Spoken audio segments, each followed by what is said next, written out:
Launch. Go live.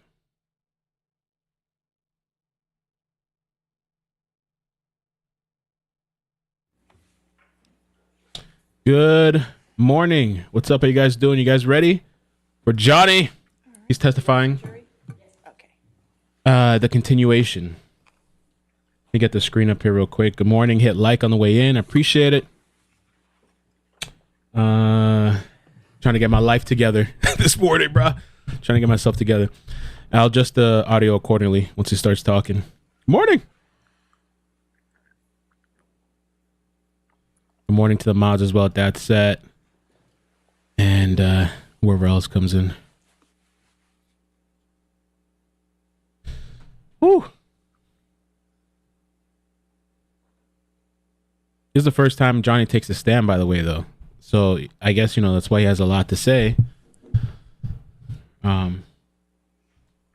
This is the continuation of his lawyers asking questions. Karina, thank you so much for the super chat. Headphones in at work. No one bother me, please. Michelle, what's up? How you doing? Alabama. I was supposed to... I gotta look at your message. Are you ready? Are you ready? All right. Good morning, ladies and gentlemen. All right, you can have a seat. And so just a reminder that you're still under oath, Mr. Depp, okay? All right. Yes. Thank you, Leah. Appreciate that. All right. Crank up the volume a little bit. Just a little. Good morning, Mr. Depp. Good morning. Yesterday, you told us a little bit about the beginning of your relationship with Misheard. When did Misheard's behavior towards you begin to change? I believe, as I said yesterday, there was a hint of something with the having to do with the boots coming off and breaking routine.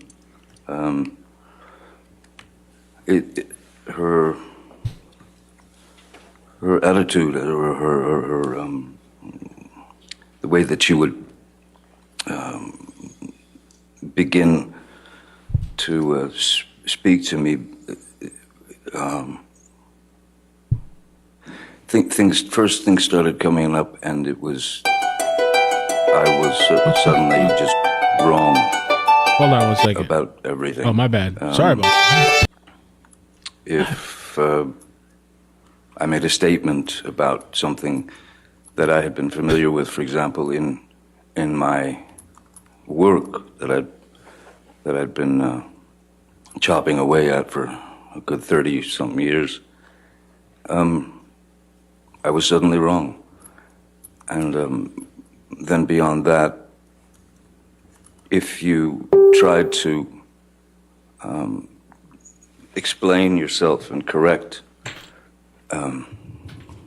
the problem, the misunderstanding, it would then begin to heighten as Misheard was unable to be wrong. Damn. It just didn't happen. She couldn't be wrong. So these little digs, and it would commence with sort of demeaning, name-calling, berated, sort of to be made a fool of, and those would escalate into a full-scale argument. And in the beginning, as one does, one sticks up for oneself in a debate, as it were, or an argument over something, to try to prove the point. But when it escalates, and then it's hard to explain, but the argument would start here, and then it would roll around and become this circular thing of its own. So you get back to the beginning, essentially, of the argument. Now it's heightened even more, but it's still circular, and there's no way in or out. if there's a dialogue between two people, both people need to speak, but there was no way to fit a word in. It was a sort of a rapid fire, sort of endless parade of insults and you know, looking at me like I was a fool, and I just couldn't. I was having difficulty in my mind, of course, and in my heart, dealing with that sort of barrage, and part of that is I was confused as to the fact that whatever her age was at the time of these various arguments, she was mid-20s to late 20s and into 30s. I couldn't understand how I had somehow arrived at where I'd arrived from where I came from in the beginning of my life, and worked for 30 plus years doing these things. It was astounding how wrong I was about everything that I'd experienced within the film industry, or in just life itself. No, I was sort of not allowed to be right, not allowed to have a voice. So at a certain point, when what enters your mind is, you start to slowly realize that you are in a relationship with your mother, in a sense. And I know that sounds perverse and obtuse, but the fact is that some people search for weaknesses in people. That is to say, sensitivities. And when you've told that person your life and what you've lived through and what you've been through, just as happens in relationships, the more that became ammunition for Misheard to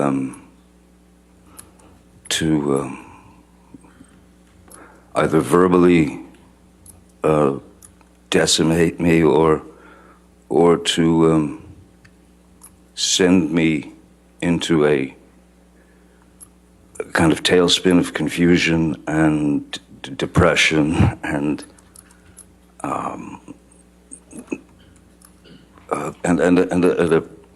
well, it's not a happy day, it's not a happy week, it's not a happy month when you're constantly being told how wrong you are about this or that, what an idiot you are, or anything. It just then it increased, and it became an endless. It became that endless circle. Like, so as it escalated and continued to escalate, I went straight to what I had learned as a youth, which was to remove myself from the situation so that it can continue.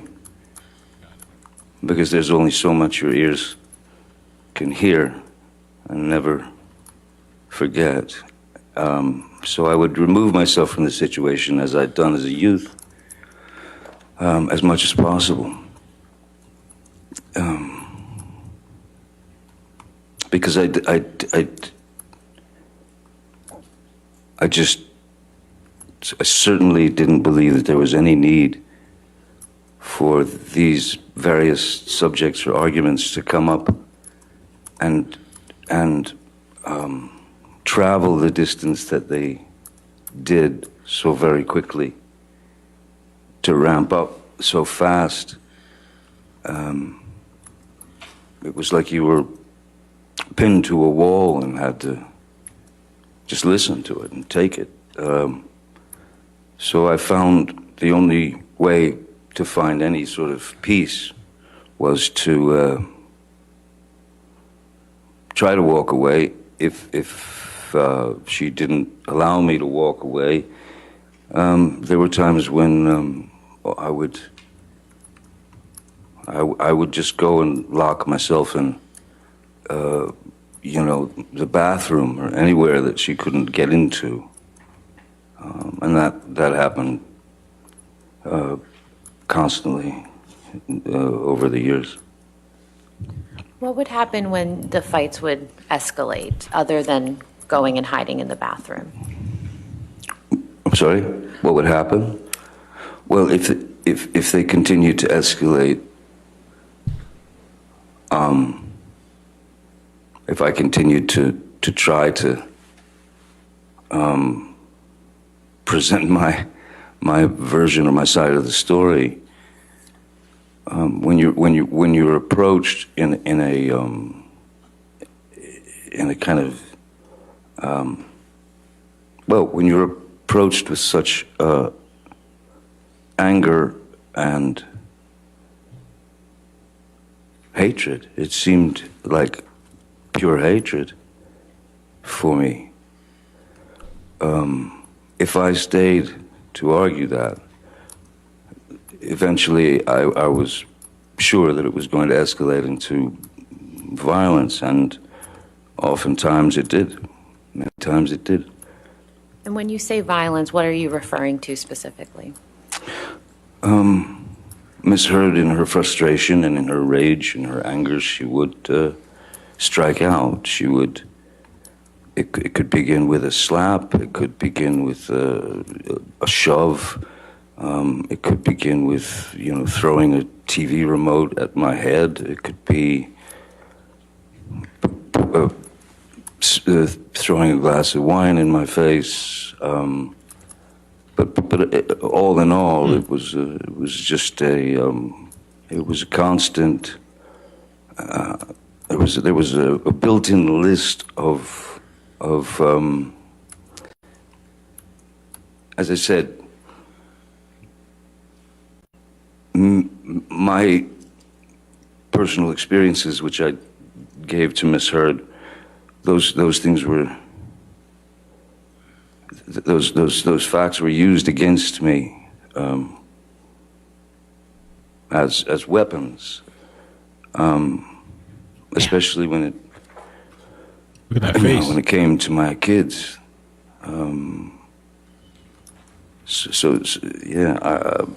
I did. There was no need for it. There was no need for it.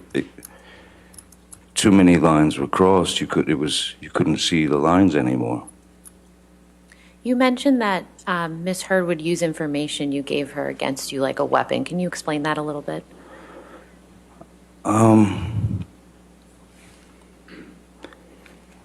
I've said this before in various interviews, but certainly in life. If I have one ambition, and ambition for me, when you equate it with Hollywood, has become an ugly word in a sense, because ambition means I want to be famous at any cost. I don't care what for. I just want to be famous. That's one thing. That's one part of it. If you have hunger or a need or a drive to present your work, that to me is the way to go about it. Fame has nothing to do with it. So I was more,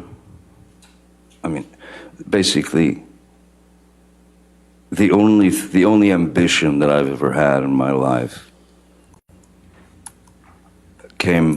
arrived the second that my first child arrived. In the instant, which was to be a good parent, to be a great father, to be the best father I could. And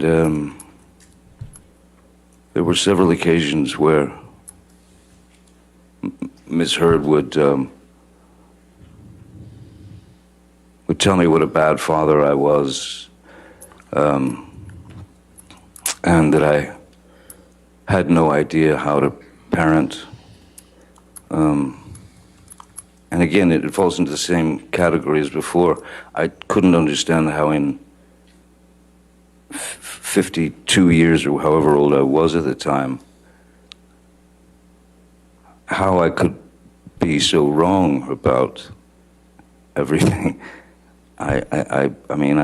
One learns along the road. The result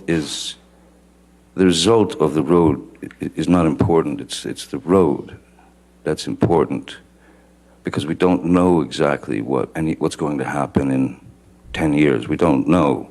So the road is what I pay attention to, and paying attention to trying to spend as much time with my children as possible. Even that would that could send Misheard into a monumental tailspin, where I could hardly ever go and see my kids and spend time with my kids, because she had to have me there at all times for her own needs. So, and I that was something that, once you realize that that's happening, and then there are hassles between the children and her, the situation starts to get a little more grim and a little more dire, and that I was not prepared to take. I would not hear the words, "You're a bad father, you're a terrible father, you're an awful father." So one can only take so much of that before bits of your brain start to just, bits of your brain, bits of your heart begin to, the valve gets shut off, because you can't hear it anymore, and you know that it's not true, and you know that it's meant as a weapon. It's to slice you up, it's to bring you down, it's to demean you, it's to bring you into a place where you start to believe that there's something wrong with you. And there's plenty wrong with me. There's plenty wrong with a lot of people. But in all of these situations, my main goal was to retreat, because I think in life, most important is pick your battles. If there's a battle to be fought that is grave and important, then that must be dealt with. But small insults and kind of teenage sort of high school tactics, this bullying, if you will, was becoming too much to take. So why did you stay with Misheard given this type of behavior? That's a very complicated answer. I can only say that I stayed through all that, I'm sure that it's somehow related to my father remaining stoic as my mother would beat him to death. I'm sure it had a lot to do with having been in a beautiful, wonderful 14, 15-year relationship with Vanessa, the mother of my children. Raising those kids was, I had no interest in being a, the words that they use that I dislike very much, a celebrity or an entertainer, or fame is a strange word because I could never equate it with myself. I pumped gas, I worked construction, I printed T-shirts, I dug in, I had many, many jobs before any of this happened to me. So I've been able to live both sides of that life, of life. I know the very lows, and I know the very highs of where my life has gone, and I don't, again, it would be pure idiocy for me to sit up here as an actor who's been very, very fortunate over the years, and I can only say it's luck in the sense that someone hands you the ball in the beginning, and you run with it, and you run as far as you can before you get tackled. So that's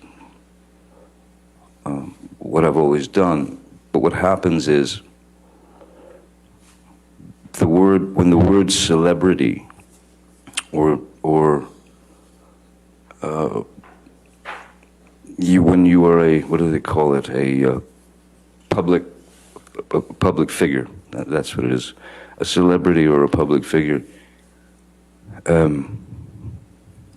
again, not complaining, but there are things that are very uncomfortable, and that is to say that at that point anybody can say anything they want to about you. And that's happened to me over 36 years or more, that things can be printed in the newspaper that are utterly false. This is even early on. So this is where that privilege, I suppose, that they call the privilege of celebrity, that's where that sticks a knife in you. Because it's one of those, that's one of those situations where your arms are too short to box with God, there are too many of them coming at you. So yes, I don't know what her motivations were, if there was some species of jealousy, or there was some species of maybe just hatred. I don't know. But in any case, the elevation and the escalation of these day-to-day arguments were simply unnecessary. It was not to help the relationship. It did not help the relationship. It wasn't meant to help the relationship. It was meant to feed her need for conflict. She has a need for conflict. She has a need for violence. It erupts out of nowhere, and what I learned, the only thing I learned to do with it is exactly what I did as a child. Retreat. Just take a step back, which I told her, we need to remove ourselves from each other, even for an hour, a day, anything. Because this can't go on. no one can live like this, you know. But why did I stay? I stayed, I suppose, because my father stayed. I suppose because I had been in that relationship with Vanessa, and that was lost, and I didn't want to fail. I wanted to try to make it work. I thought maybe I could help her. I thought maybe I could bring her around, because the Amber Heard that I knew for the first year and a half was not this suddenly this opponent. It wasn't my girl. It was she had become my opponent, and everything that I did just didn't fit her. It wasn't. She didn't accept it. So I stayed because, of course, I didn't want to fail. I didn't want to hurt anyone, especially Misheard. I didn't want to break her heart. I remember very well that when my father left and my mother, Betty Sue, had that first attempt at suicide that I woke up to, and that visual in my head, and that was a direct result of my father's leaving. Ms. Heard had spoken of suicide on a couple of occasions, so that also becomes a factor. That's also something that always lives in the back of your brain, and that you fear. Because when I would leave sometimes, many times when I would try to leave, she would, stop me at the elevator with the security guards crying, screaming, I can't live without you, I'm gonna die. But you had to get out. There were even a couple of times when I did escape and I got to my house, arrived at my house in Sweetser, and then 5 minutes later she would arrive in the I don't know what car she was driving at the time, but she would arrive in her nightgown screaming in the parking lot in front of my house, screaming to high heavens. It'd be 4 a.m, 3 a.m. It was ludicrous. It was out of control. It was uncontrollable. Did there come a time when you and Miss Heard started recording your arguments? Yes. In fact, it was. I was the first person of the two of us to record conversations, and it was for this reason.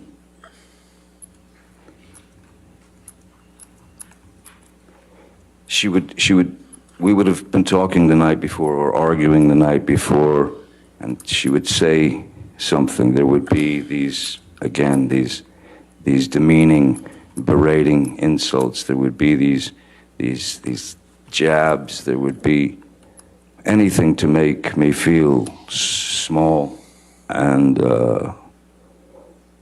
like nothing.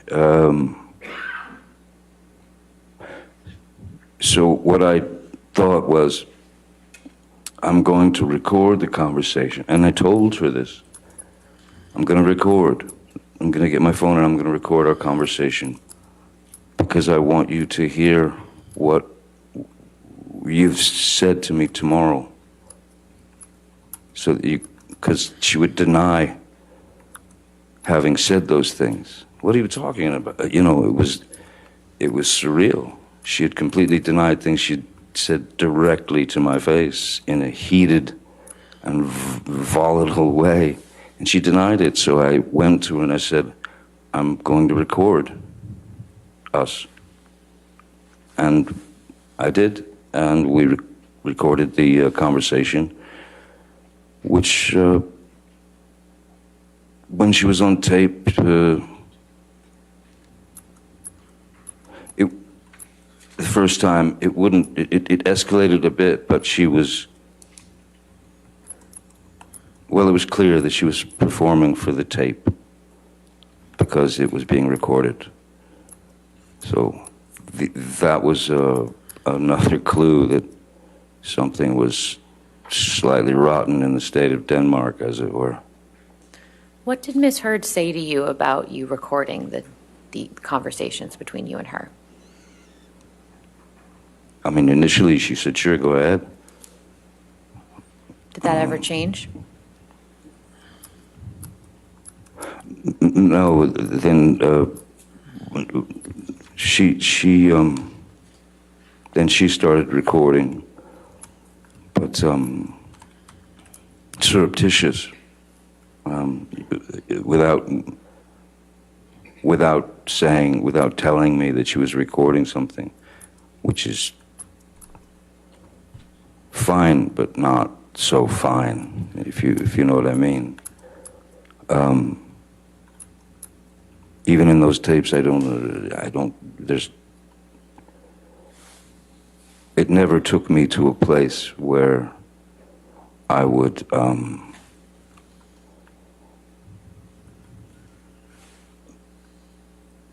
go switch into some other entity, which is, as she has used the term, monster. Never switched to violence. Violence was unnecessary.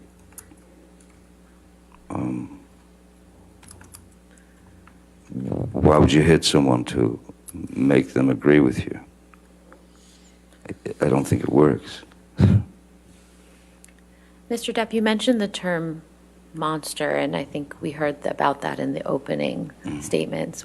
Yes. What does the term monster mean to you?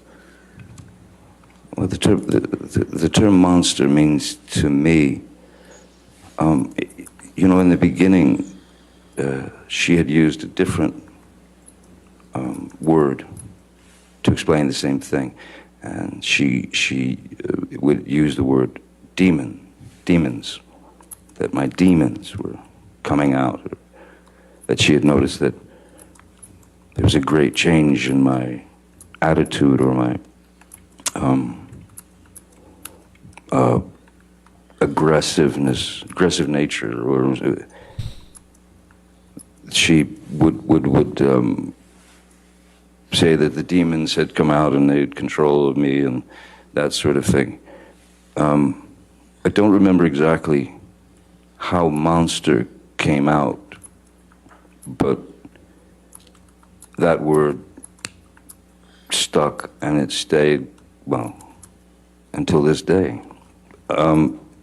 What I believe the monster was in Ms. Heard's mind was her intense, Projection, Your Honor. intense.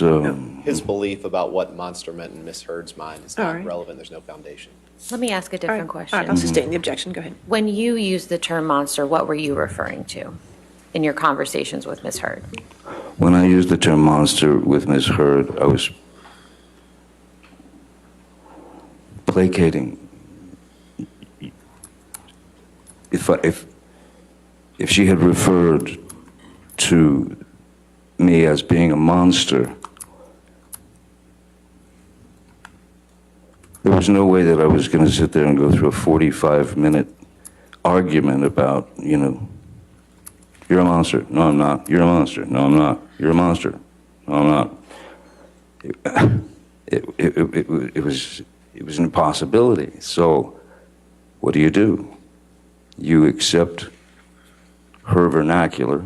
You accept the word that she uses, and then you use that word to placate her so that it would at least calm part of the aggression. It would lessen the attacks, you know. So explaining the monster was for me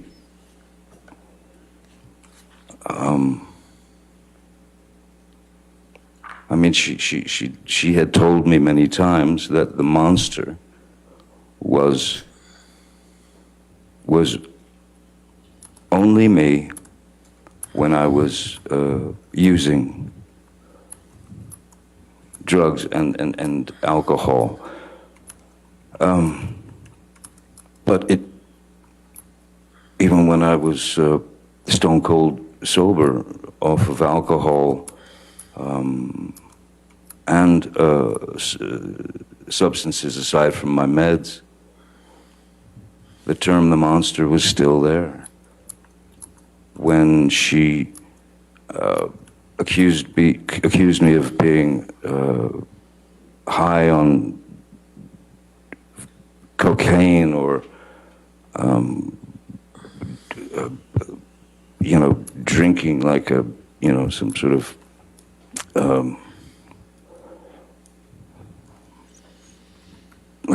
drinking like I was a, you know, some kind of 19th century sailor. It's that was the word she clung to describe, but it was in her mind, not mine. How did your relationship with Misheard affect your substance use?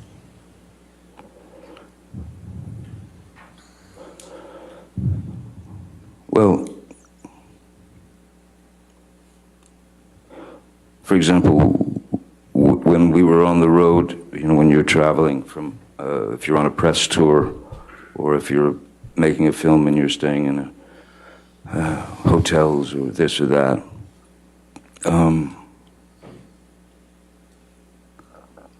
I would always have to get a different, or we would always have to book an extra room that I was able to escape to, so I didn't have to lock myself in another bathroom.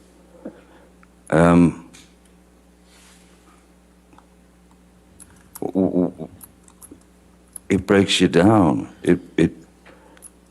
The constant haranguing breaks you down. And, you know, there's a part of you that says, listen, if I'm going to be accused of this, might as well just do it. But it never exceeded,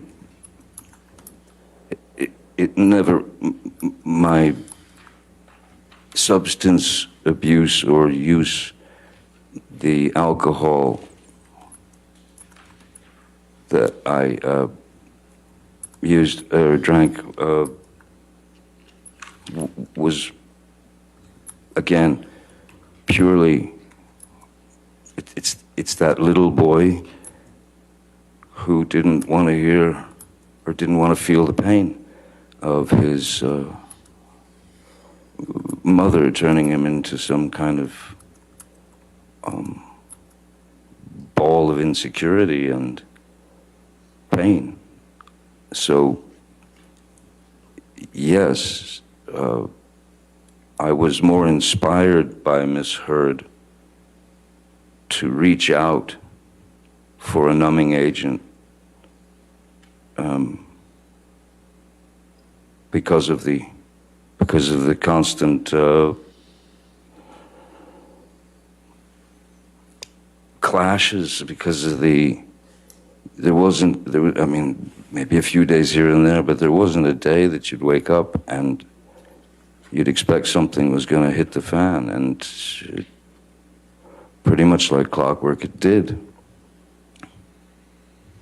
So yes, I had to have something to distance me and distance my heart from those verbal attacks. I had to have something to be able to maintain me, and I'm afraid for a while because of placation, because I didn't want to rock the boat, as it were. Again, you pick your battles. So placation seemed the best route if I was unable to escape her clutches. How, if at all, did Misheard try to support you in abstaining from the drugs and alcohol as she requested? Well, I mean, verbally, and she had been quite clear verbally and pretty bullish and brutish about wanting me to, telling me that I needed to stop drinking.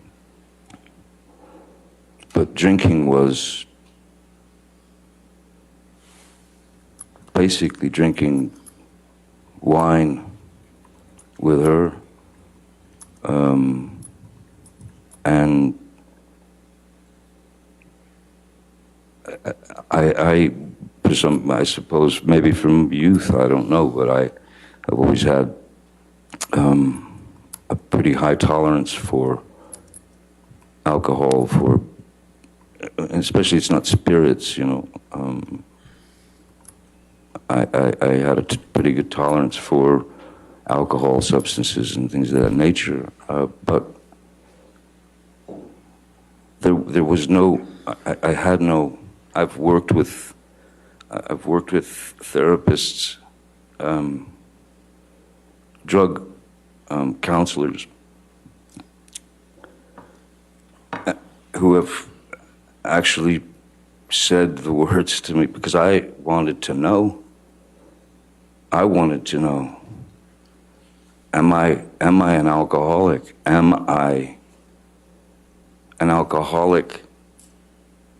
Or is this just the same thing that I did as a kid when I took my mom's nerve pill?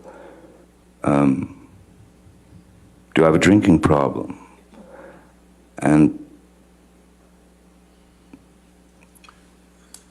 it essentially came down to this. Do you have a drinking problem, Johnny? Objection, calls for hearsay. What the doctors told him. I'm not sure he's saying what the doctors told him. I think that's what's about to be testified to. Oh, if you can make that clear, I guess. Let me ask you a different question, Mr. Depp. Yes. Let's let him object to another one. Hey! How often would Misheard drink in your presence while you were in a relationship? Always. Well, yeah. Oh, shit. Misheard drank, she took a shine to a very nice Spanish wine called Vega Sicilia. She and all her friends did.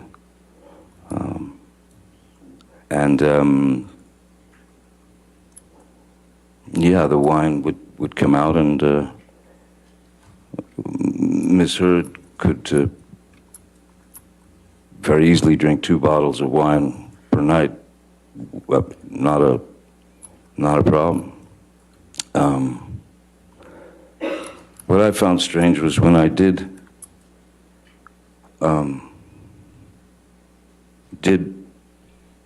get sober from the I was off the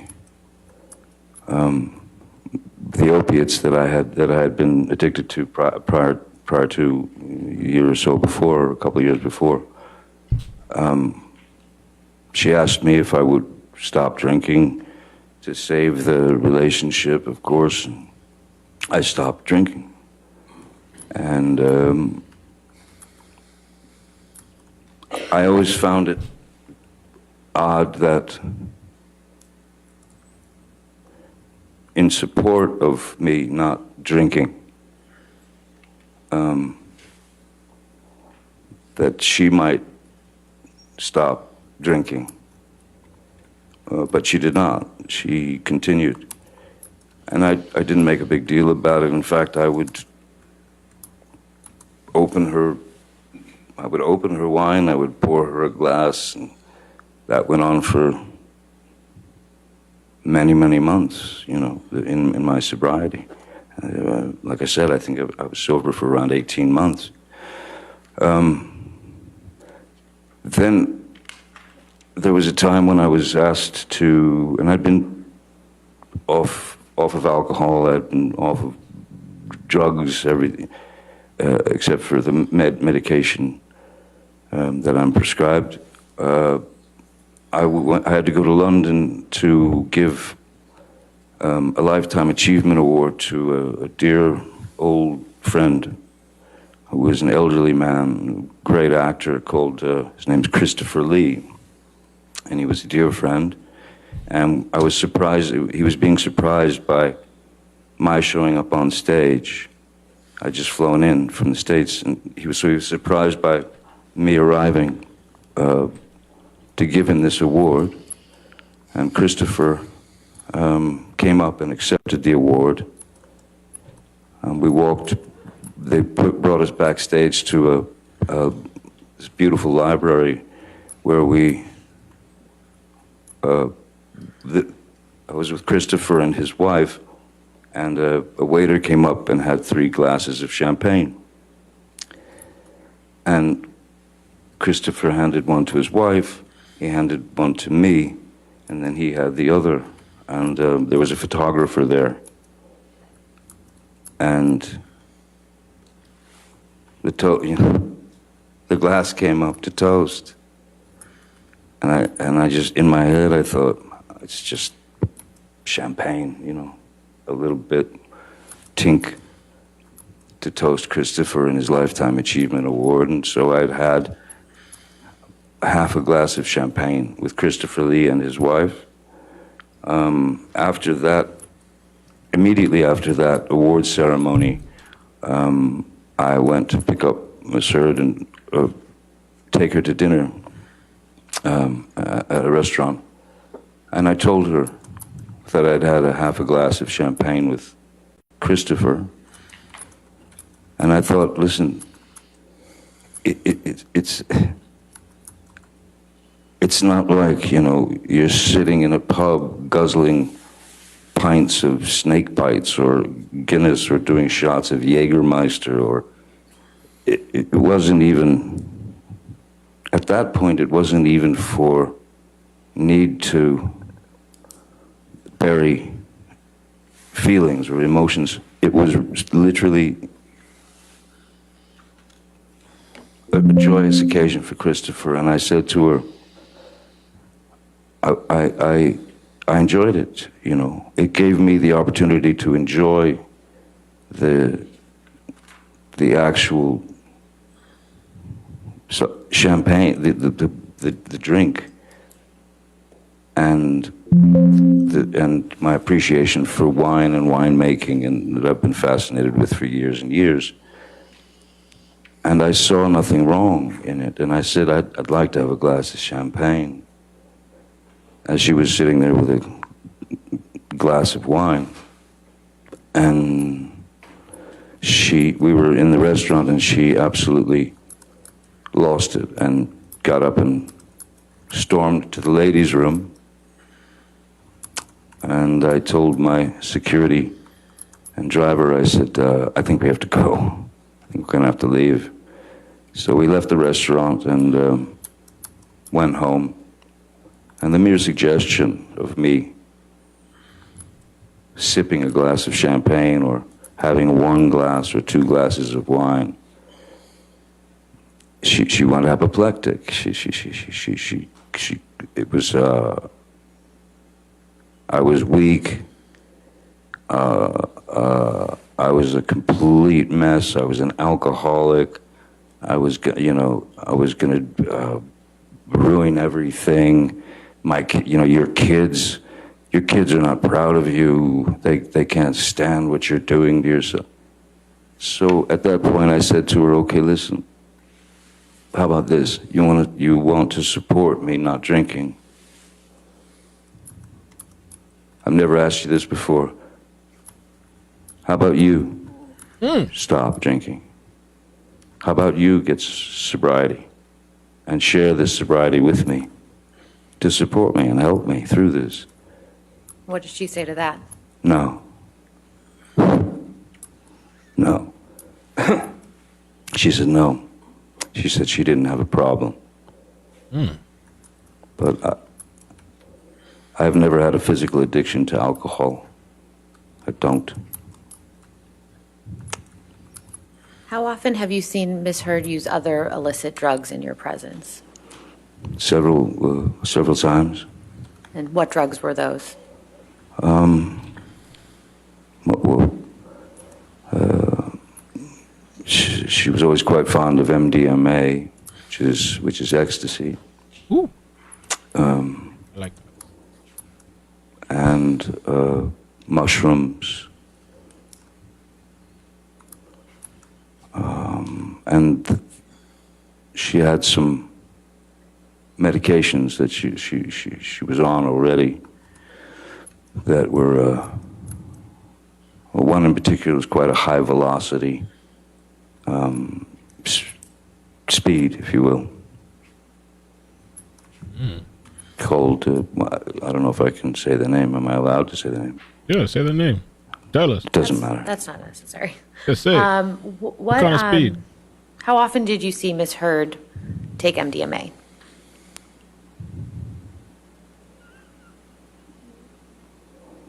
Well, a dozen times, 20 times, over the course of the years, during the course of the years. And what about mushrooms? Mushrooms a little less. Mushrooms probably 6, 7 times.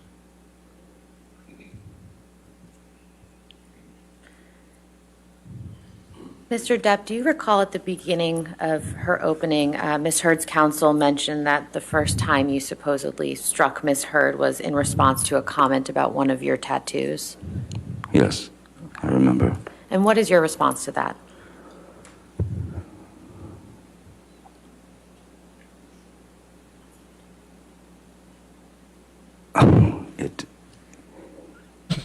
It didn't happen. I've never struck Miss Heard. As I said yesterday, I've never struck Miss Heard.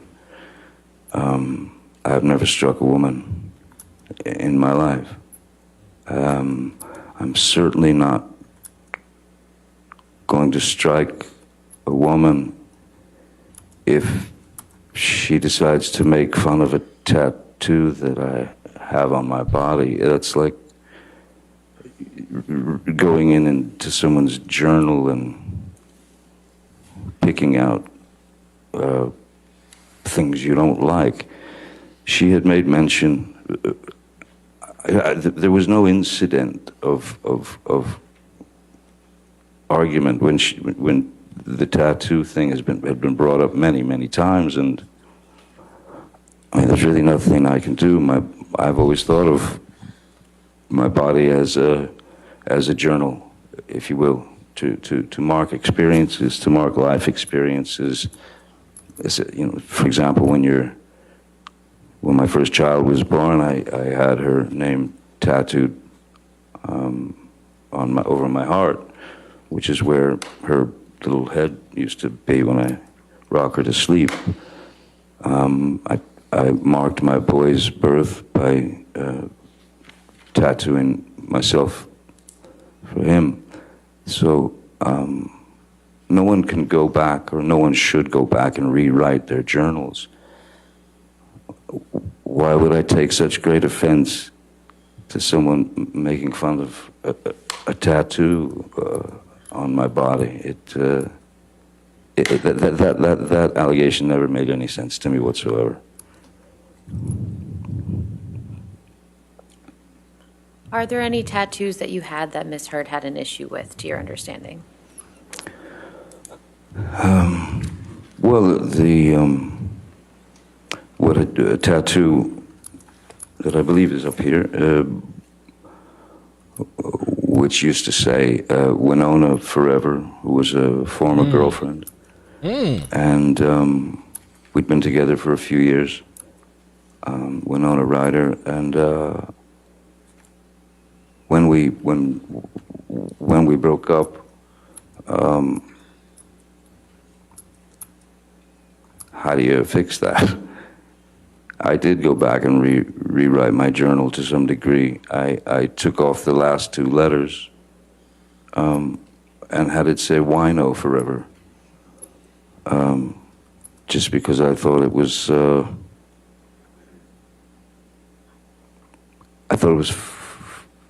again,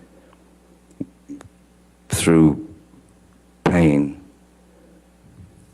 comes humor. Humor has to come in there at some point into the pain. And that's how you play it out in your mind. So I think sometimes abstractly, in that sense, so I changed it to wino forever.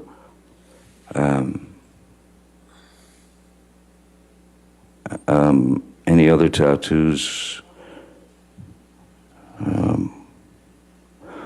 Well, she was very encouraging in me getting a tattoo of her name, or whatever, and I waited a while, and then I did it. I got a full tattoo of her, and it ironically wasn't long after that that everything started going sideways. I was doing anything I could to bring a smile to her face, as opposed to the frown and then the onslaught of whatever problems she was seeing or experiencing. I would try to wake her up with laughter. I want to see the tattoo. Singing stupid songs in her ear while she, I generally just tried to keep bringing her mood up. Sometimes it worked, many times it didn't. But I tried, and I wanted to try, because, as I said, I didn't want to fail, and at the time, not knowing fully, not understanding fully what I was, if you'll excuse the term, up against, I kept trying. I kept trying, but to no avail whatsoever. Okay, it just got worse. Mr. Depp, I'd like to fast forward a little bit to May of 2014. Could you please tell the jury what project you were working on in May of 2014? May of 2014. May of 2014.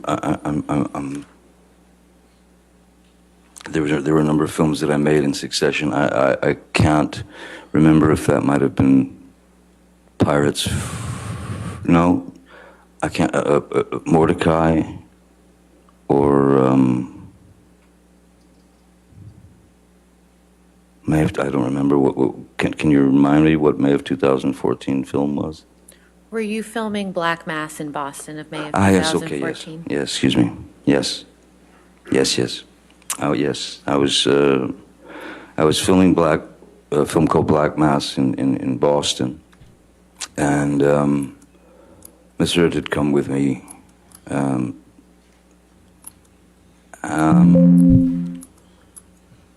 I had to, for the film, I had to, there were very early calls to work, because I had a number of prosthetics glued to my face, and Slim? blue contacts,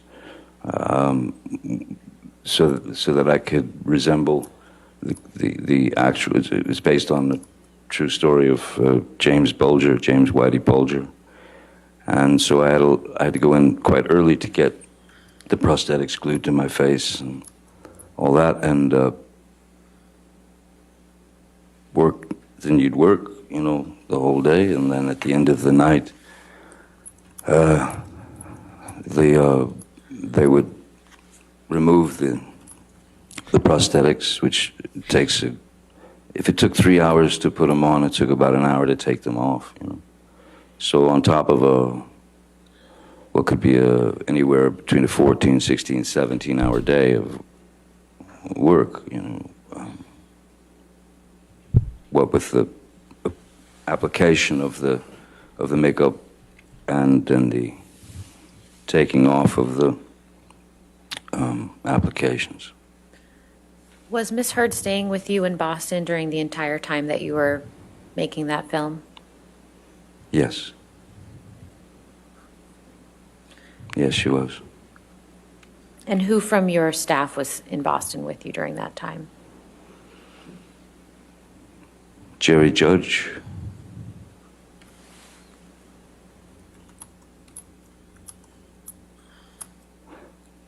Keenan Wyatt, Stephen Deuters,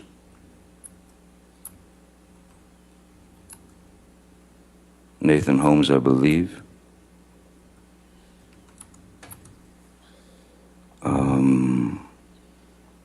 And I believe Malcolm Connolly was there as well.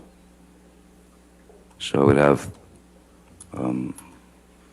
assistants, sound technician, security. I believe that was it. Mr. Depp, we heard yesterday from Mr. Wyatt about a flight that you and Mr. Wyatt and Ms. Heard were on from Boston to LA in May 2014. Do you remember that? Yes. And could you please tell the jury what you remember about that specific flight? I remember that as I was still filming Black Mass,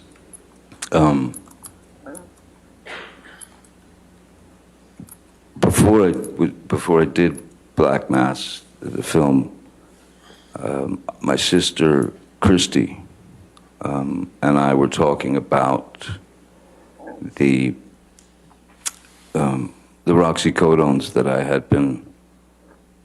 Again, you know, that was the monkey on my back. That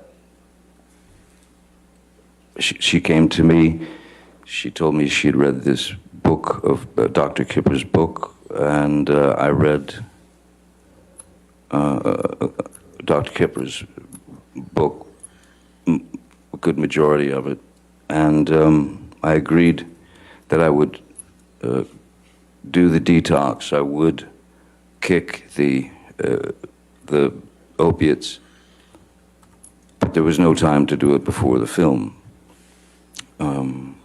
So when the nurse, which was Nurse Debbie Lloyd, when she came to Boston, she had asked me, what is your dosage? How many of these are you taking per day?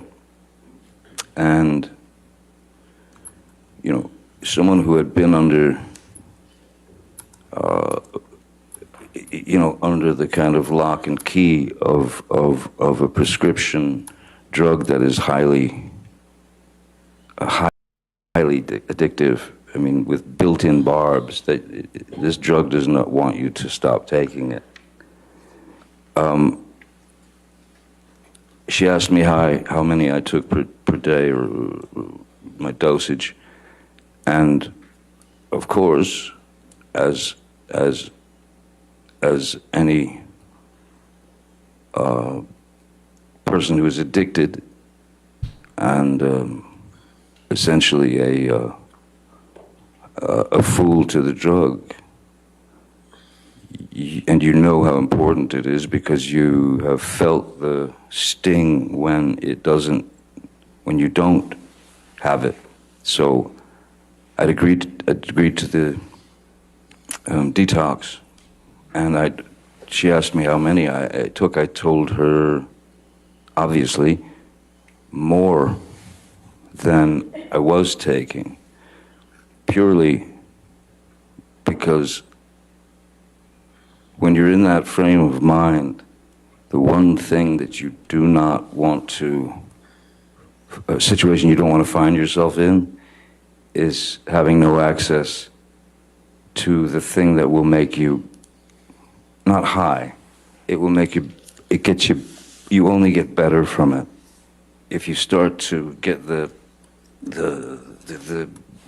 shakes and the tremors and you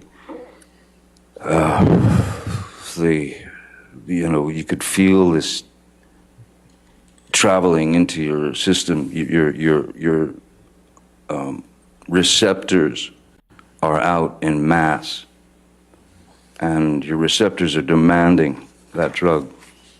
If you don't give the drug to the receptors, you will start going into a pretty nasty withdrawal, and it could, which could and has ended in sort of seizures. You can go into pretty nasty seizures.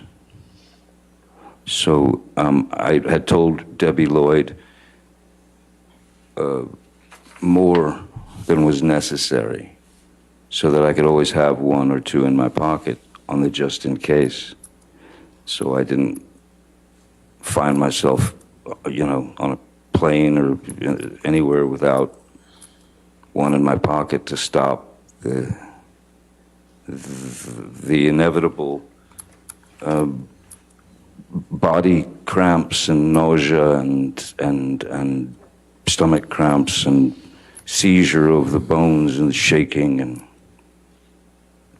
and also it's quite an emotional ride as well.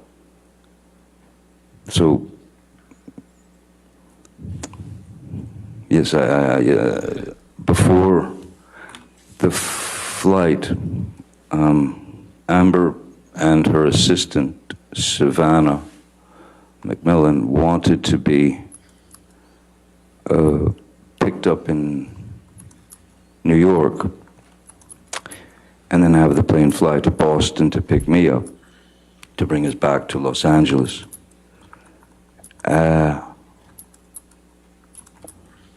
We had spoken the night before. We had argued the night before. She was most definitely looking for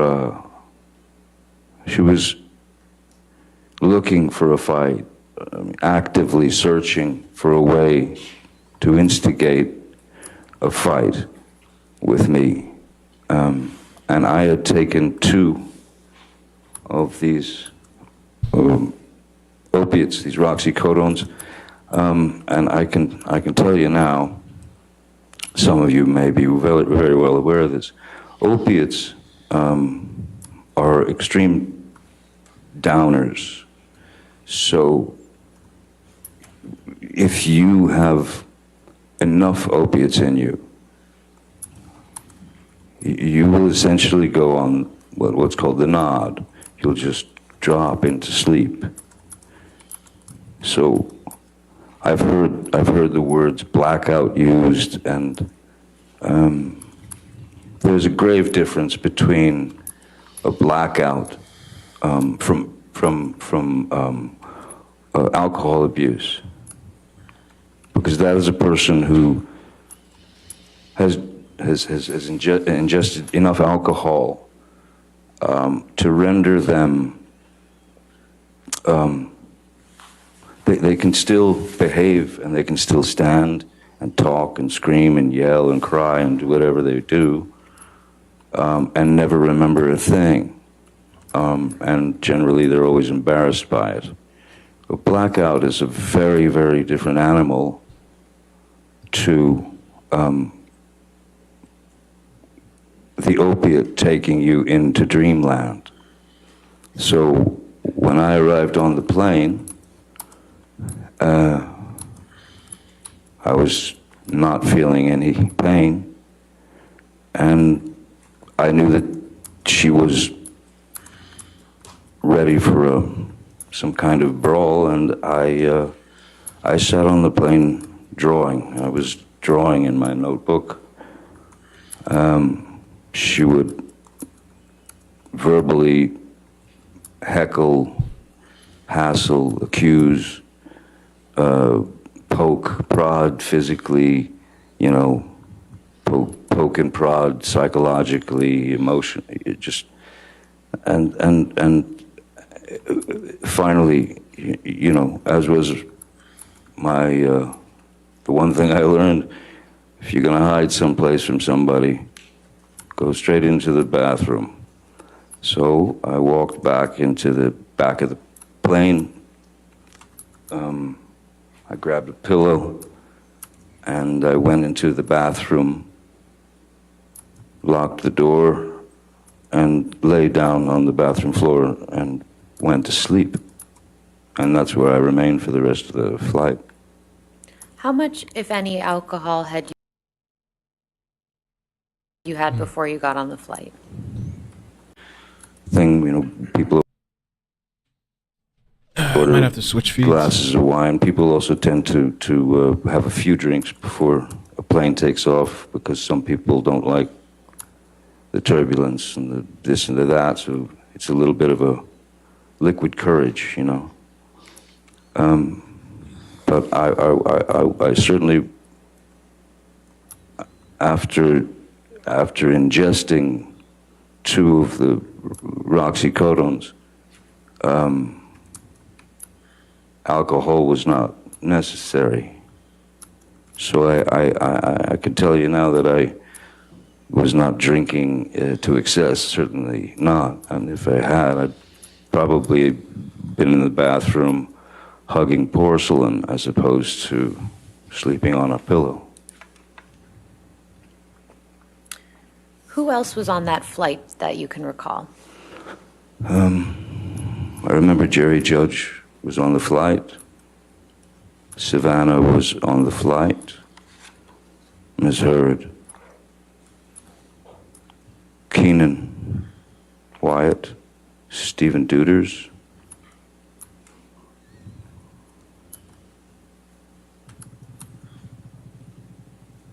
I believe that's it. What do you recall happening after you arrived back in LA?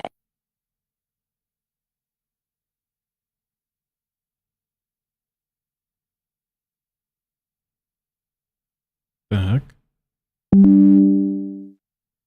I hear nothing. There's no volume. Let me switch feeds real quick because this stream seems to be a problem. Let me just do this real quick. Oh, lordy,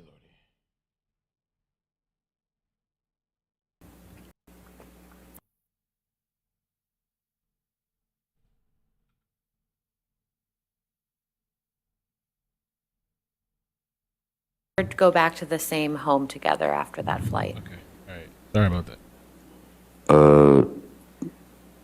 No, I don't believe, no, we didn't. I don't believe we did. I think she had decided if this is the time.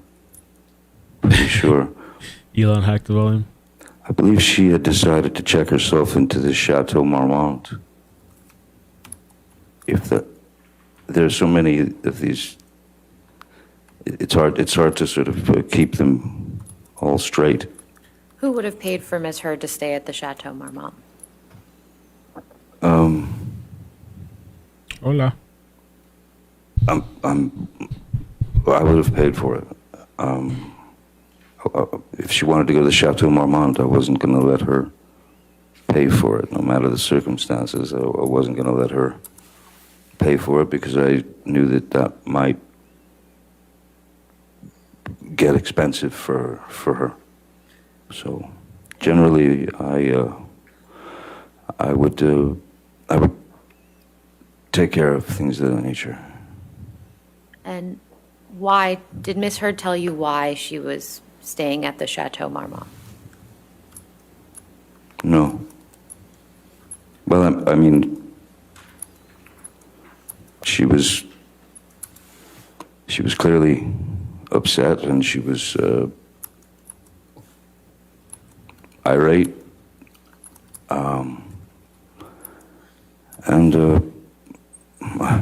I can't say that it was a bad idea for her to stay at the Chateau Marmont at that time. I don't know why she went to the Chateau, since she still had her apartment on Orange, I believe,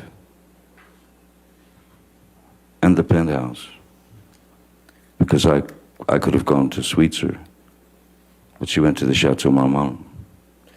Mr. Depp, do you recall why you were flying from Boston to LA in May 2014?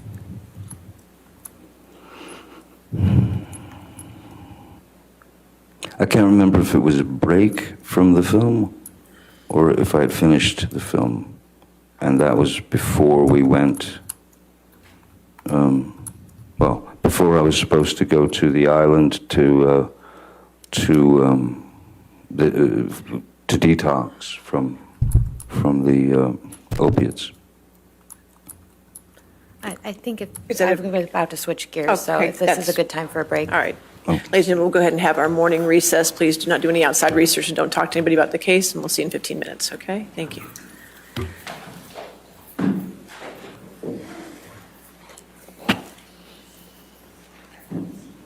Okay, we'll take a little morning break. I have some audio that we can listen to that was sent via email, and Dad said, I think, pulled it up. It's about 40 minutes. So during lunch, we'll listen to that. I don't think we've listened to it on the channel, so. All right. And sir, again, since you're still on the stand, do not discuss your testimony with anybody, including your attorneys, okay? All right, we'll come back at 11:35, all right? Thank you, Your Honor. 11:35. Okay.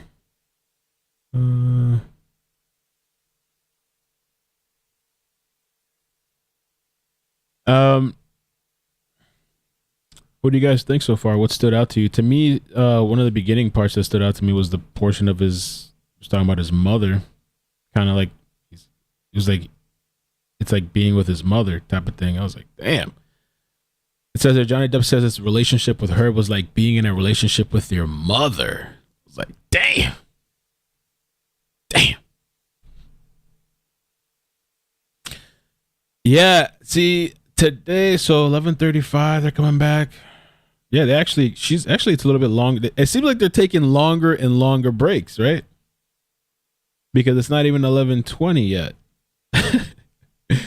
I thought the judge was adamant about finishing this thing on time. If they do a 2-hour break today, I don't know, we might do a vote. But I do have 40 minutes of audio that we can just kick back and listen to during the lunch break of Amber and Johnny. And you can kind of see from what Dad said that like, you can see where like he can't really get a word in, and she's kind of just like talking and going on and on and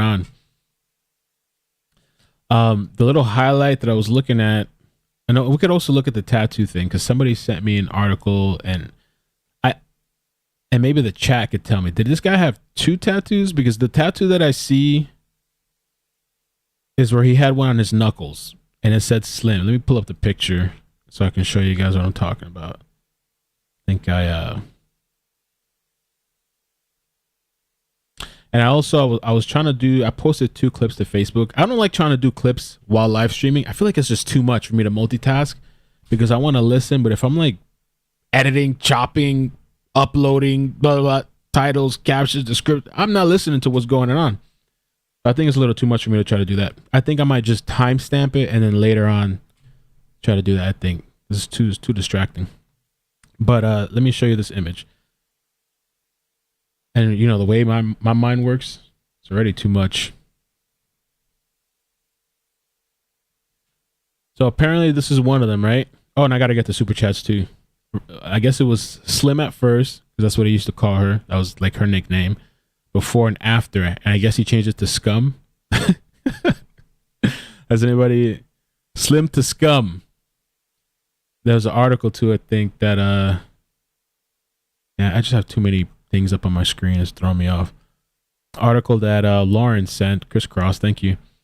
It says Amber Heard filed for divorce from Johnny Depp in May 2016. The actor claimed the actor was abusive towards her. Yeah, we know all that stuff. Johnny has been mum about the allegation and the split until now. Yeah, the 53-year-old at the time changed his knuckle tattoo from previously Slim, which was the nickname he had for his 30-year-old bride, and now it reads Scum. And this isn't the first time the actor had to rework his collection of ink. He had to fix his tattoo that said Winova Forever to Wino Forever after his breakup. I don't know why people do that though, man. The name thing, I've never done that. Or like somebody's name on me. Thank God. I mean, you know, they say never, but I've never had the thought or the inclination to like, yeah, let me get somebody's, you know, name on me or whatever. There was another thing too.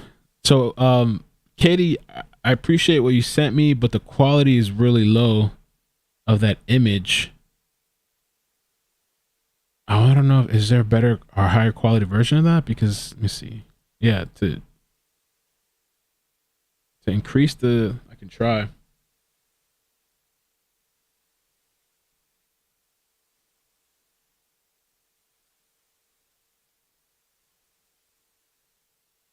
Oh, I guess this works. I guess that's fine.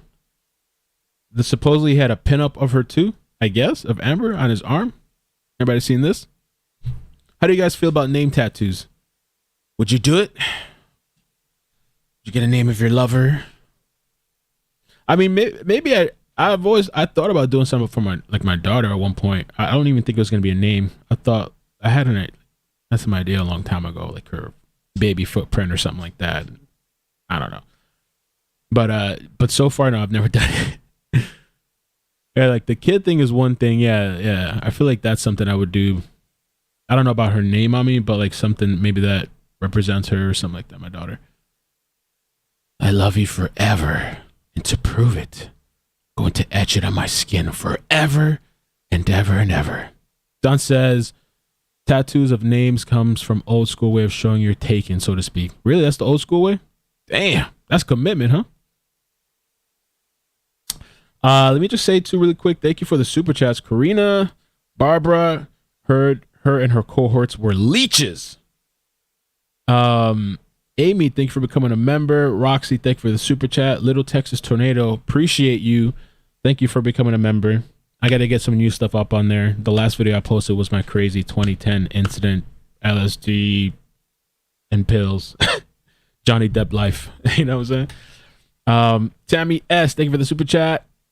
Well, I can't say just Johnny. Apparently Amber too. Hey, everybody's popping pills. Roseanne, thank you for subscribing. MC, thank you for the super chat. Appreciate it. Schmidt, Mo, yes, let them object to one another. That was a funny clip. That little moment right there. Johnny kind of, poking a little bit of fun. Katie B, wow, member for 13 months. Thank you so much. That's dope. Appreciate that. It really helps out the channel. I sent you a tattoo pinup on Discord. Keep up the great work. Thank you. Yeah, that picture works. That's good enough. Thank you. Your body is your temple. Yeah, I got some tattoos, but I kind of, at the time it was cool. Now I'm just kind of like, meh. Slow the chat, iCkEdMeL. All right, I'm gonna slow it a little bit. Oh, and if you guys could help me out with the likes, I don't know if I said that already, but that would help out. Thank you.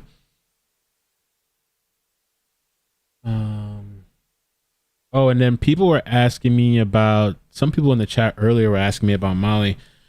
She had texted me this morning and she said that she wasn't able to get in. The wristbands were all taken. There's 100 that they give out and she overslept and it's really packed. So she didn't get to make it in today. So for those that were wondering.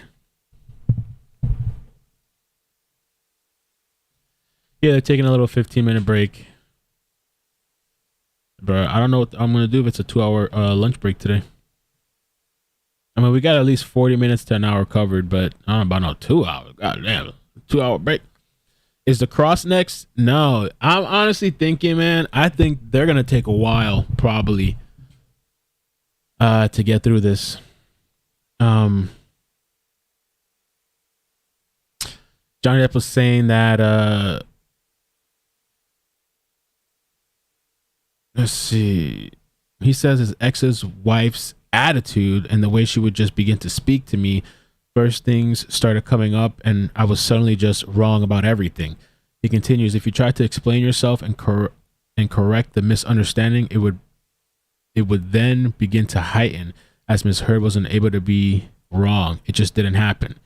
Depp says there was little digs that would start with demeaning name calling, and then those would escalate into a full-scale argument. In the beginning, he would stick up for himself to try to prove a point, he says. It's hard to explain, but the argument would start here.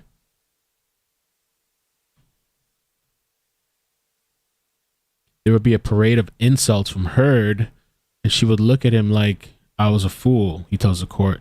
I was having difficulty in my mind, of course, and in my heart, dealing with that barrage. Depp adds, I was not allowed to be right, not allowed to have a voice. That's crazy. Crazy. Yo, I couldn't do it for that long. I wouldn't last that long. That's long, man. That shit would be.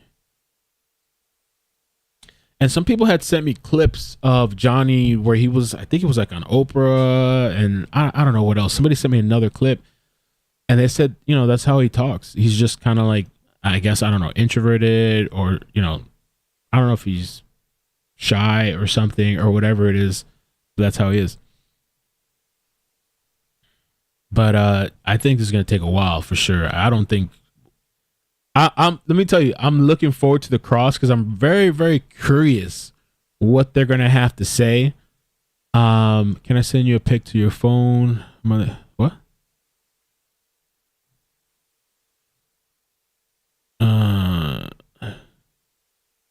Let's do, yeah, we could do a poll. Let's do that. I'm going to try to clean up my windows here too, so I'm less confused.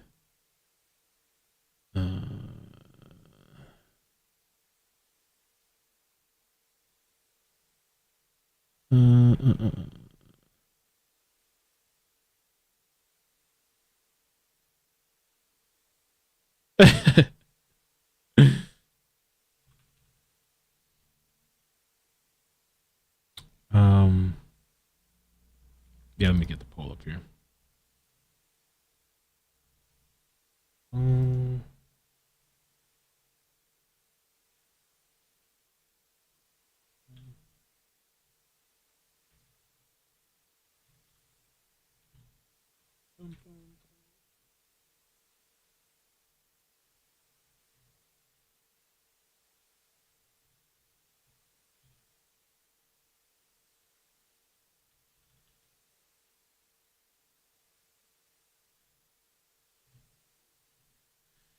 Okay, ask the community. I'll put this back in there.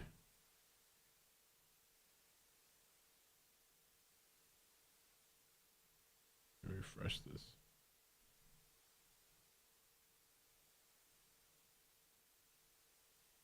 Do you think his lawyers are ever like speeded up a bit? I don't know. Maybe.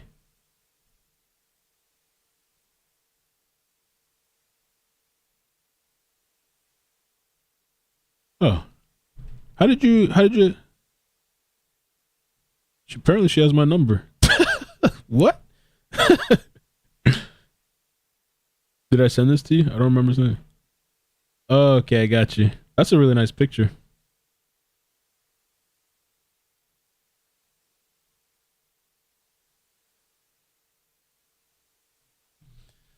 All right, let's see. Where's the votes at?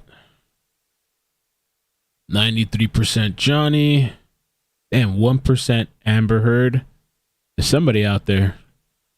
And then 5% neither. I'm on nobody's side. Yeah, Amber's got some support, man. Hey.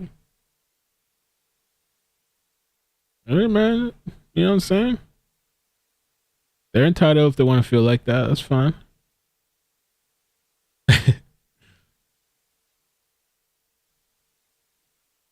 Did you get? Yeah, I did. I don't know who that is. Really?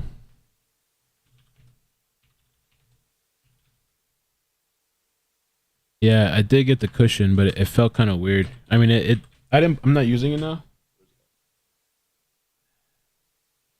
I feel like if it's once it starts to later, this is it. I don't know what this is. Everlasting comfort for your butt. Maybe I should get the bigger screen. Everlasting comfort. I don't know. I tried a little bit earlier. It was all right, but it felt weird being like elevated. You know, I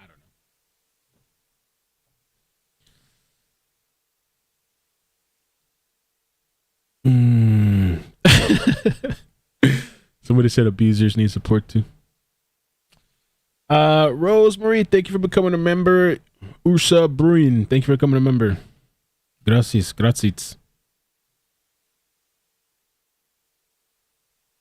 Okay, let me see. Oh.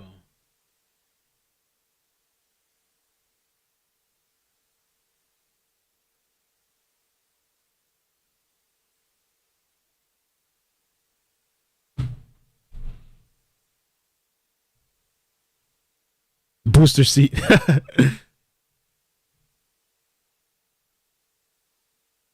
There's about 3 minutes left, guys. We're about to come back soon in a minute.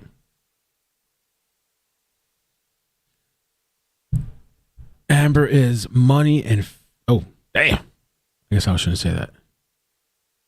Brandy, what's up? I want to see Mel get 1 million subs and at least 1 million likes. That'd be nice, man. Maybe someday, eventually, get to 1 million. If I don't get canceled, YouTube doesn't shut me down. Let me see what other notes they had here. Oh yeah, Johnny said he stayed because he didn't want to fail.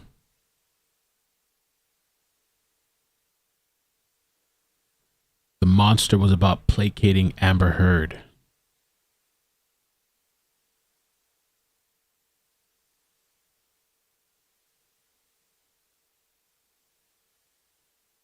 He was sober for 18 months. Amber liked MDMA and mushrooms. Okay. He said he always thought of his body as a journal. Hmm.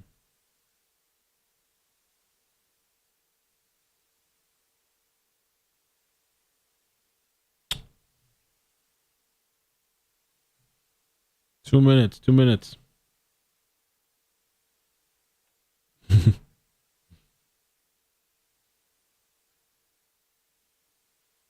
It's interesting. It's interesting. And this is for, like I said earlier, and this is what Dad said was telling me, and I think it was mentioned yesterday. This is his first time like testifying about this, so you know it's gonna have a lot to say. There's 2%. Amber Heard is up 2%. All right. Let's see. Where's the Amber Heard supporters?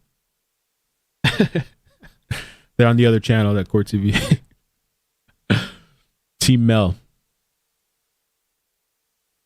I'm so curious to hear what she's gonna have to say as well, and I wonder. I feel like I've never heard her talk besides that deposition that she did. I've never really heard her voice, so I'm really curious what her demeanor is gonna be, and then the way she's been looking lately with the face. Like, she's been looking kind of rough. I can't lie. I don't know. Maybe they told her that. Maybe they told her she was smiling too much, and I don't know.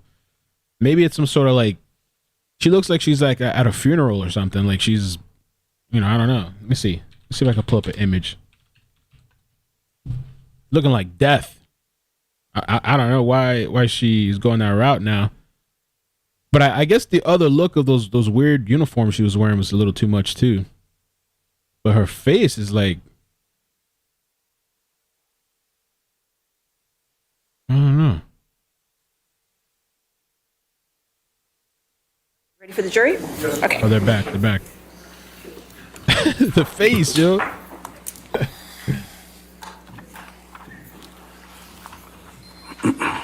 She looks rough as F. Doesn't she? I don't know. Mr. J. Quinn says, when does she take the stand? I was asking about that last night, too. I was wondering, is it right after him? Or are they going to go through her witnesses first and then her? You know? No sleep. Yeah, she getting no sleep, maybe crying, drinking. Allegedly. Knock out yum yum.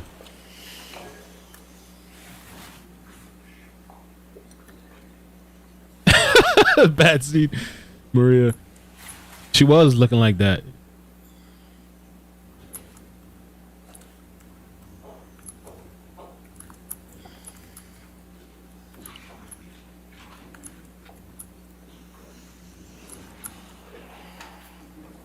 Hey, Dana. Oh, thank you for becoming a member. Seated. Thank you.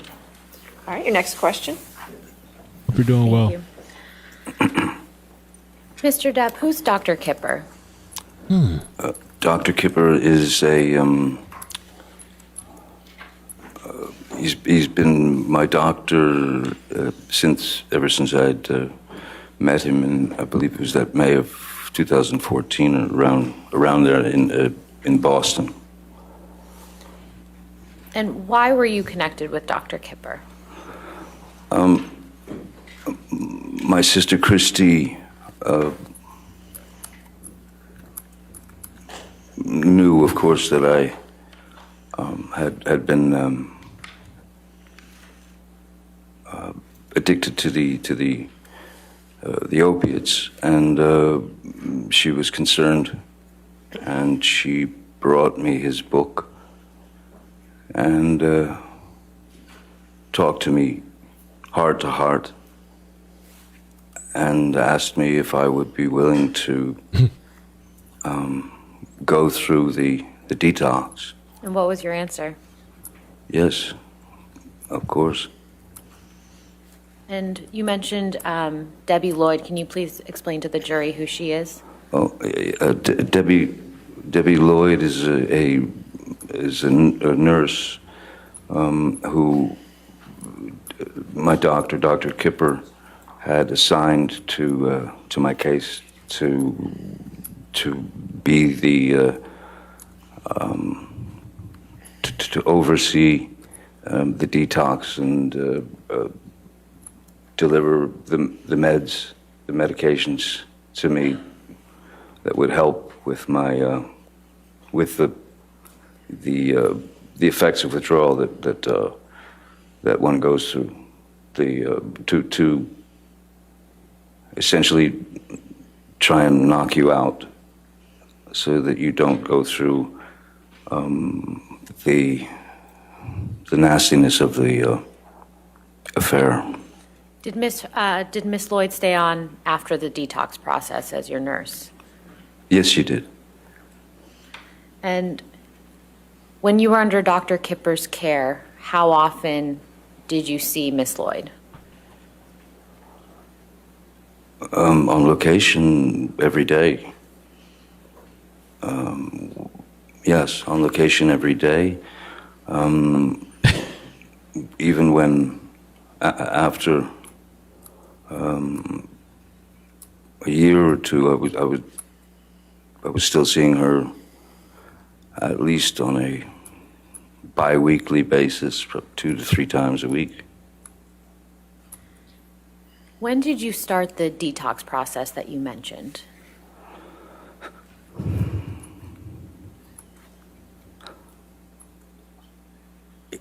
I know that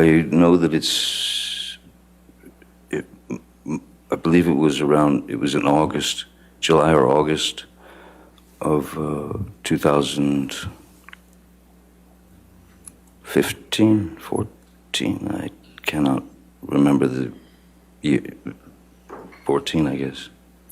And where did you do this detox process?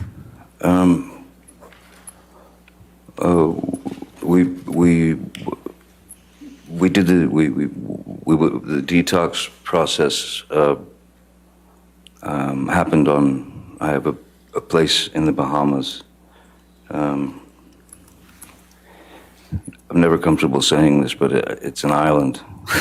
It's a very strange thing to say, but I thought that would be the best place, the most private place where there were no worries of paparazzi or any of that. So it was a place where I could literally be, the only place where I can have actual anonymity. So I thought that would be the best place to do it. Who came with you down to the island for the detox?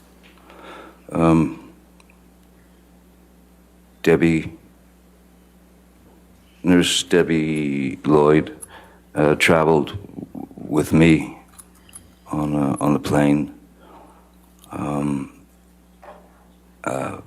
Misheard.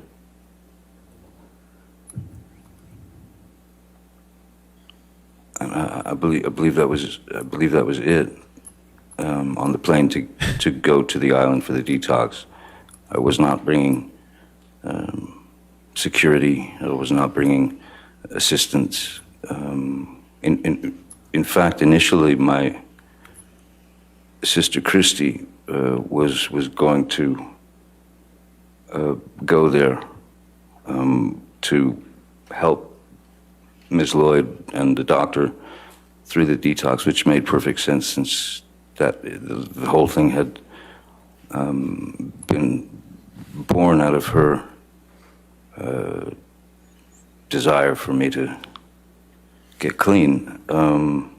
So initially it was supposed to be Christy coming in place of Misheard. There was a great part of me that was very uncomfortable with Misheard coming along for that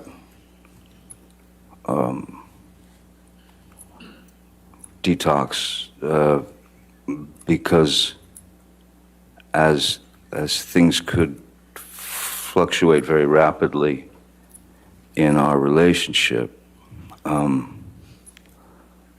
I was wary that those things would come up during what needed to be a very straight detoxification of these substances, and I was well aware that it was not going to be pleasant. I was well aware that I was going to go through quite a bit of physical changes, physical. Yes, I was afraid that it would be too much for her, and I also felt that she might be too much for me at the time. So then why did Misheard come down to the island with you during the detox process? She insisted. And she switched places with Christy. Could you please describe for the jury, Mr. Depp, what it feels like to go through a detox from opioids? I would say the best way to describe it is it feels like it feels like the inside of you, the very inside of you, is trying to escape the body. So it becomes obviously very physical, and so therefore you'll go into a withdrawal would mean that you would go into you'd have immense cramps in your stomach, your muscles would seize, my body would shake. The pain is like nothing I've ever experienced before. Part of it was, so the best way to explain it, for example, there was a situation that when we were on the island and I was going through the detox, and it was hitting pretty hard at that point. And Misheard had made a deal with Nurse Debbie and Dr. Kipper to stay at their end of the island, and that she would administer the drugs to me, administer the medications that I needed to not go into for lack of a better word, these intense, sharp, painful heebie-jeebies. And there was a moment when I could feel my body starting to tense, and I could feel the withdrawals coming on, and they come on quick, and they're not discreet. They go straight for the jugular. I mean, like I said, when your receptors are in full bloom and begging for the substance, the drug, the opiates that my body had become used to, these receptors that were being fed by. There was a moment when it was coming on very fast, and I was sitting on the couch in the little house that we all saw on the island. Misheard was at she was in the sort of kitchen area, and she was chopping vegetables, I remember. And I think it was around 2:30 in the afternoon, and the effects of the withdrawals were really coming on. And I said to Misheard, I'm going to need the meds now. And she said, she looked at the clock and she said, "It's not time." And I said, no, you don't understand. This is not about clocks and watches and things. I'm going into the ship, and it was visible. And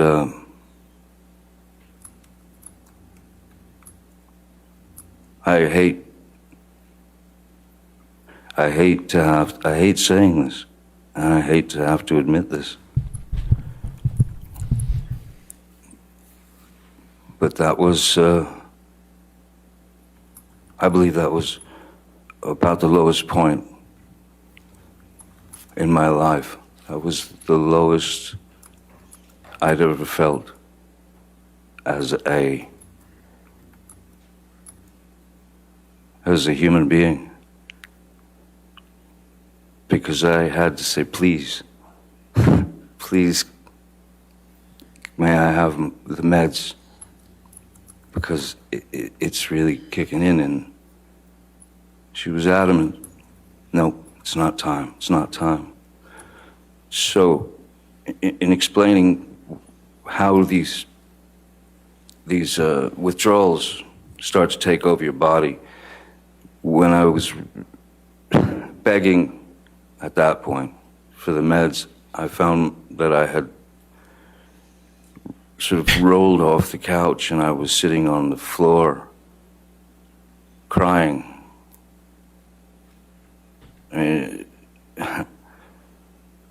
tears streaming down my face, begging another human being to please give me the meds that will take this away. And she would not. She was adamant that, nope, it's not time, 4 o'clock. So the only thing that one can do in that situation is you have to trick the body. You have to you have to manipulate your body out away from those. Well, you have to trick the body to get away from the receptors.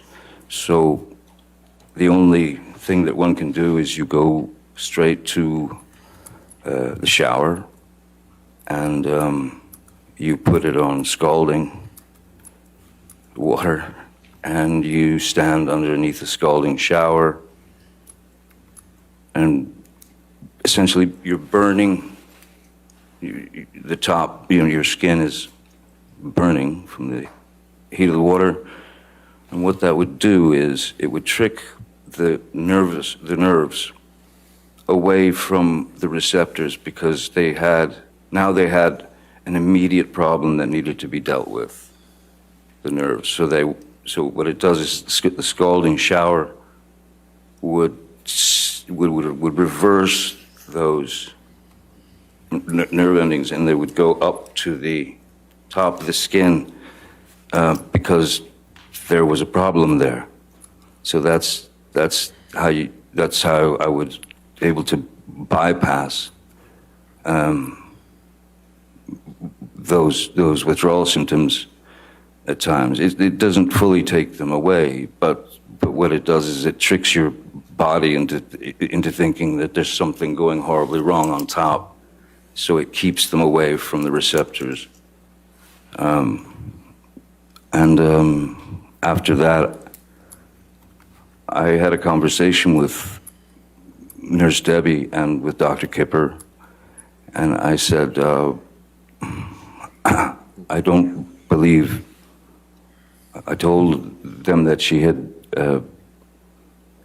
denied me the meds when I was in need, and then I told them that I don't think that this is going to work here anymore. I think we have to leave the island, and I need to be, she can't be with me while I'm going through the rest of this detoxification. So I told them we should leave the island. I asked them if they understood what I was doing, and they did. So we went back to Los Angeles, and then I asked Misheard if she would please allow me 5 days, 7 days, whatever it took to finished with the rest of this horrific detox and the pain. Did Misheard give you that time? She did, reluctantly, yes. I was immediately accused of throwing her out. I was accused of abandoning her. I was accused of not appreciating all that she had done to get me to this point where I was, which was kind of an interesting argument for me. I begged her, please, can I get a place at the Beverly Hills Hotel? I'll get you and your friends a bungalow at the Beverly Hills Hotel where you can all stay together and have a grand old flag. You can have fun, you can do whatever you want, and you don't have to sit around Mr. Shaky. And she wasn't happy about it, but it was very necessary. So she did eventually leave for about five days or so, and I sat in after a few days, I sat in a metal chair with one song on a loop, that I could focus on the lyrics and the power of the song to help me get through it. And even once the effects, started to go away, that is the pain, I was still in this, something strange that happens you feel electricity in your body. You feel this electric, very foreign, and you're just sitting there like going through it. And I didn't understand what the electricity was until probably, and this lasted for, the electricity, that feeling lasted for a month, 2 months. And I finally realized at a certain point what that electricity was. And I was feeling, that's what it was. I was actually feeling without the aid of the drug, without the aid of any drugs. I mean, I'd had refused with Dr. Kipper and Nurse Debbie and Amber at the table before she left for the hotel with her friends. I had refused to continue taking the phenobarbital and the lithium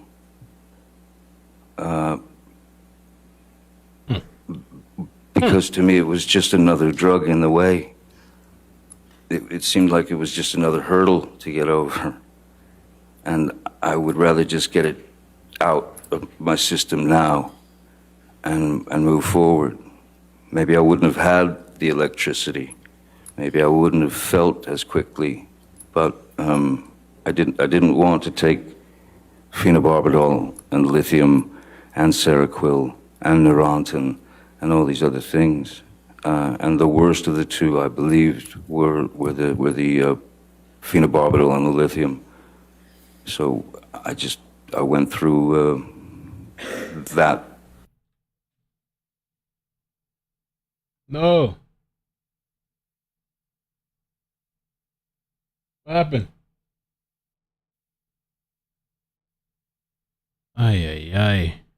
It's not me, right? Let me pull up another one.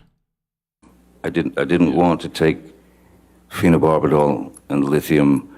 And oh no, they all froze. They all froze?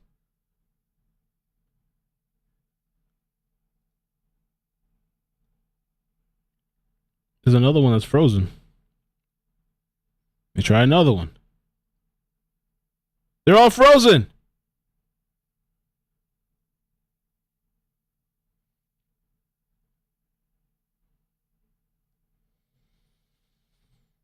Let me see here.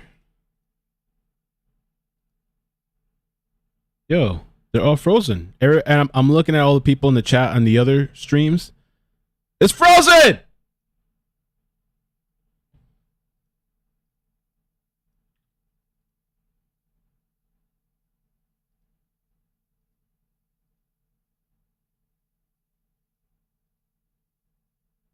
Let's try another one.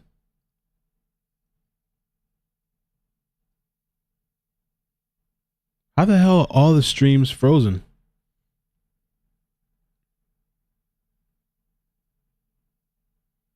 Everything's blacking out, yo. All the streams are blacking out right now. What happened? What the fuck? Stand by. Coverage will continue shortly. Yeah. Se acabó. Mira. Bruh. ¿Qué pasó? Oh my God. I thought it was me because I'm on the VPN today accidentally, but it's not. Let me try another one. Let's try another one. Wow. Wow. Mamma mia.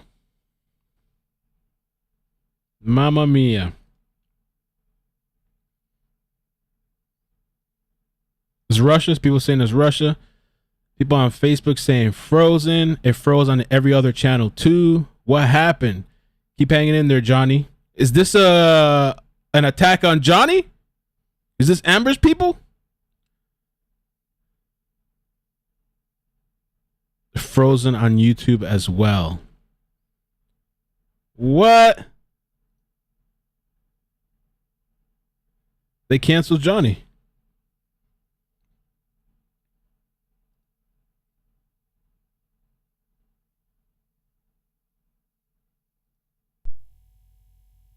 What the fuck?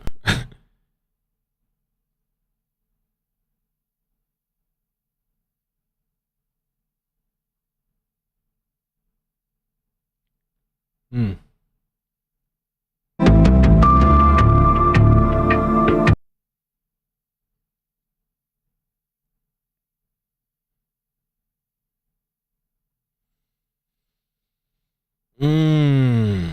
Stand by. What in the hell, bro?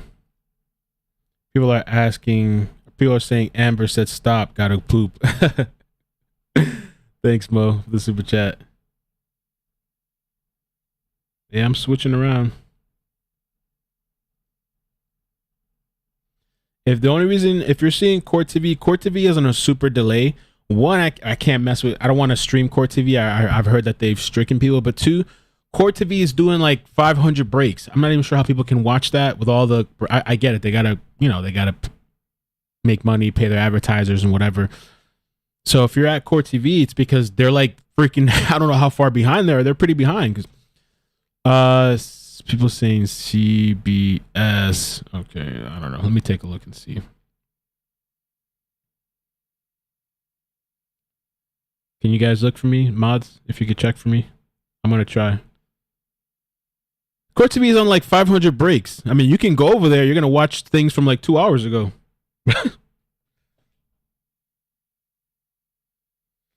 Let's see.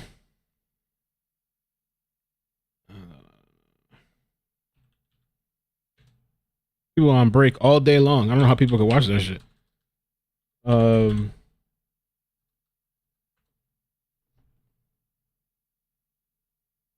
No, a 3-hour delay.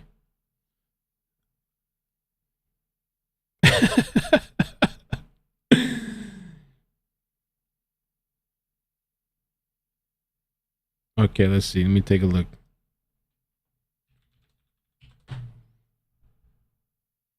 All right, we'll try this. Let me see if this will work.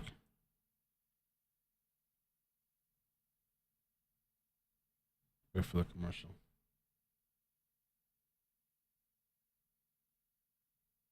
I mean, you guys, yeah, you want to go watch that? Go ahead. 3 hours behind. What she and Raquel had decided that they were going to. So we do have a feed. I'm gonna rewind it to where we left off a little bit. If I can find it. It's got to be like 4 minutes behind or something. 4 years? 4 years maybe, was it? Let me switch it. I don't 2012 or 13 to, I don't, With many years. Was like many years. Feel as what actually feeling. Okay, we left off right around there, right? Or to hide, or to first time. Yeah, So the first time. I was feeling for the first time. All right, here we go. In many years. There was nothing process, but to cover, I couldn't to hide, and so there was various. My children were there. We helped Weed Island, and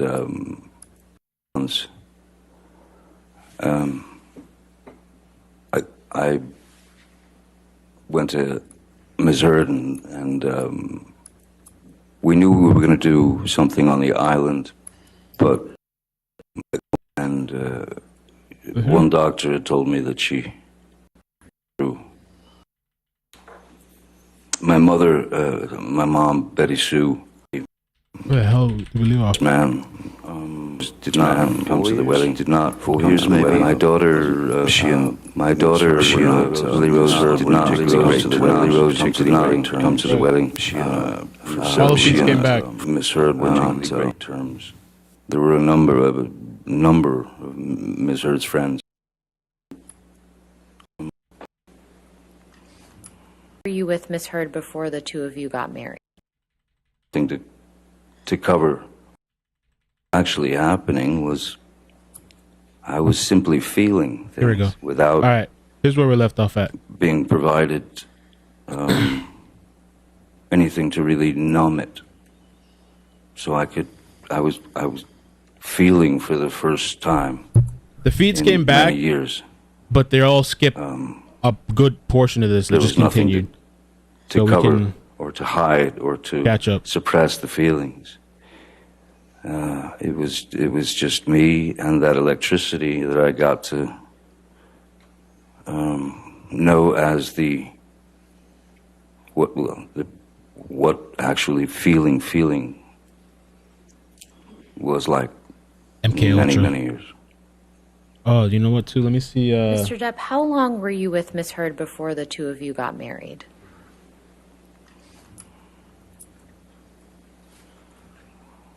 We're back. 4 years? 4 years maybe, was it? I don't 2012 or 13 to 2000, we were married in February 3rd, I believe, 2016. And where was that wedding? Excuse me. That since my mother, my mom Betty Sue, who by this time in her life had mellowed quite a bit, and she'd been through a number of illnesses. Since my mom was ill, and Married too long. one doctor had told me that she had no more than 3 months. I went to Misheard, and we knew we were going to do something on the island, but I decided, or asked her, and we both agreed that her parents would come to my mom's house so that my mom could witness the wedding and be there and all that. So yeah, we held it at my mom's house for that reason. So there was my children were there, Ms. Heard's family and friends, and so that was, yes, February 3rd, 2016. And is that the ceremony that you mentioned, or the Oh, no. celebration on the Was island? it 15? I don't know. Sorry. I'm sorry, what was your question? I said, is the date that you just mentioned, is that the actual ceremony, or is that the date that you celebrated on the island? No, the actual ceremony, the actual wedding that goes down on paper, it was February 3rd at my mom's, at Betty Sue's house, and then we all immediately left for the island for the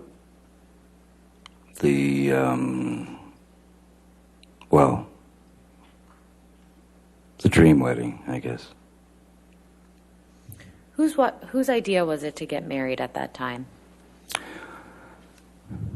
Well, I had proposed to Ms. Heard a couple of years before, I believe, and so we talked occasionally about when would be the right time in terms of between schedules, and how could we make this so that we could actually have a wedding and a honeymoon, and then go on to do the work. At first, my sister Christy was handling all of the details and things that, for example, that Miss Heard wanted for the wedding, and what she and Raquel had decided that they were going to design or what the wedding was going to be like.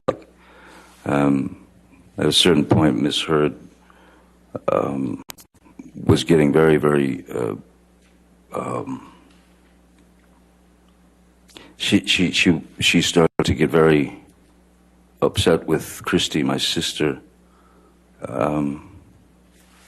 and accused me and Christy of trying to slow the process. Were you trying to slow the process? No, I wasn't trying to slow the process, but what I couldn't understand was when Misheard and her friend Raquel Pennington had decided to take all that away from my sister, and then they jumped in and made sure Your that. Honor. Testimony about what Ms. Pennington had decided is hearsay. We can move on from All that. right, I'll sustain the objection. Next question. Good one. Directing you to the celebration on the island. Who was invited to that celebration? Close friends, family, obviously. My father, my dad came. My son was there. He was my best man. My daughter, Lily Rose, did not come to the wedding. She and Misheard were not on particularly great terms for several reasons. There were a number of Misheard's friends and her family.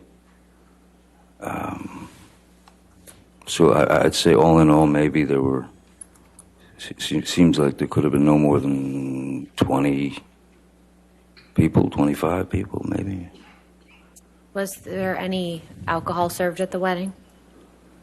Yes, there was alcohol served at the wedding. There was champagne. There was all the accoutrements. And then, yes. And was anyone ingesting any illegal drugs at the wedding? Yes. And who was doing that? Well, there was a schedule that was written out and printed out and sent out so that everyone would know exactly the time that everything would happen. And on that sheet, the schedule, there was like some kind of rehearsal type thing. There was also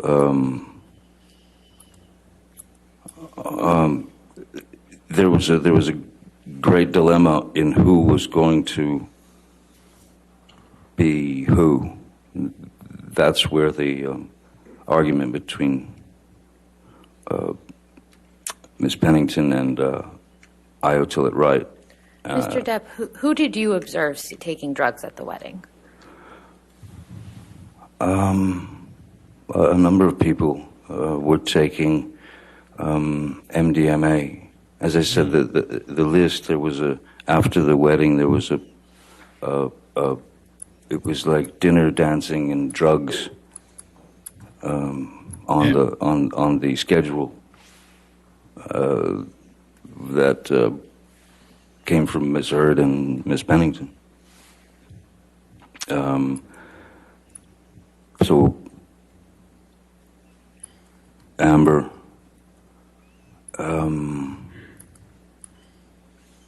Raquel, a couple of friends of mine, Savannah, her assistant,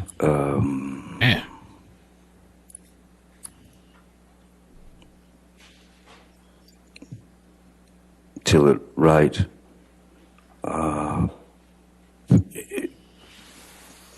all of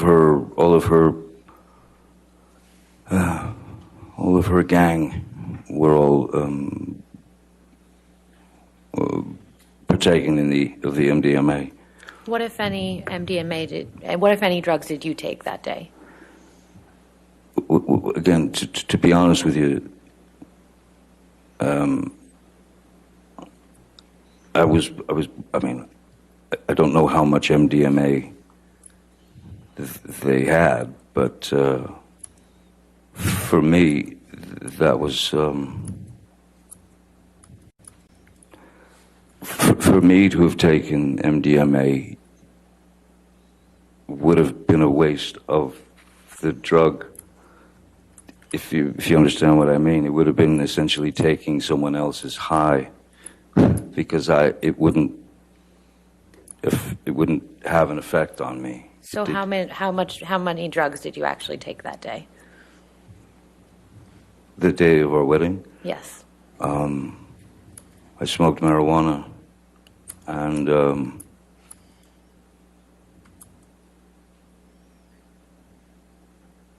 I don't remember drinking. I don't remember that I was drinking then. This was right. This was right before she was going to London to do, I believe, London Fields, and I was going off to Australia to do Pirates 5. I'm pretty positive at that point I wasn't partaking of alcohol. My drug of choice is, or was, and it is marijuana.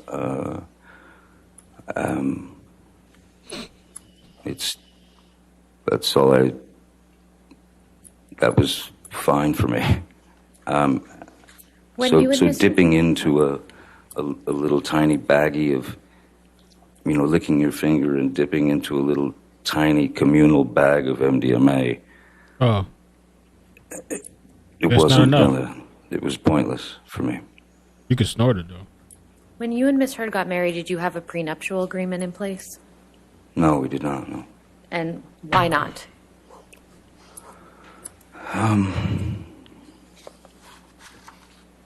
There always seemed to be some reason or another why she wouldn't discuss it, or if we did discuss it, it became an issue that would turn into it would springboard into unpleasantness and then arguments. And then it was also too late. At a certain point, it was just too late.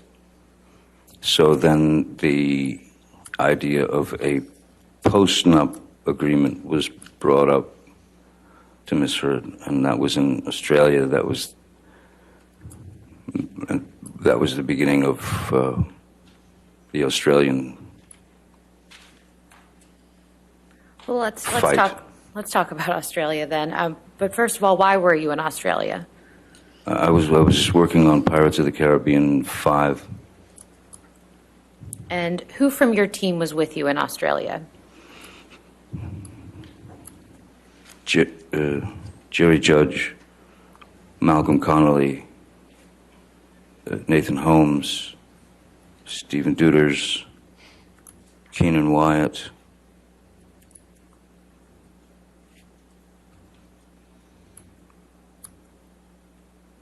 I believe that was it. Oh, and no, that's it.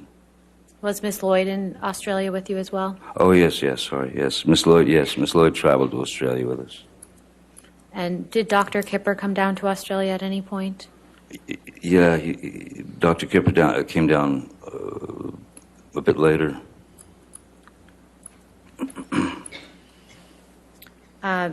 Mr. Wyatt testified yesterday that he observed you have a meeting with Sean Bailey in Australia. Do you remember that? Yes. And could you please tell the jury who Sean Bailey is? Sean Bailey, at that time, I believe he was the number three man at Disney in terms of hierarchy. He was upper echelon Disney, so he was under Bob Iger and initially under Dick Cook, who was removed from Disney for some reason. So yes, he was number 3 man at Disney. And why were you having a discussion with Mr. Bailey? The discussions that I was having with Mr. Bailey, with Sean Bailey, were they had to do with, well, as I think we've established, I have always, from the beginning of that series of films, I had always rewritten my character's words and jokes, if you will, and situational comedy and things that I would add.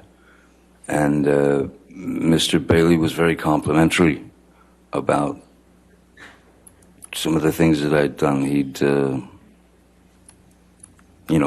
come over to me laughing after Objection. a take. Calls for hearsay. Your Honor, this is just discussing generally what they were talking about. He was getting specific. I'll sustain that if you want to continue. That's fine. Mr. Depp, was Misheard in Australia with you? She came a little later, yes. Do you recall when she came down? I don't recall. Well, no, I do recall. It was March. It was March. And what happened when Misheard came to visit you in Australia?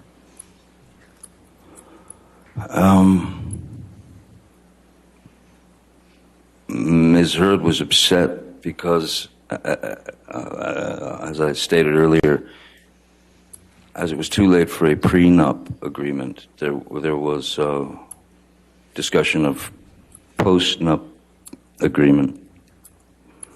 And I had called my lawyer at the time and asked him if he could have one of his lawyers sit down with Ms. Heard and give her a basic rundown of what a postnuptial agreement meant, and I was told that they showed Objection. Hearsay. Your Honor, this is something he asked an attorney. It's not a statement of fact that's being offered for its truth. I'll sustain the objection. Okay. Next question. What did Ms. Heard tell you she was upset about when she arrived in Australia? Ms. Heard told me that the attorney that she met with was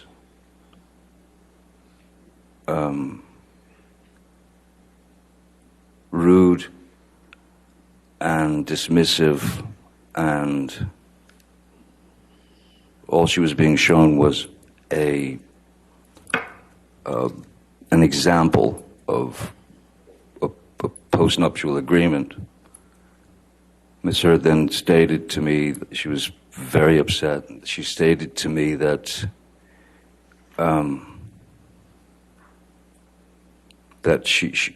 what she had said was, she said to the lawyer, the woman, that this Johnny can't, he must not, he doesn't know about this. He's never seen, he doesn't know that this is what this is. No way he would agree to this. And what Ms. Heard then expressed to me was that the lawyer, the woman, had laughed at her and said, "Oh, he knows. Yes, he knows everything." Which sent her into a tailspin.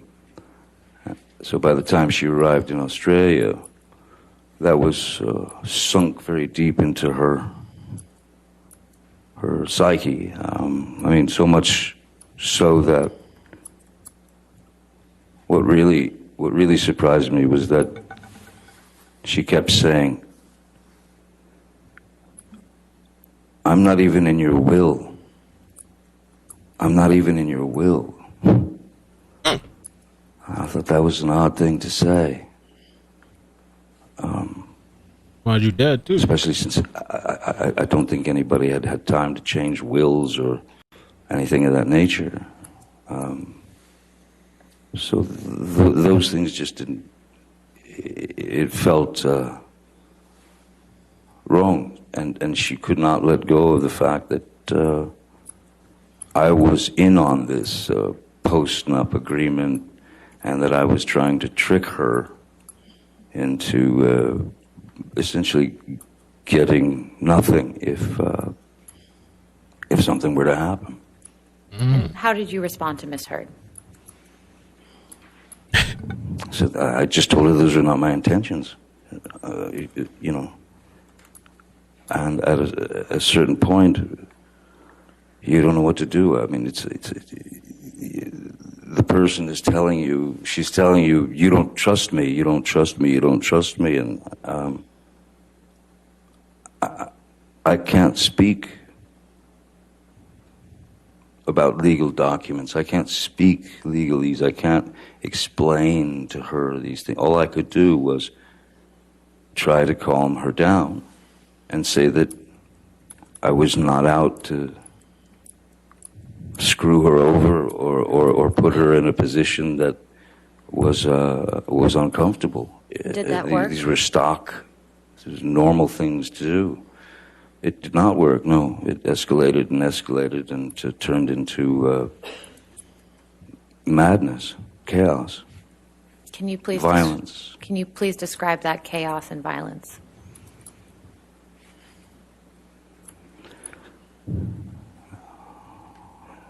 Yes, she was irate. She was irate, and she was possessed. And when I tried to remove myself, as I normally would from a situation, and that is to say, you know, as she's hammering me with sort of brutal words and you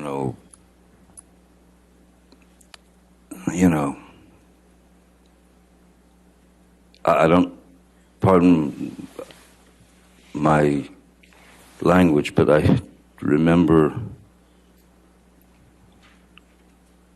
that it wasn't nice sort of being called an ass kisser to lawyers or a pussy that didn't fight for her or stand up for her.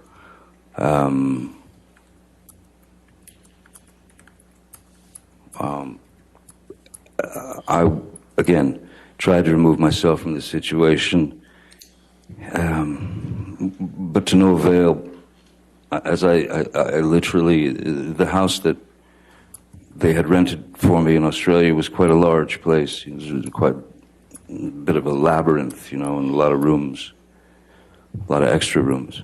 So I would go to, well, I'll just cut to the chase. I think that I ended up locking myself in about at least 9 bedrooms, bathrooms that day, as she was banging on the doors and screaming obscenities and wanting to have a physical altercation.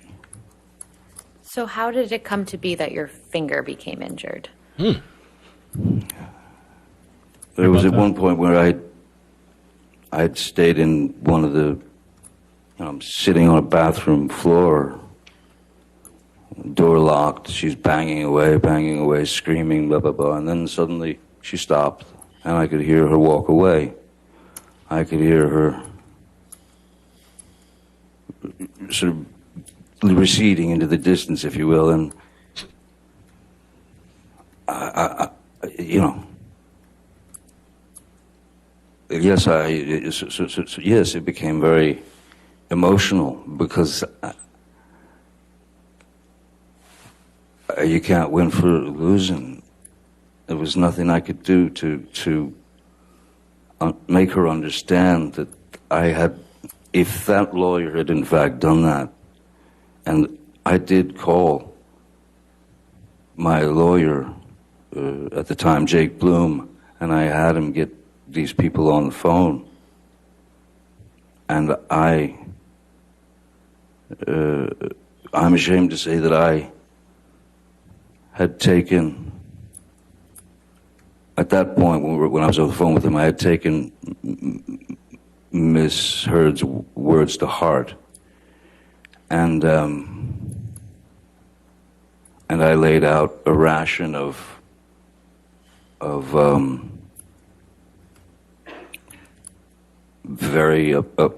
was very upset that she was pushed to that limit because I had believed it, and in fact none of it had happened. So it was all getting too crazy. And again, I had been sober for many, many months from alcohol and substances, aside from the marijuana. And I left the place, the room that I was hiding in, or not hiding, locked myself into. And I went downstairs in the house. Downstairs in the house, as soon as you walk in the house, you can go upstairs or downstairs. Downstairs there was a sort of a rec area, pool table and such, and there was a bar. And I was a mess. I was a wreck. I was shaking, and I just didn't understand why all this was happening. So I went behind the bar. I grabbed a bottle of vodka that was there and a shot glass and sat at the bar.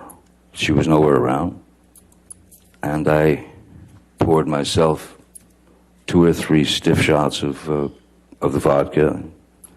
First taste of alcohol I'd had in a long time. And then she came down to the bar and found me there. And of course started screaming, "Oh, you're drinking again, the monster," and all that.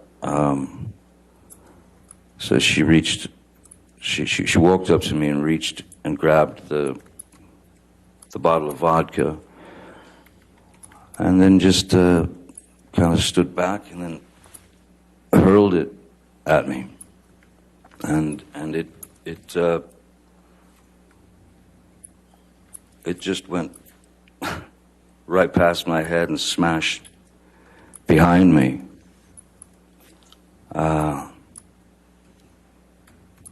So I stood up and I walked behind the bar, and there was a larger bottle of vodka, the kind with the handle, on it. I grabbed that and I went and I sat in my seat again. I opened the bottle and I poured myself a shot and drank it. Misheard was flinging insults left, right, and center, and she then grabbed that bottle and threw that at me. And the way that the bar was situated and where Misheard was, so if I could show you, so if this is the bar where the glass was and the bottles if this was the bar and I was sitting here like this, she would grab the bottle and she would go there. She went there. And so I was leaning like this in the chair, looking at her. First bottle went, then got the other bottle, shot. Takes the second bottle, which was the larger one. I'm in this position again, and my hand is on the edge of the bar, like that, you know, leaning over, the fingers like that, and she threw the large bottle, and it made contact and shattered everywhere. And I honestly didn't feel the pain at first at all. I felt no pain whatsoever. What I felt was, I felt heat. I felt heat, and I felt as if something were dripping down my hand, you know. And then I looked down and realized that the tip of my finger had been severed, and I was looking directly at my bones sticking out, and the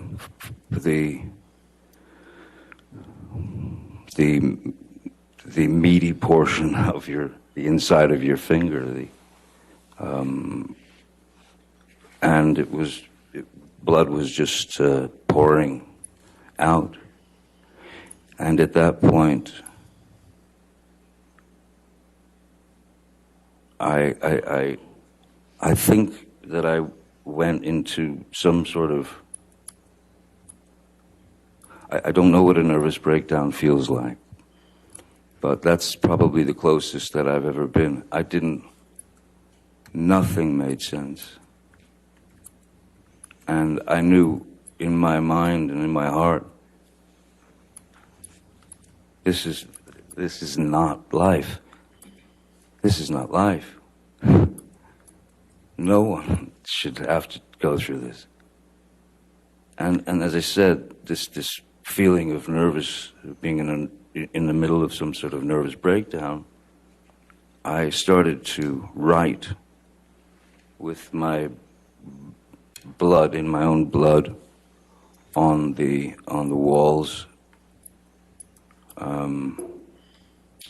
little reminders from our past that essentially represented lies that she had told me and lies that I had caught her in. Bruh. And then the next thing, you know, amongst all the madness, I would again hide in the bathroom or wherever, and I texted Dr. Kipper and I said, "You might want to come over. You know, I've cut my finger off here." Which finger was cut, Mr. Depp? It's the middle. It's the funny-looking one. It's the middle finger here. You can see you can see all the sort of from the initial wound. All these bones up here were crushed, and it looked like Vesuvius, you know. And so this part of my finger now is, so that because of not having use of the tip here, this is basically arthritis that kicks into the joint once that upper part of the finger is mangled. So is that the right middle finger? Right middle, yes. And is that your dominant hand? Yes, it is, yes. Mr. Depp, after Misheard threw the vodka bottle at you and severed your finger, What, if anything, did she say when she saw the injury?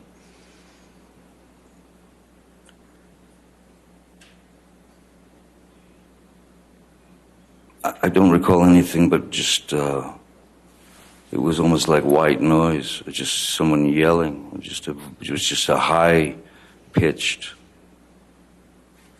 constant attack of insults. It was just jumbled words to me in a very high frequency, and I was in a bit of shock, you know. I was in shock. You mentioned that you reached out to Dr. Kipper. Did you receive medical attention after that? Yes. Jerry Judge, Malcolm Connolly,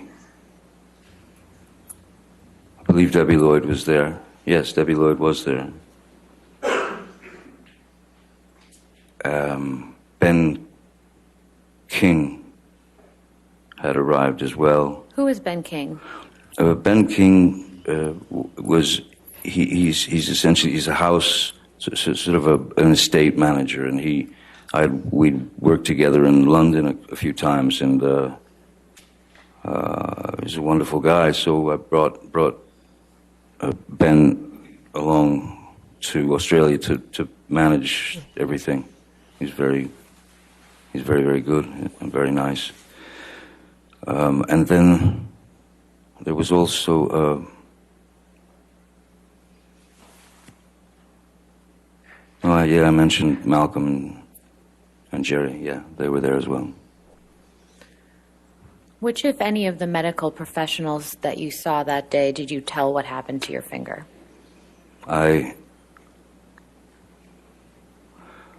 When Malcolm and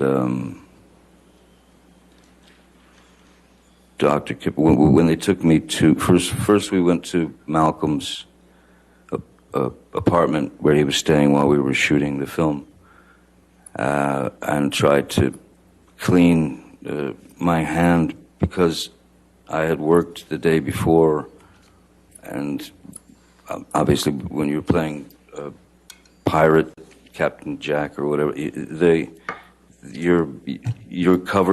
paint with alcohol, with rubbing alcohol. They paint dirt all into your hands and into your face and everything. So they were worried about getting my finger clean, so they tried doing that at Malcolm's. And then Kipper said, no, we've got to get to emergency room, and we've got to get hold of the tip of his finger. So we went to the emergency room. The doctor asked me what happened, and I lied to him. I said that I had smashed it in these large accordion doors, that it got caught in the accordion doors. Why would you lie about that? I lied because I didn't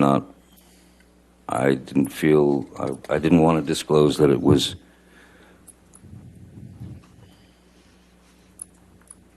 what it was. I didn't want to disclose that it had been. I didn't want to disclose that it had been misheard, that had thrown a vodka bottle at me and then took my finger off. I didn't want to get her in trouble. I didn't want to.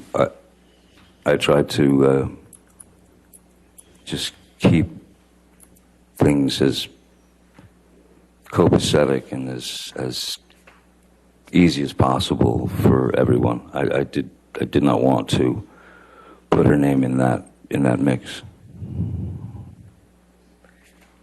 Did you tell Dr. Kipper what had actually happened to your finger? Yes. After you returned from the hospital, where did you go? I went to Malcolm Connolly's apartment and slept on his couch. And to the extent that you know, where was Misheard during this time? Misheard was, I wasn't there, but I had, it was clear that she had to, she needed to leave. And I'd asked them to get her on a flight from Melbourne or Sydney or wherever back to Los Angeles. Why did you ask for that? I didn't want to see her. I didn't want to see her. I didn't want to have any more arguments. I was, for all intents and purposes, I was just done. Mr. Depp, I'd like to show you a picture. If we could please pull up Oh. Plaintiff's Exhibit Oh, 145. no. With the finger? Uh-oh.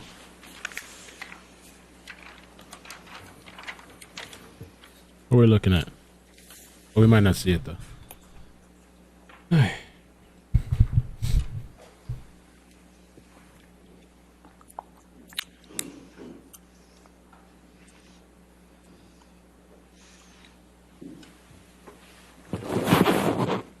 Mr. Yes. Depp, what is this a picture of? That is, that's me in the emergency room. I see a detail that I'd forgotten, which is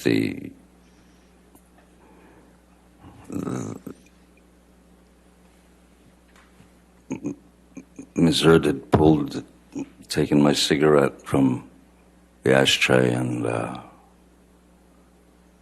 stomped it out in my face here. Could you mark on the screen where you see that? It's right above that green dot. And do you know who took this picture? I do not know. Could we please publish this to the jury? Yes. Let's take it. Evidence? Yes, please. Any objection? What? I never heard of this. 145 in evidence. You can publish to the jury. Oh, shit. And so, Mr. Depp, now that the jury can see the photograph, can you again explain what that green dot is identifying? Just above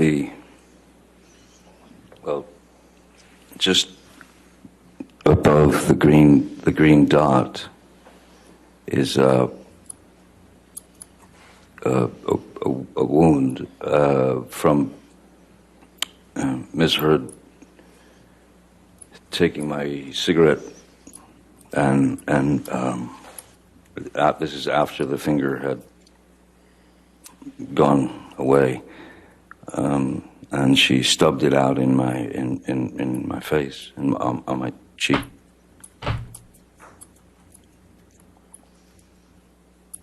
So that's the result of that.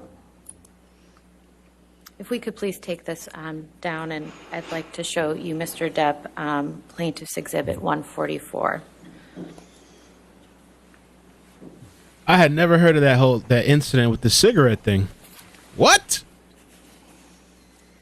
Bruh. What explanation you have for that? I want to hear this. Yep. It's What is Can we this a see- picture of, Mr. Depp? the remains of my finger. Oh shit, we're gonna see Was this it. taken shortly after you were injured? I believe this was taken at the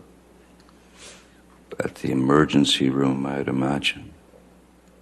I'd move to this into evidence, but I'd like to also warn the jury and the people in the All right. audience that this is a very graphic picture. All right. Any objection? All right, guys, heads up, trigger warning if you gotta turn away. Okay. Jesus Christ. I'm not even gonna do Take the this big down. Thank you.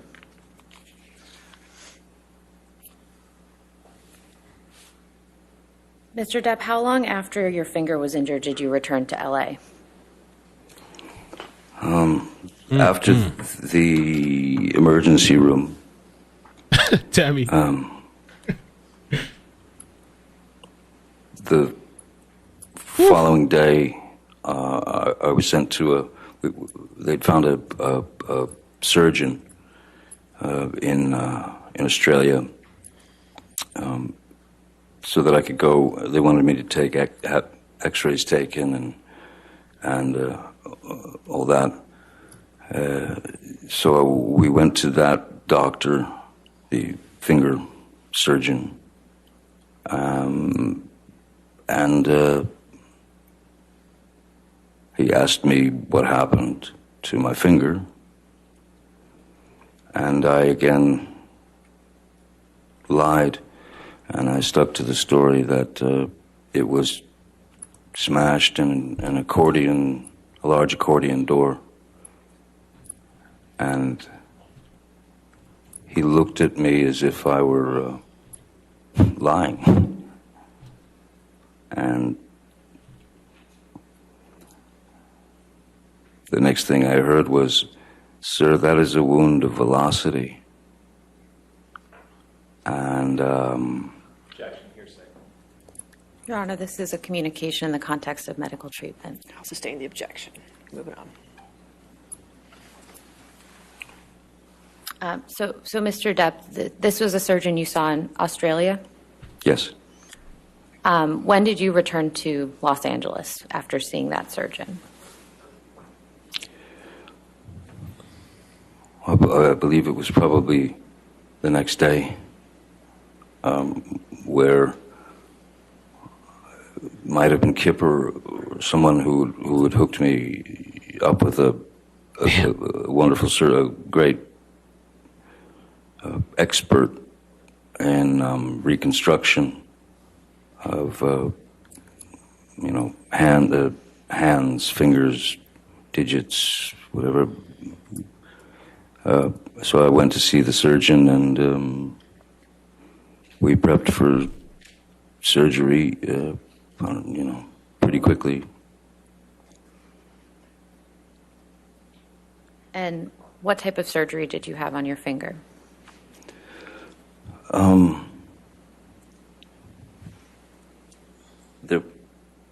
The majority of this was all missing, and essentially, to some degree, hollowed out, if you will, because the bone had shattered, and then there was the bone that was sticking out down there. So he had to do a skin graft from this part of my hand, and graft it onto my finger to give me a finger again. Anything else that was done to your finger to stabilize it?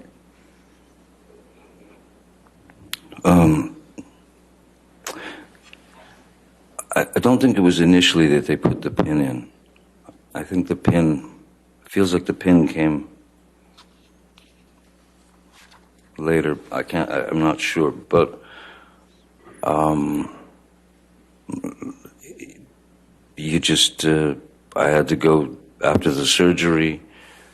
It was bandaged up, and they give you all kinds of things on what to do, what not to do, keep it elevated or this or that, and I just walked away with a very large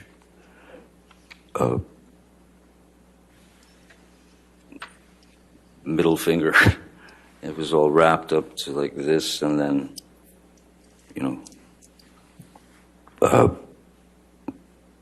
medicated. They've given me shots in there and such. How long did you wear that bandage that you just described? Well, the bandage was from the time of the surgery all the way through the remainder of finishing Pirates of the Caribbean, which was, I think I finished, the injury took place in March. Finished Pirates of the Caribbean 5, I believe, in August, beginning of August, end of July. And you So got there this- was a bandage on it the whole time. What I had to do was wear, because of, there's a special effects trick that they had planned. Basically, whatever bandage I had on, as long as they could, they would put little green dots, Ooh, for green example, on the splint and the finger and all that, and the bandages, so that in post-production they could use what's called computer-generated imagery, CGI, Damn. to erase the bandage and replace it with a normal finger. That's how we finished the film. Bruh. That's crazy. If I we didn't know could that. please pull up Plaintiff's Exhibit 61. What else they're gonna show? I'm curious. I think those pictures were powerful, man. And then especially, I didn't know about the cigarette thing. Of course, the finger thing is horrible, but And if we they're could pull disputing the that. Second picture. But what are they gonna say about the cigarette Third. thing? Damn, bro, that bitch is evil. She really did that? Can you keep Damn. please? God damn, man. Hey, Another. yo, take your time, Johnny. Tell the whole This is a story. series of pictures. Oh Lord, To spare everyone, I don't think I'll show you the what is going on? the Let's see it. immediate Let's see it. injury again. This was Oh right yeah, here. yeah. We don't Thank need to see you. the finger again, please. Mr. Depp, do you recognize this picture? Yes, I do. And Jesus Christ. What's reflected in this picture? This was taken in the surgeon's office,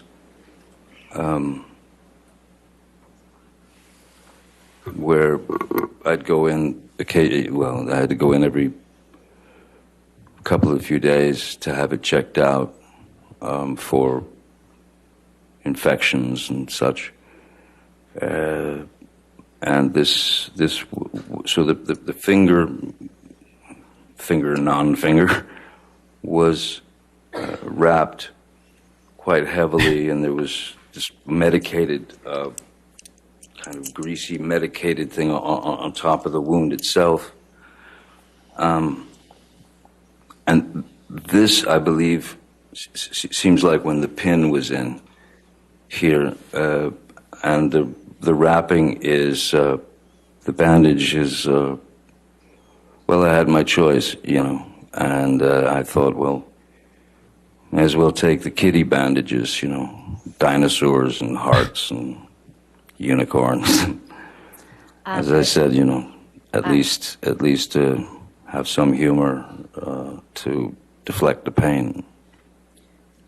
Your Honor, I'd like to move Plaintiff's Exhibit 61 into evidence. Do you want the whole exhibit or just this picture? If we could publish the whole whole exhibit. exhibit. You want the Yes. whole picture, the whole exhibit? Any objection to 61? No, Your Honor. All right, 61, but you just want to publish this part of 61? Okay, thank you. So how long after your injury was this picture taken? After the initial injury, Yes. I'd say no more than, it would seem to me, no more than 5 days, a week. And how long was this bandage on your hand for? Well, I was wearing bandages all the way up until I finished the film, and then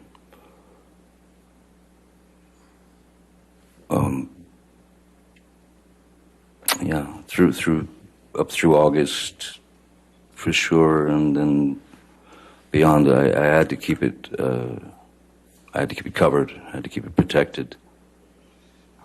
Do you recall how long after the injury that how long after the surgery the pins were removed from your finger? I would say maybe, I think it was about 2 or 3 days, because I remember that there was maybe more, but I just remember that the pain seemed to be getting worse and worse as Debbie would rate it, from a Is this an 8 out of 10? Is this a 3 out of 10? That kind of thing. At a certain point, it became kind of a 12 out of 10 because it felt hot, very, very, very hot, and it felt there was throbbing. It was like it was throbbing, and the pin in there. It was like I could feel the pin in there. So we called the surgeon. I called the surgeon, told him. Actually, I think it might have been Debbie Lloyd. Actually, they called, but I knew I had to see the surgeon again because something felt very wrong, and I went there, and he removed all the bandages, and he found that that my finger was indeed infected, and that I had contracted MRSA, MRSA, which is like I believe it's like the flesh-eating disease or something. But it was a pretty grotesque sight. After that, with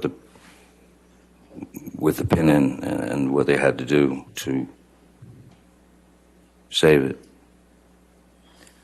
Mr. Depp, while your finger was injured and healing, did you ever take any opiates during that time?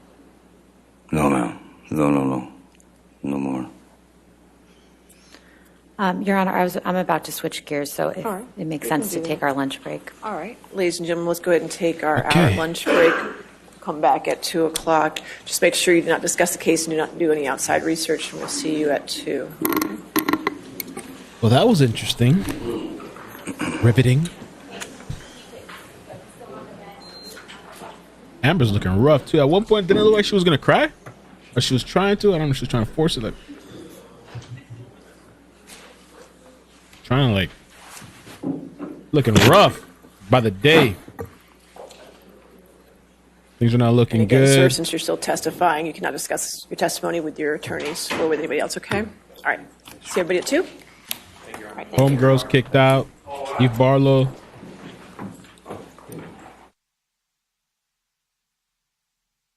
Okay, I just recorded a clip. I'm gonna start rendering that so I can post that. Wait, did they say when they're coming back? Or are we waiting? They're gonna tell us in a second. Are they doing 1 hour today or 2? Or an hour and a half? Maybe they should try an hour and a half or something. I gotta go for 2 hours. Here it is. All right, I got my clip. I could just probably upload the raw file, actually. I don't even need to,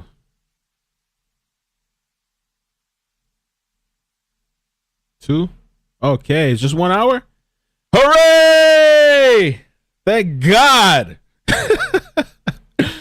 So I have some audio that we can listen to that's really interesting about, it's with Amber and Johnny. We can chill and listen to that till they come back. And I'm gonna add this. I'm so happy that it's not 2 hours, man. You just don't know. Ecstatic. Yeah, we'll play the audio. For people that are asking about Molly, she couldn't make it in today. She didn't get a wristband. She got there a little bit late and she couldn't get in. Let me get the super chats real quick, and then we'll listen to some of this audio. I'm gonna clip some of this. I wish I had the beginning portion. I'm sitting on a bathroom floor. Wish I had the beginning part where it says, "What happened to your finger?" and then he answers. Maybe they can clip that for me. Or they can record it for me. Let me get that. See the Moz can pull me a clip.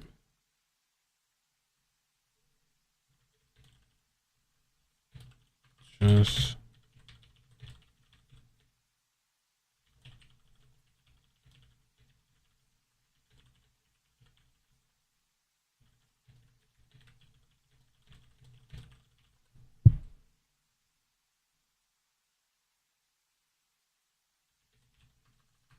when the lawyer asks. What do you guys want to do? You want to listen to the audio, or you want to? Should we do calls? We could listen to the audio. I heard it's really good audio. I don't even feel hungry, honestly. I'll probably eat something, but I don't even feel. I ate this morning before the stream. I need to get back on point too. I've been working out, but the workouts have been kind of lazy. Someone should clip when he said, why so they can object again. We have that clipped, actually. You guys want to listen to the audio? All right, let's listen to the audio. Let me pull it up over here so we can chill for a while. Okay. That's from the, yeah. Oh, shit. Oh, my God. All right. My bad.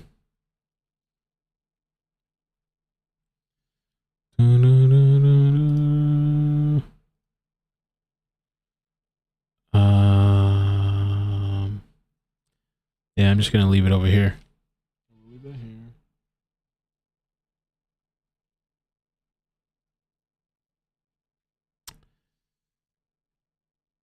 Okay.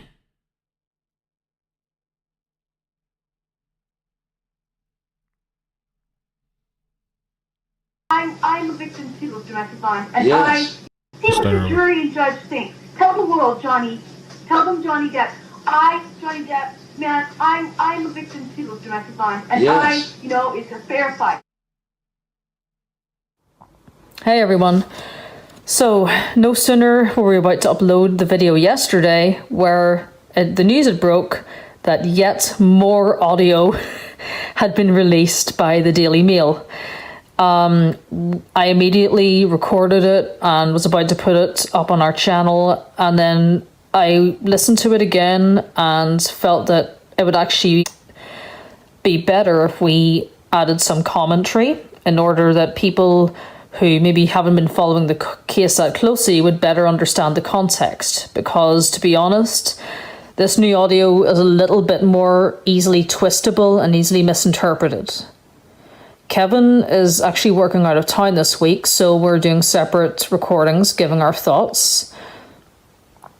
So, about this recording, we don't know what date this telephone call was recorded at this point, but we're assuming it was in around the time that Amber went public with her allegations of abuse. As you will hear, that video that was leaked on TMZ is discussed, as well as how TMZ got a hold of the news of the impending divorce and the allegations of abuse. So we know in around this time that Amber's parents had several conversations with Johnny over text message, claiming that Amber was only accusing him of domestic violence on her lawyer's advice, claiming that her lawyers told her she would be evicted from her home if she didn't accuse him of domestic violence. And we also know that Amber reiterated this sentiment in a final text to Johnny, blaming the lawyers on both sides.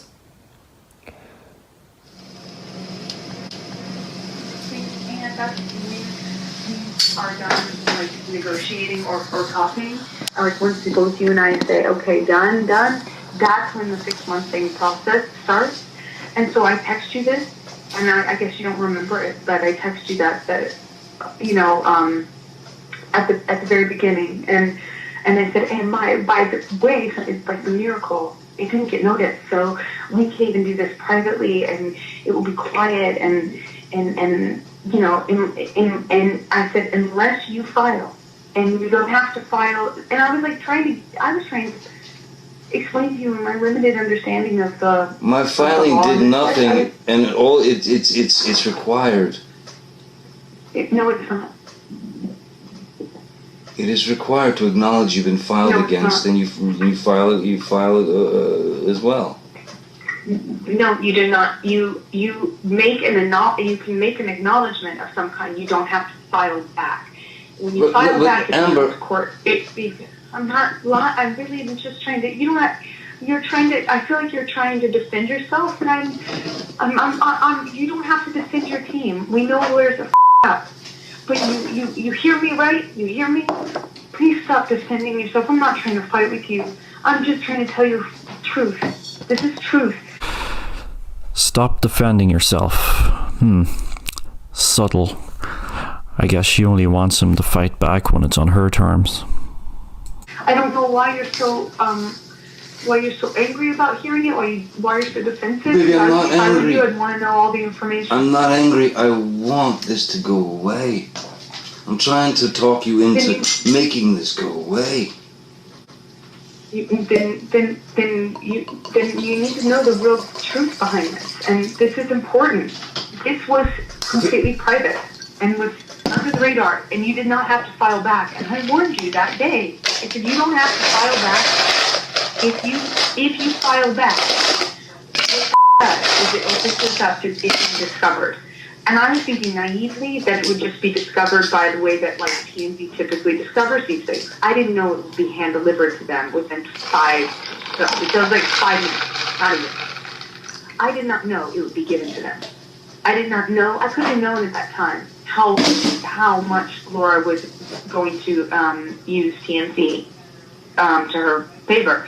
I did not know that. So I just thought naively that TMZ could likely discover it if it was filed on your part. I warned you. I said this to you thinking that you were going to be participating. I said, hey, just so you know, you don't have to file. I'm not going to go after you. I don't want to stop talking to you or whatever.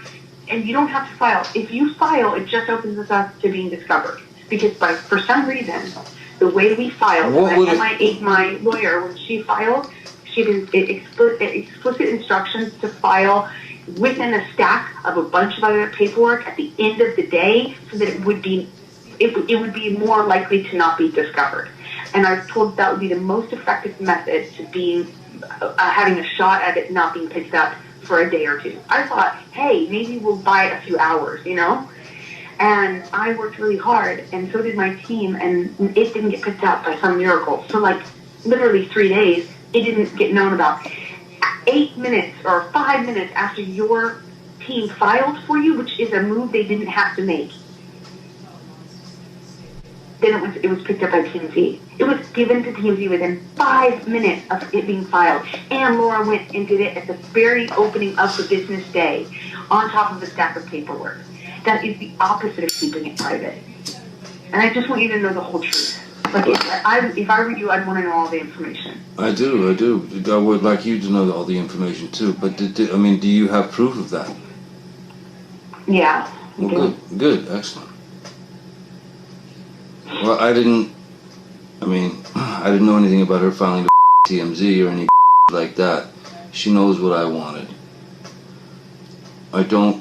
And I think maybe she's trying to do what's best for you without maybe I don't know, but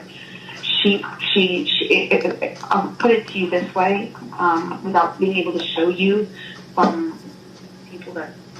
without being able to show you and expose my source, one of them in this regard. Without doing that, I could just tell you the basic fact is like it was private for days after I filed. You did not have to file. That's not a move that the other party has to make. Okay. And it's just not. Okay. And you did. Okay. Well, your team did. Okay. And then within 5 minutes, it was private in TMZ. You just do the math yourself without any other thing, and it's very clear. Okay. And I don't know if you knew that. No, I didn't know that, and if that's the case, I'll acknowledge it. And if you say you have proof, then I'll acknowledge it. Look, it doesn't shock me that any it just makes sense. attorney would do something like that. It doesn't, it doesn't shock me. But I'm telling you now, if they file the papers tomorrow, which means I got to file before we go to court on Friday. If they file those papers. So how did... First of all, it's very bad for both of us, okay? Well, your team's not going to file anything that they think is bad for you, trust me. No, you're what you're saying. You got to do something to protect yourself, which means throwing me under the bus for some video about me beating. Not me. I have to respond legally, meaning I'll have to go and pursue the. No, I have to pursue the whole course of action, because here's what you don't understand. If we do this, and basically, we'll know, because I called my lawyers and I said, why aren't we negotiating more? What is going on? Where are we? And they're like, everything is in their court. We literally... They won't settle. Your agents won't, your lawyers won't settle, baby, I'm telling you. No, we want to mediate. We even have we even found mediators and everything. Like, that was all worked out. The thing that Lloyd didn't agree to was, she did not want to agree to a mutual gag order. And that's the problem. Like, she doesn't want the gag order. Why, Johnny? Why? Why wouldn't she? Why wouldn't she want both parties to not talk about this in the press? By the way, just talking about the press, not even talking about the court. Okay, Why? I tell you what, Amber, let me get on that right now. I'll get on it right now, and I'll get a message back to you somehow. Just but I'll get on it right now. I just want you to know, I've not done anything and have not been doing any moves. Like, look it up, the timeline. Nothing was on the offense. Everything has been a defensive move because I'm being called a liar and a gold digger. It's interesting how in these situations, Amber always seems to be an innocent bystander. It always seems to be another party forcing her to react in a particular way. It's either his team or his lawyers or him or her lawyers. If you were to go by this audio alone, you would think that Amber is the least proactive person on the planet. However, the first bit of audio, in which she talks about the wedding that she fought so hard to make happen, clearly contradicts that narrative. And I'm not lying about any of this, and I am not after a dime of your money. And you know what? I was told by Laura after the first meeting, the thing, the reason that I stupid clicked I'm seeking spousal support, because I was told that was my only option, because no divorce attorney would ever say not and then lose all rights to everything. Laura Wasser had proposed that I leave, not proposed, I'm sorry, said I would have to leave. I'd be kicked out, be evicted, so Rock and Josh and everybody, evicted within 21 days. No, but I told you, last time we spoke, I told you that you were fine. You stay there 2, 3, 4 months, whatever. Just figure it out. We'll figure it out. You stay there. You be. I thought that too. That be in your home. 21 days. Be in your home. No, I thought that too. And no, they told me 21 days. That is part of why this is the disconnect. So Johnny is seen here reiterating what he said to Amber Heard's parents in text messages that recently emerged, that Amber and her friends who were living in his apartment rent-free could stay as long as they needed.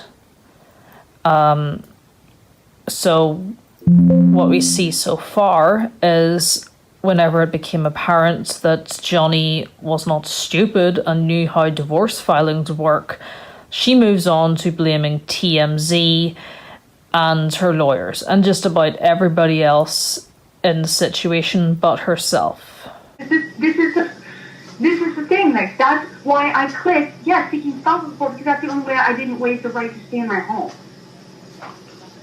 That's how up this. Like, I am having to do everything, every step I've had to make, but my hand is forced in it by really up aggressive moves made on your team's behalf, and now I've got to prove myself every step of the way, and it only hurts you. I don't want to hurt you. I love you. It's hurting you. It's hurting you, and it's hurting me. But the worst thing is, it's hurting... It becomes court... Do you want to go to court, Amber? Seriously? Do you want to go to court with this? I'm offering you right now an opportunity for us to make this finish in peace. Peaceful, man. We walk away. You go do what you gotta do. I'll go do what I gotta do. I've been through the hurt. You've been through the hurt. I love you more than anything in life.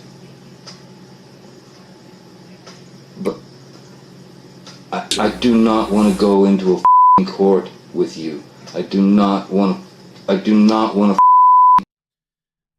Give me 1 second. I need to record this, and I can't do it any other way. I'm gonna continue it in 1 second. Let me just this is so freaking I don't know what's going on here. Let's see. Yeah.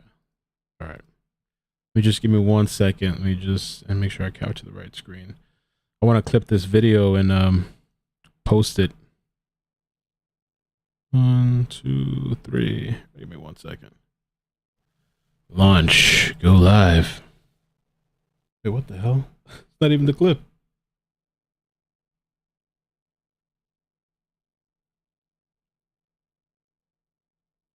Okay, here, let's try it again.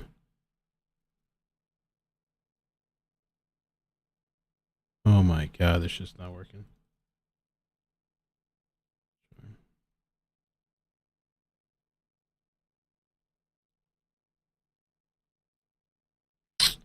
Oh, that is so frustrating. Let me do this.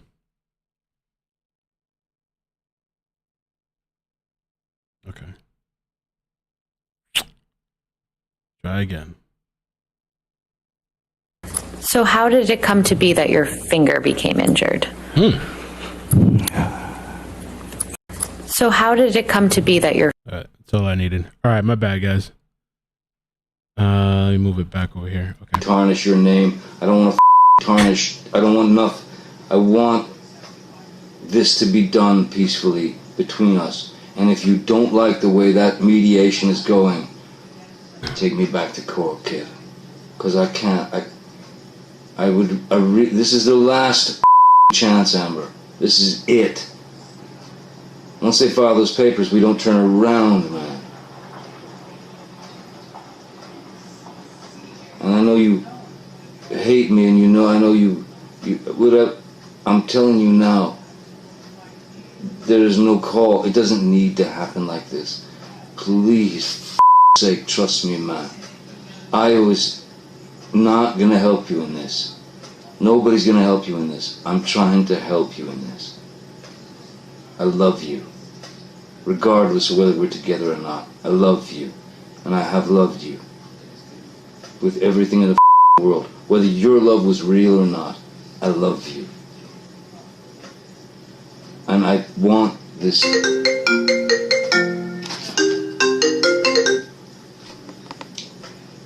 Hey. Can you hear me? Of course everything I said was not heard, right? I don't know where... I know. What I was trying to say is this. Continuing through court is going to end up nothing but bad. For you and for me. And here we have another point that could be misinterpreted as an admission of mutual guilt. What Johnny here is trying to say is if they both go through court, it'll accumulate in a situation where there's a team Amber and a team Johnny, and the whole thing becomes a circus in the public eye. He does not want to go through this. He does not want to make the divorce proceedings ugly. He is offering her the opportunity to quietly lift this temporary restraining order and settle their differences. It's just going to be bad. In any case. No matter whether we ruin each other or not. It's going to be heartbreaking. It's terrible. Let's write a mutual letter that says, look, we in lieu of what's transpiring out there in the world with all this crazy we've decided to take this private. We're not going to go to court right now over this. We're going to try to work something out together. And then at least, at the very least, I know you want to respond and I know you want to defend yourself. Listen to me. Defending yourself by throwing someone under the bus is not going to look good. It's not about that. It would not be about me throwing you under the bus. You know what it would be? It would be released through documented people coming on the record and having the protection to do so. that I haven't had yet. It would be eyewitness statements. It would be evidence, tons of it, and it would be through years. And it would be unbelievable to imagine that either I'm in a secret fight club, or B, I've had A secret what? I've had a secret fight club, or that I have been plotting to do this for 3 years, and while taking pictures of it and documenting it, just saving it up for the right time when I'm not asking for any money and have nothing financial to gain from it. That no one is going to believe that. No one is going to believe that one of the two alternatives, either I'm in a fight club, or I've been going through hair and makeup, or going through makeup through all these years, where I have corroborating text messages between people that match those dates of those timestamp validated photos of either corroboration between people hearing us, or corroboration of next day, Whitney sending text message to Kevin, him responding, or, the kind of stuff like between me and people in your life. It is insanely cross-corroborated then if it is a plan. I'm going to put makeup on myself and take pictures throughout years and just sit on it for years. This is an incredibly telling monologue. I mean, I can't understand why she would say any of this if she were a genuine victim. If you're a genuine victim, surely this idea of faking bruises and corroborating text messages with friends, with photographs, surely that would not cross your mind if you were a genuine victim. I find this whole monologue very, very telling. While having this imaginary life run parallel to it, do you understand that the pictures I have match with text messages to my mom back and forth about it, and text messages between, say, Raquel and my mom, or Raquel and my dad, or between my two friends. Or there's a text message where I tell Jody the night before I had that James Corden night show thing, where I say, hey Jody, I've had an accident. I think I have a busted lip. I may have a busted nose and 2 black eyes tomorrow, because I don't know how bad it will be until the morning, and we may have to cancel. But the appearance, I don't know how. I'm icing it. I'll let you know in the morning, and things like that. It doesn't matter. So let me just pause it for a second, because there's some people that are a little confused. It's like, and thank you, Jazz, for putting that information. I found the article as well to corroborate it. So this is like a 31-minute video.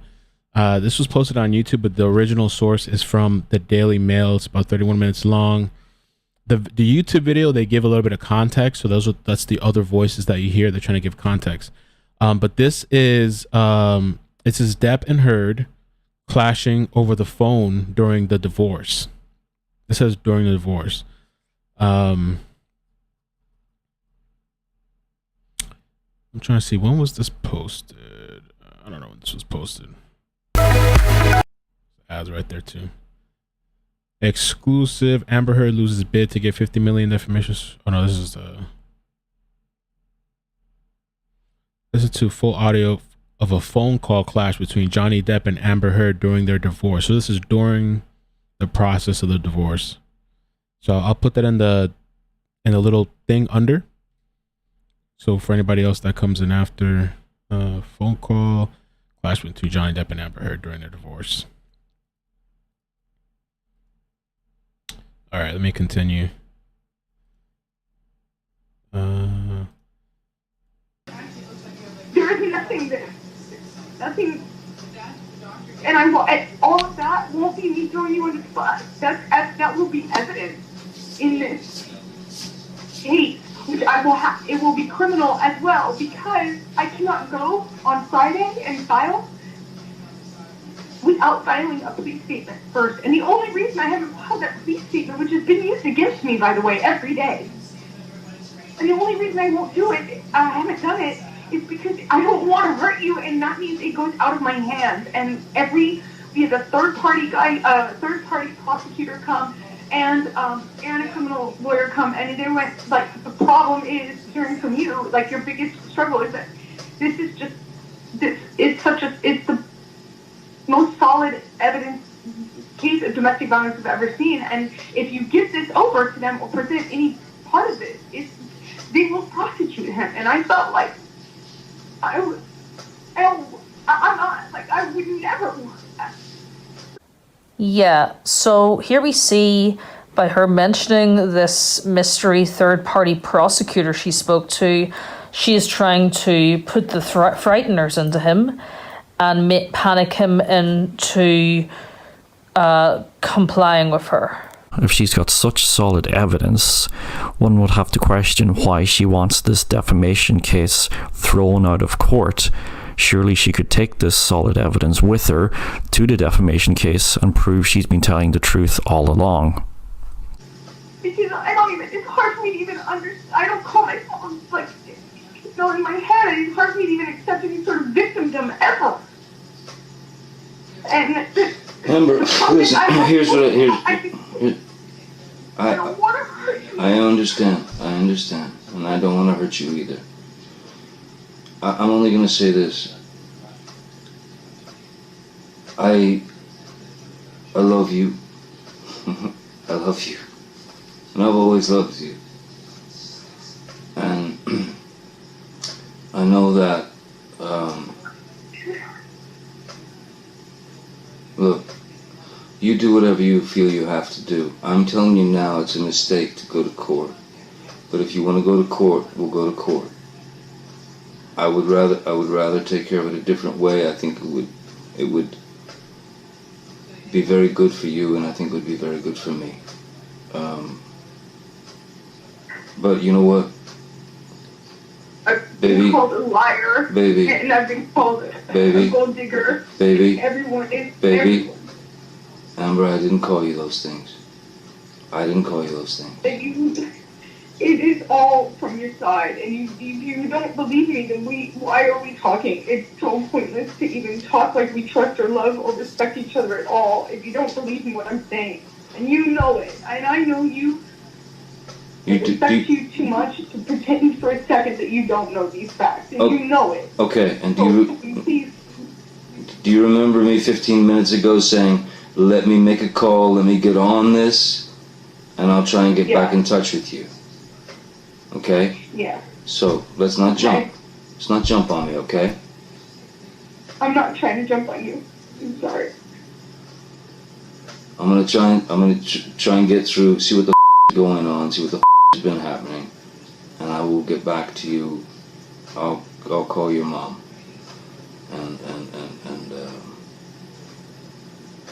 But I you know. I didn't want any of this. I don't want it to be. It's been going on too long, Amber. We just gotta stop this. Just gotta stop it. I don't know how to get my reputation back. We write a letter together. That makes saying that we're going to take this out of the public eye. Saying that we're going to try and work this out on our own. Saying that the media has created such a hateful storm that it's sickening. That we love each other. And that we want to make sure each other is okay. Have we had fights in the past? Have we had this or whatever? They already know all that. Don't matter. Here's the deal. No, it matters. It makes. You have no idea. Every ounce of my credibility has been taken from. I mean, and done so in a dishonest way.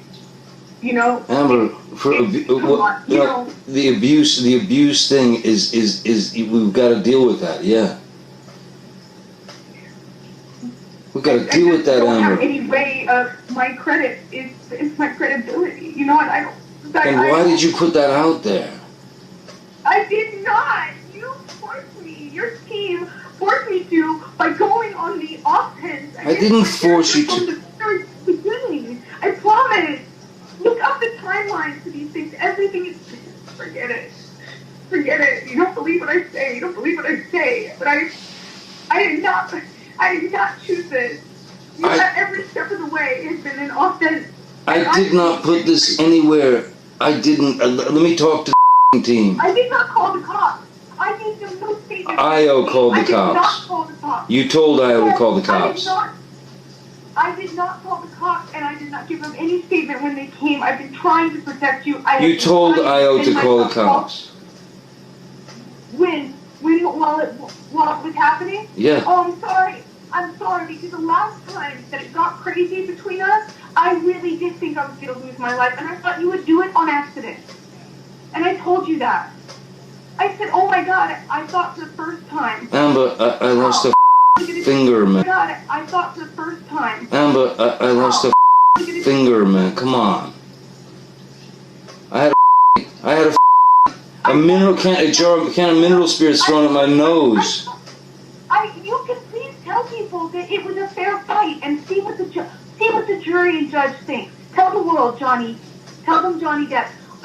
Johnny Depp, man, I'm a victim too of domestic violence, and yes. It's a fair fight. And see how many people believe or side with you. Oh my God. And she basically dismisses the severity of his finger injury and having items thrown into his head and his face, and continues to taunt him. If that's not the most sickening thing I've ever heard in a long time, I don't know what is. I missed it. It doesn't matter if it's fair fight. Exactly, because you're bigger and you're stronger. And so when I say that I thought you could kill me, that doesn't mean you counter with you also that you lost your own finger. I am not trying to attack you here. I'm just trying to point out the fact of why I said call 911. Because you had your hands on me after you threw a phone in my face, and it got crazy in the past, and I truly thought I need to stop this madness before I get hurt. Oh my God. And I never think about myself that way. I never defend myself that way. I never see myself as a victim. So once again, we hear that sigh of resignation and frustration from Johnny. Oh my God, she actually believes her own lies. She actually believes this happened. She is actually running with this, despite the fact there are multiple witnesses completely refuting what happens. Meanwhile, we have Amber saying that she never sees herself as a victim, despite the fact she has played the victim throughout the entire duration of this phone call.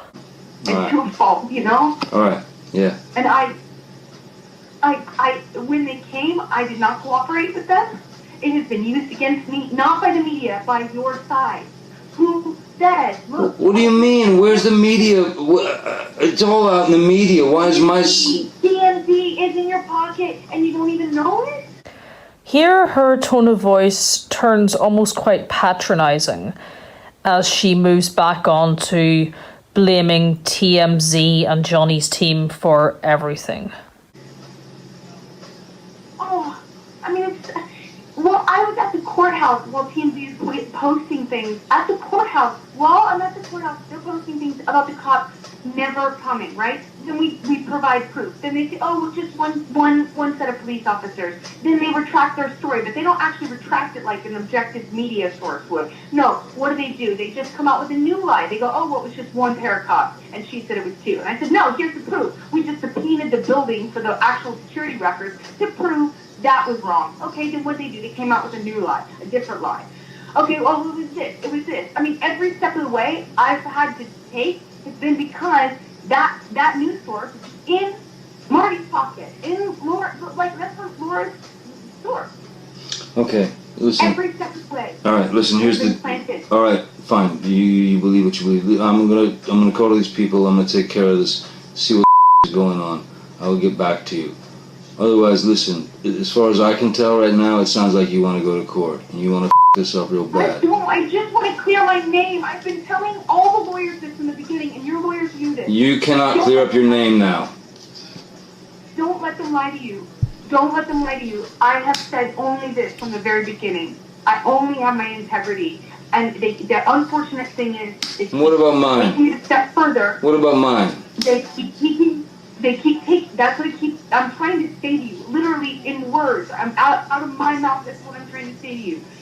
Every step of the way, I have said to them, the thing is, they're hurting Johnny by this, because every time that they call me a liar, or they say this is not true, or Stephen, this text message does not actually happen, or that your security guard, which by the way was a follow-up to your security guard saying they never saw abuse happening, the same security guard who, by the way, have said to me multiple times that I was going to get killed.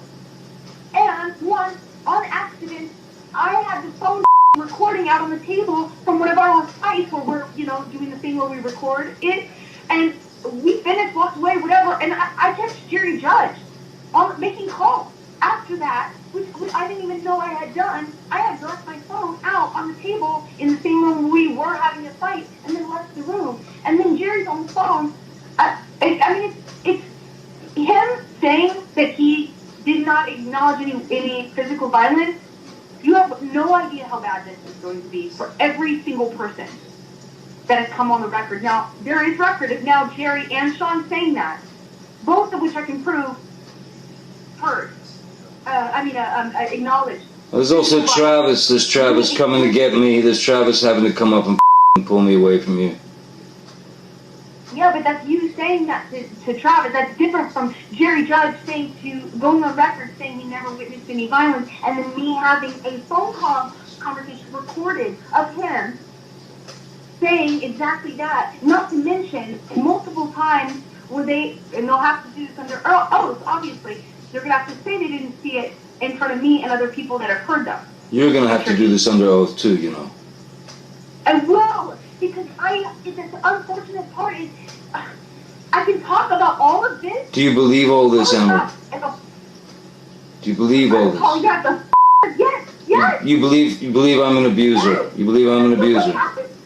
In May, in December, in April. Do you believe you're an abuser? No. Do you believe you abused me physically? Do I physically believe? do I believe I physically abused you? Yes. Do you know I'm 115, well not anymore, but I was 115 pounds. I'm a 115-pound woman, and you're... Why don't you answer the question? I have the capacity to abuse. That's not the question. That's not the question. That was not the question. Yes, as often happens with Amber, when she's asked a yes or no question, she goes off on a tangent and doesn't answer a straight yes or no.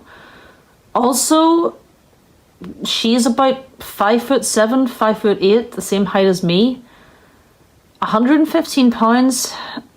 Really? Have I ever been able to knock you off of your feet? You started off your balance? You started these things.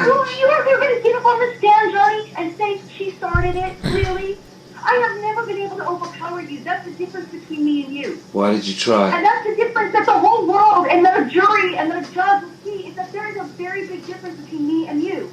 And all of the people that have come out and lied on your behalf, that I can prove have lied, whether it's via text messages that can be authenticated by third-party forensic, electronic forensics experts, or if it's audio, if it's photos, there's so much evidence. It blows. There is no reason that all this had to come out. But every step of the way, I didn't say anything about security not doing their job or doing their job, and they came out with it. That was a proactive. You not understand that there's a proactive step. I had to respond. You cannot think that it's just my side. You're killing me. Your people are trying to kill me. You've turned me into a... My boy has to go to school. My boy goes to school and has kids go, so your dad's a wife beater? You don't think about that, Amber. You don't think us, also my family, and all the death threats that me and every single person in my immediate circle of friends and family is getting also matters? And you don't think I... Death threats? You people put this out. You didn't want this out. why security come on the record and lie? Then, like, why go, that's a proactive measure. Then why did you're the divorce attorney get the file for divorce, period, at all? Second, why did she have to go and get it from TMZ? Why, if you want to get private, is TMZ being fed information literally by Laura Walker and Marty Singer every step of the way? My arrest record? What's next in the media? The rumors that I'm just stripped? Of course I can expect that next. I've known every step of the way, every single step of the way, everything you give them. Okay, it almost sounds to me that she's trying to suggest here that Johnny was waging this big conspiracy against her over the years where he would slowly leak out information about her private life, her past life. And as you will see, Johnny gets very upset by this implication. And it's also interesting that she is making this implication given her monologue earlier about how no one would believe that she had been cooking up this grand hoax involving makeup artists and photographers and correlating text messages. I know every step of the way, every single step of the way, everything you give them. You don't think I'd give them. That's it. I'd give them. I'll see you in court. No, I'll see you in court. I will see you in court. I never said that. I never told anyone that. You trusted me with that, and I've never told anyone that. And you know what, Amber? This is me. This is me saying, I tried, and thank you, and I will see you in court. You don't want to make nice? I'm trying. But you know what? I loved you for so many years, but you know what? You didn't exist. You don't exist. You're not there. You were a made up thing in my head.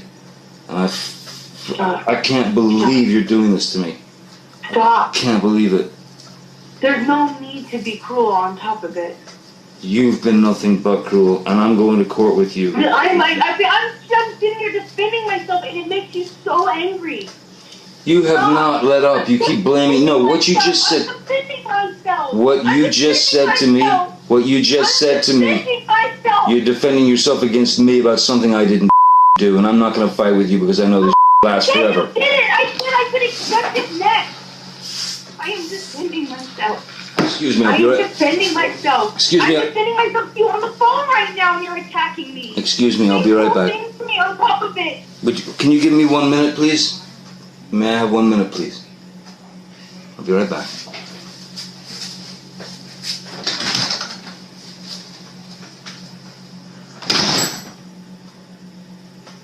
I think this was it. Yeah, this is the part. Then they give some commentary after. I listened to bits and pieces. I'm probably gonna have to listen again in my own time. I did put the link to that video, so if you want to go see it yourself, it's basically. I should put the link to the source too. For people that just want to listen to the source, you can do that too. They give a little bit of commentary on there, but it's from the Daily Mail. And I was just doing a bunch of things behind the scenes. I posted the finger situation with Johnny Depp, him talking just now before the break. I posted that on just on my YouTube channel. I'm getting ready to upload it now to Facebook. So I'm just doing all this crap. Multitasking behind the scene. Gotta fix this too.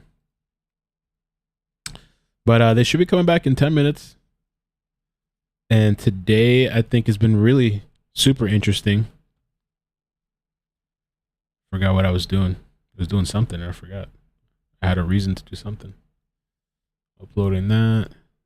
Thumbnail. Let me play something else too. I can play. This is a shorter clip. It was another, and I did get quite a few emails that I need to. The best email right now, guys, if you have something to send, is team@iCkEdMeL, because I have people helping me out with that email. I'm right now behind. I'm behind on emails and stuff. A little behind because a lot of the stuff is just kind of spam. Some of the stuff. I mean, you can still email me at iCkEdMeL, but and there's been a bunch of crazy freaking stories that have been happening. As just to find the time to squeeze them in has been a little tricky. I'm gonna figure it out one of these days.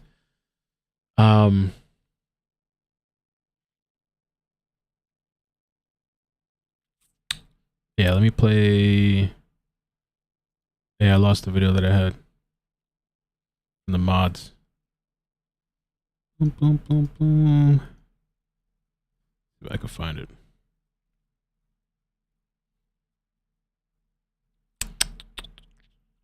Today is 420, by the way. Dr. Kipper.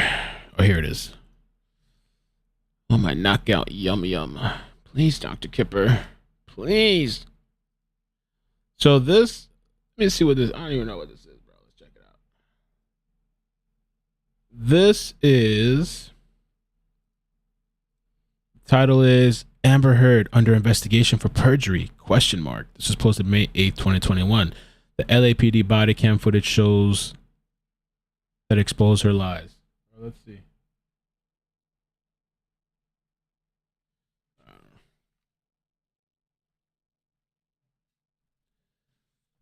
For sure, for sure. Thank you, Shelly.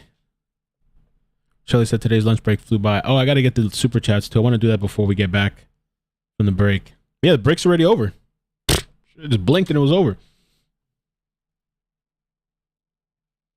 I'm glad they didn't do no body cam. I'm glad they didn't do 2 hour lunch break. Coffee's hot. Burning up. We're around penthouse 3.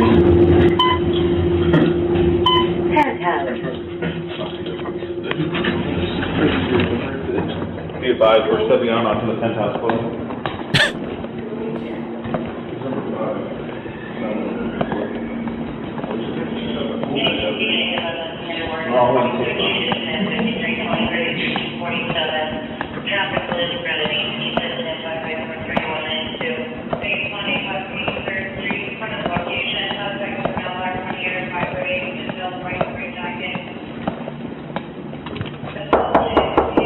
Damn, she's loud.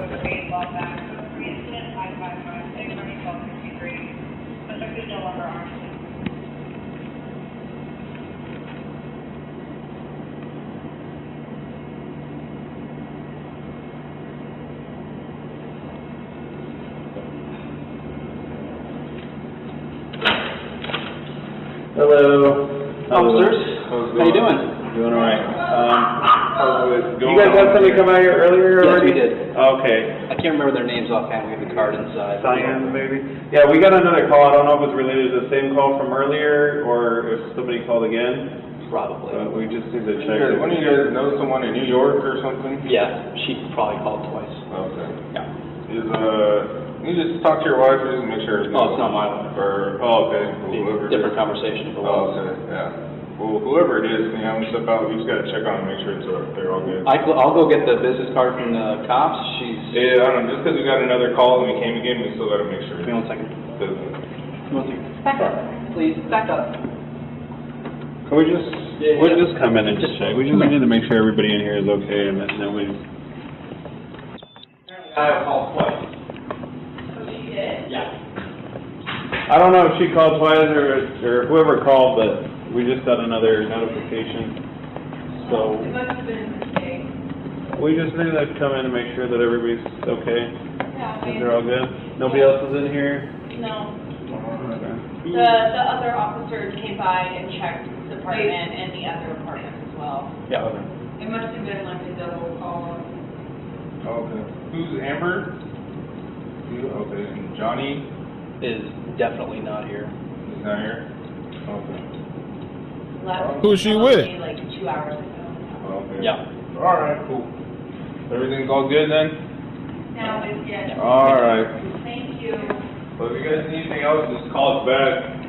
Okay, thank you very much. Have a good night.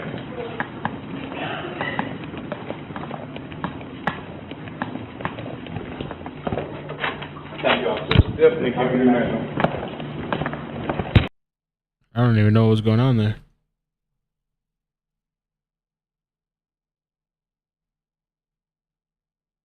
for false call. So they're saying she made a false call? Is that what she's saying? They're saying? It says here, let's take a look at the description. 5 minutes left. Amber Heard and her friends previously testified under oath that 2 sets of police officers saw the injuries and destruction left by Johnny Depp after they claimed he hit Amber Heard with a phone and trashed their apartment, leaving a crime scene of broken glass, cutlery, fruit bowls, and other tableware everywhere, and wine spilled all over the corridor outside the apartment while kicking a hole in the door of a neighboring apartment and chasing her terrified friend. This footage was found and handed over to Heard's own legal team in early 2021 after they requested it, backing up the sworn testimony of the officers that they saw no evidence of a crime and an uninjured Heard. Maybe I should have started off with that first, huh? Before playing the video. Shelly, thank you so much for the super chat. It says, Amber Heard tortured Johnny Depp. She is a sicko. You have no idea unless you've been through several withdrawals. Then on top of hell, someone is taunting you, holding your lifeline, meds literally in their hands, and laughing with pleasure. Jason, thank you for becoming a member. Appreciate that. Tammy, thank you for following on Facebook. Jamie, childhood trauma and abuse, it leads to ADHD and addiction, a wonderful coping mechanism. I sadly know Johnny suffered that. He is a kind man. Thank you, Jamie, for the super chat. Jamie also says, and another one, Team Johnny, say no to globalism, says she needs jail time. Eslita, subscribe. Thank you for subbing. Mo says, emailed you the Jack Sparrow finger dot pic. I did see that email. I'm going to get to that next. Miyu, thank you so much for the super chat and for coming back to back to back and for your support. Jamie says, this chat is beautiful, people. Johnny is a good man. His energy shows sorrow and pain. Jamie, thank you for becoming a member as well. And Jamie, thank you for the other super chat. Says Amber is a liar. And we're caught up. Lacey, thank you for subbing. They're about to come back. Should be coming back in a second.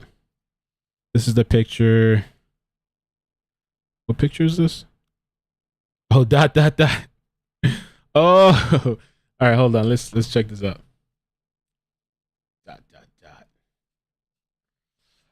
And again, too, if you guys wouldn't mind hitting like, I'd appreciate that. There's apparently a bunch of people streaming this stuff, so I appreciate you guys taking the time to come and hang out with me. But not only me, the chat is amazing, and the mods. Thank you to the mods so much. That's it. Jasmine, Crisscross, BL. I don't know who else I've really seen today, but to all the mods, Lexa, when they can come, it's an all day thing. They do a good job. Lindsay. Did I say Lindsay? Lindsay. Get a text message. Forgot me. Oh yeah, so I don't know. I think they added this in there after, but it's like ... But you could see, oh, you see? Like the casting or whatever. Johnny was a trooper though, huh? His finger cut off and everything. He's still acting. They had to put the little things on his finger to give him a CGI finger. I was kind of surprised when I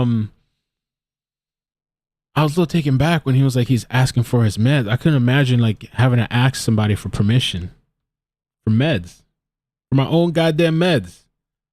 I at that point I would have been like, yo, I had to like maybe, I don't know, push her out the way a little bit. Like, yo, this is my shit. What are you talking about?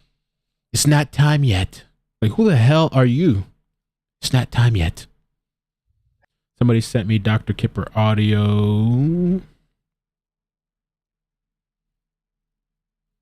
This is from the Incredibly Average channel. There's been channels that have been covering this for a while. Maybe we can play this sometime, but I'll save this for tomorrow. Maybe we can listen to this tomorrow. I'll have to double check it.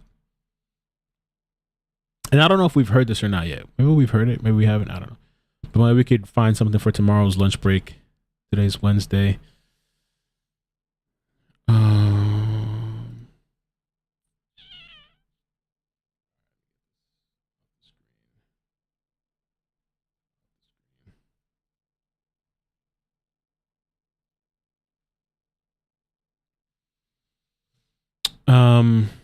There was another brief article. We might have time. I could probably read it. Jasmine sent this one about. Oh yeah, I'll get it on the break. I'll get it. Dr. Kipper and the Osbournes.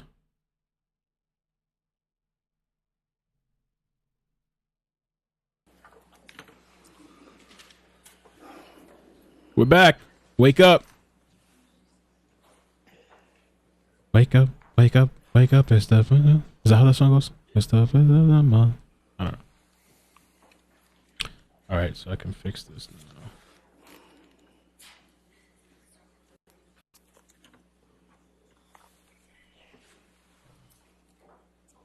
now. Oof.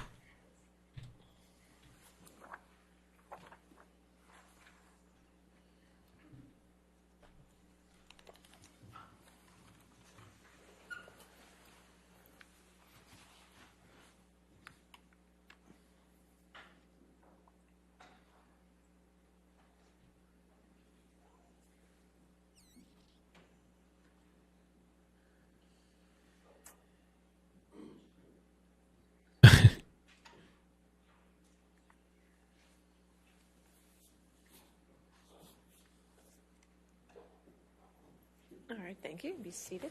All right, your next question. Thank you. Thank you, Jennifer. Mr. Depp, I'd like to show you a document that's been marked as Plaintiff's Exhibit 146, and I believe this was entered into evidence previously. So if we could publish it to the jury as well, please.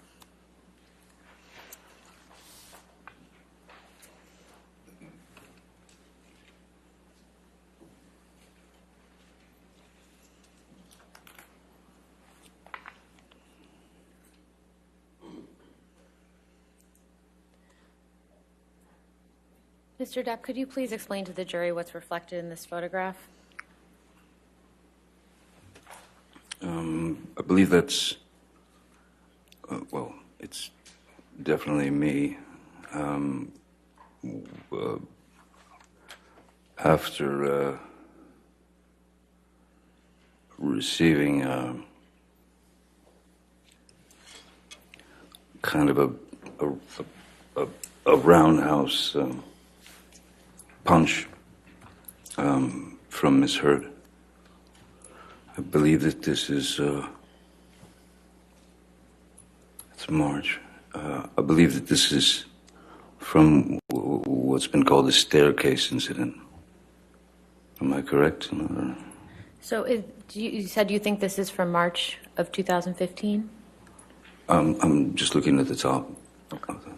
Do you remember who took this photograph? Mr. Bett, Sean Bett. And relative to when you had injured your finger, when was this photograph taken? Sorry? Relative to when you had injured your finger in Australia, when was this photograph taken? The injury to my finger was sustained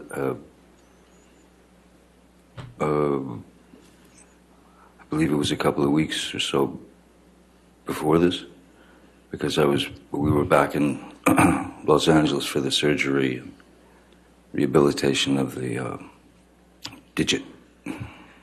So I know you can't see your hand in this photograph, but what would your hand have been like given its injury at this date?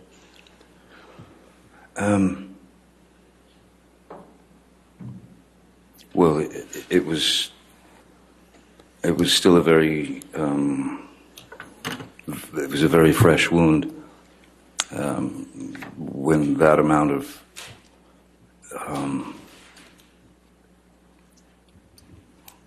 when the tip of when your finger is severed,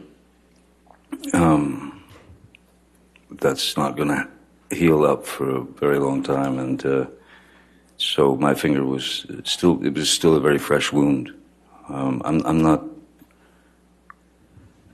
sure, but I'm pretty sure that this might have been around the time of the pin. The pin that was put into my finger to keep it together, I guess. And what type of cast would you have had on at this time?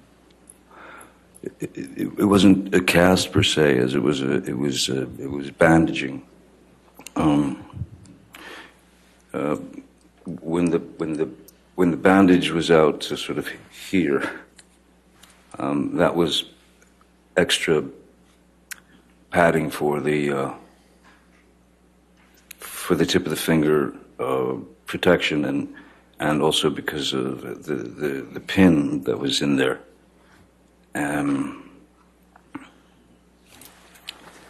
So, as I'd said before, there were when Nurse Debbie would ask, give me, on a scale of 1 to 10, your pain. When the fingers started to feel differently and hurt a lot more, and it became like a 12 out of 10 pain,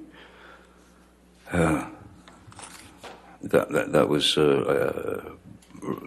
yes, that was right around then, and the reason for that was because of the infection. The MRSA had already been working its way for a number of days.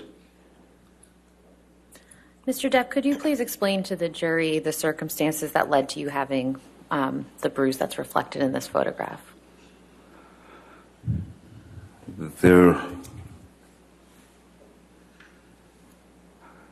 Again, there was another confrontation, another confrontation, another argument about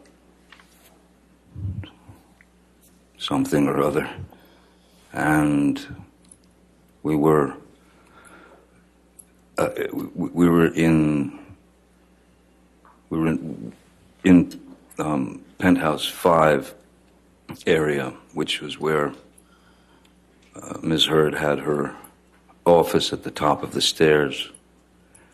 And so the stairs came down, and then there was a landing, and then another set of stairs went down the opposite direction. And this took place on the landing, where she was coming out, trying to get to me, trying to hit me, trying to do anything she could, and then Whitney, her sister, was there, who stepped in the way. And interesting thing that was now is that Whitney stepped in front of Amber and was facing Amber to stop Amber, and when she was in between us, Amber snuck in she got the roundhouse in and just nailed me on the cheekbone. Do you recall what Misheard was upset about at this time? I do not. I really don't. And was anyone else in the in penthouse 5 with you and Whitney and Misheard? By that time, Mr. McGivern had been called. I believe that actually Debbie, as I remember, Debbie Lloyd was at the front door of penthouse 5, standing by the door. Mr. McGivern was kind of at the bottom of the last group of stairs, and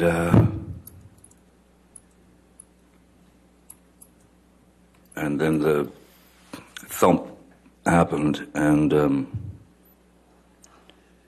I got myself out of the situation, and I walked down the stairs to Mr. McGivern just to say, let's get out of here, And I remember that something was thrown from up there. I don't recall what it was, but something was thrown at me. It seemed like it was like I don't know if it was a bag of like pens but it was from her office area.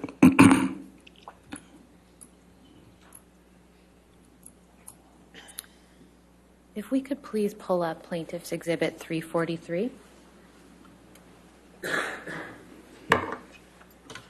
And for the record, this is an audio recording, and it's quite lengthy, so we intend to play certain portions of it. Okay. Oh.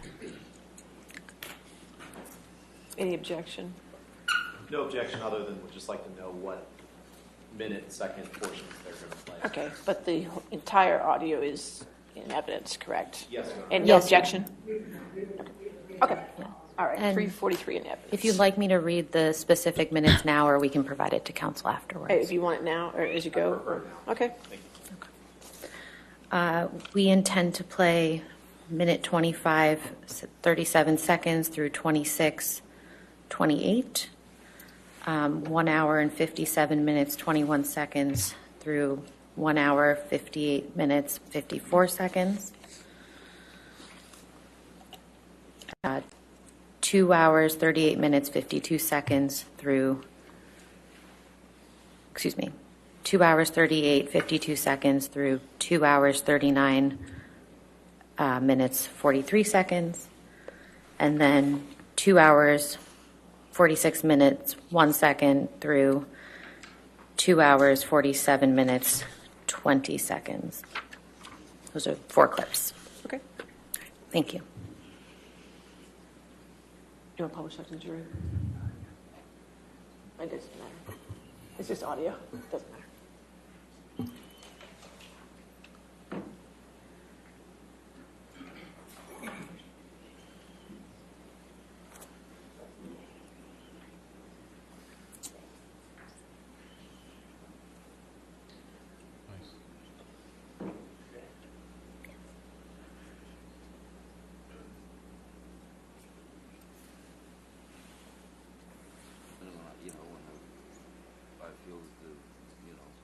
Say something to you, that it was okay.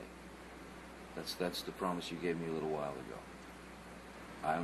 I'm telling you, if you lost memory last night of kicking me out the door with the fucker hitting me, again, and and your memory is gone from you kicking the bathroom door and hitting me in the skull as I was bent down. I am Wait, sorry. if you have those memory fucking divots. I was upset. There was a lot going on, and I was on an Ambien. Like, why are you obsessing over the fact that I can't remember it the way you remembered it? I said I was sorry. I didn't deny I know it. That. I'm not talking about that. What I want.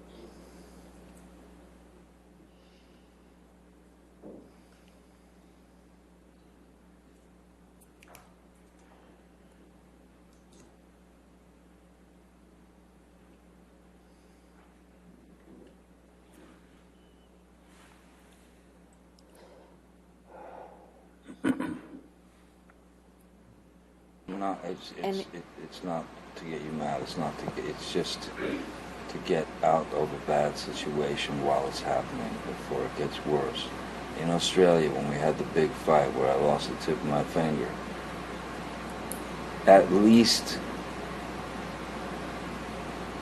5 bathrooms and 2 bedrooms I went to avoid talking to me, to avoid working it out. That's to escape the fight. You don't escape the fight. You escape the solution. No. You escape the solution. No. You escape figuring it out. We cannot work it out if you run away to the bathroom every time. Listen to me. Listen to me. A boxer can't go 12 rounds without a fucking minute break. I'm not giving you a minute break. You do it at minute 3 at the beginning of an argument. No. There are rounds, man. And when it gets too fucking hairy, the ref splits them apart or whatever. But all I'm saying is, you can't have a solution if the argument just keeps mounting and mounting and mounting and mounting. I fucking go into the bathroom and sit on the floor. Bam, bam, bam. Here you come. I come out. Fight, crazy, escalated. I split again, I go to another fucking bathroom or a bedroom or something. Knock, bang, bang, bang. You kept coming to get me.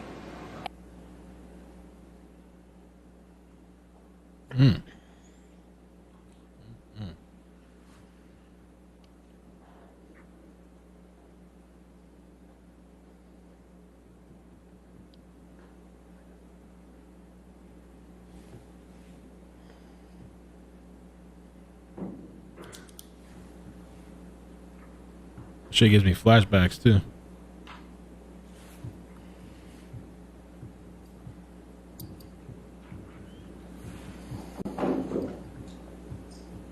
I'm not the one who fucking throws fucking pots and Those are different. That's different. Else at me. That's different. That's one does not negate the other. That's irrelevant. It's a complete non sequitur. Just because I've thrown pots and pans does not mean that you come and knock on the door. Just because there are vases does not mean that you come and knock on the door. Really, I should just let you throw. I'm not saying that. You're saying that. You're putting words in my mouth and then making non sequiturs. I'm giving you a situation. No, you're trying to justify how you don't or do come to the door based on whether I throw pots and pans. It's irrelevant. I'm justifying how you seem to think that there's this cowardice in me that runs away and I don't fight for you. And you're justifying that by saying I throw pots and pans? Okay, cool. Let's talk about everything you do wrong. I'm not the one who...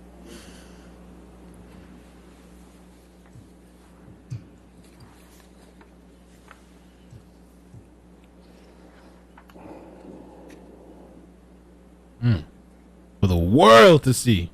I mean, this audio's been out, but it's great that it's you know, they probably, I wonder if they played it during the first one. I said to Travis, I said to you, hey, tell Travis what just happened. You told me to do it. You told me to. You said, go do that. I said, no, tell him what just happened. And I lied. And that you punched me in the fucking thing. And you figured it out. And you said, no, I didn't. What the fuck are you talking about? And I watched you lie. And then I didn't punch you, by the way. I'm sorry that I didn't hit you across the face in a proper slap, but I was hitting you. It was not punching you. Babe, you're not punched. Don't tell me what it feels like to be punched. You know, you've been in a lot of fights. You've been around a long time. I know. Yeah. No, when you fucking have a close You didn't get punched. You got hit. I'm sorry I hit you like this, but I did not punch you. I did not fucking deck you. I fucking was hitting you. I don't know what the motion of my actual hand was, but you're fine. I did not hurt you. I did not punch you. I was hitting you. How are you tough? What am I supposed to do? Do this? I'm not sitting here bitching about it, am I? You are. That's the difference between me and you. You're a fucking baby. Because you started... You are such a baby! Grow the fuck up, Johnny! Johnny! You started physical fights? I did start a physical fight. Yeah, you did, so I had to get the fuck out of there. Yes, you did. So you did the right thing, the big thing. You know what? You're admirable. Case closed. Mr. Depp, could you please explain to the jury what they just heard on those audio recordings?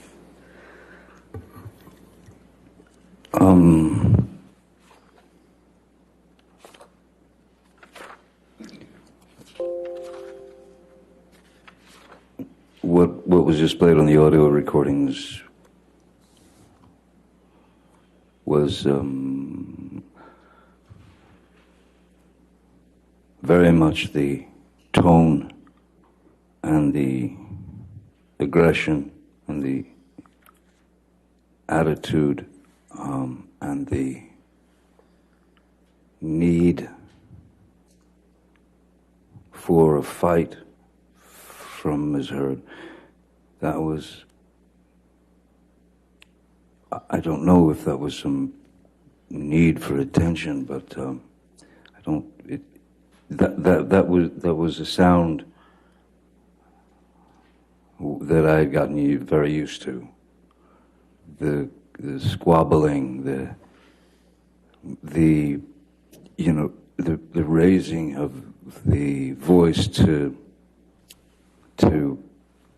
essentially excommunicate anything that I had to say about the situation.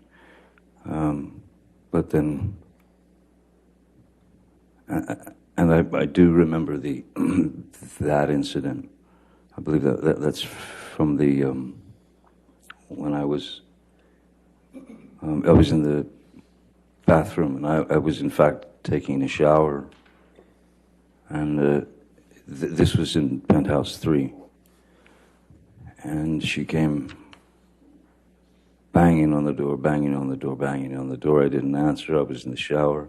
I couldn't deal with it. I didn't want to deal with any more of that sarcastic, demeaning, aggressive, violent, toxic spew.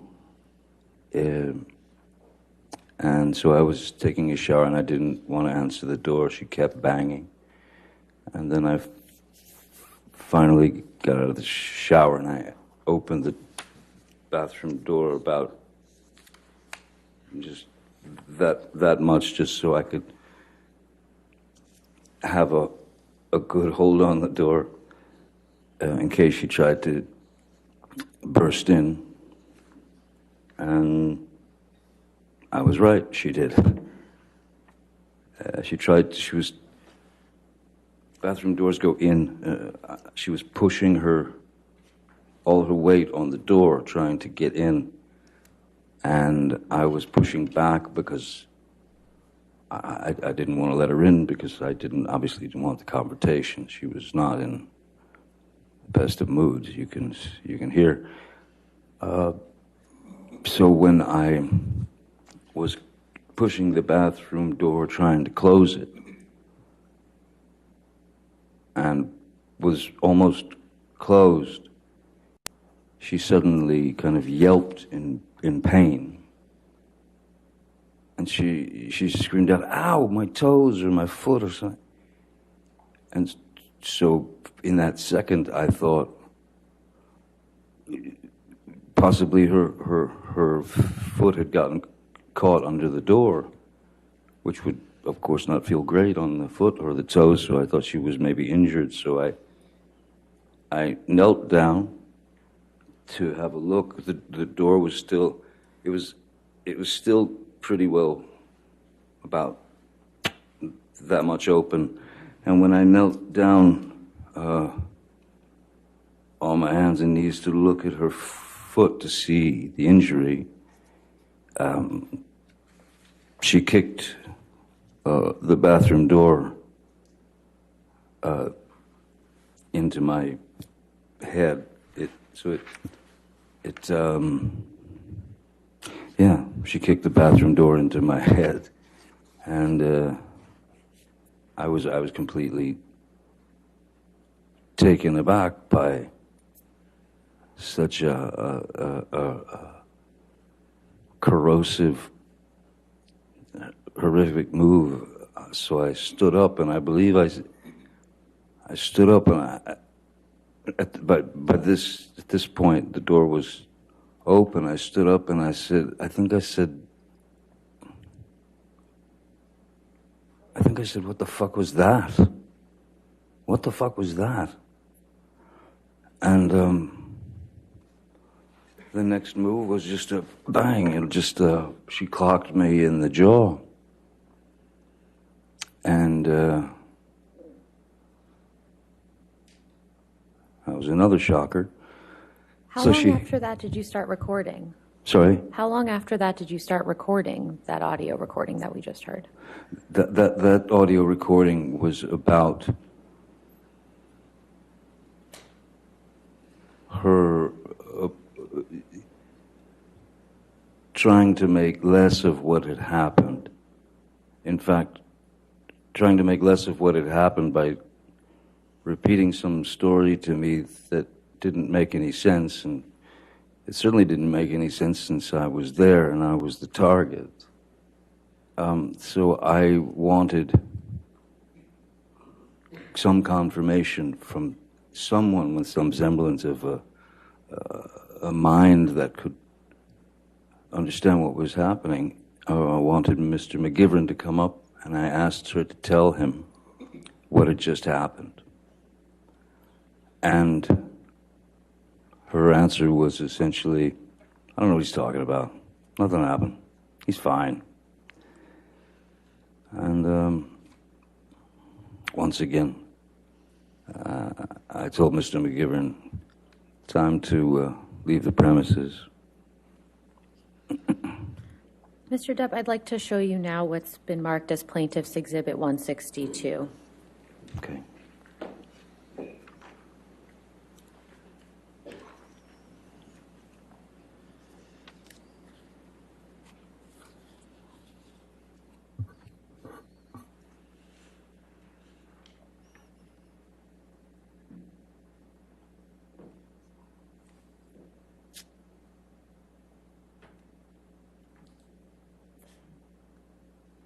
You can take this down. Thank you.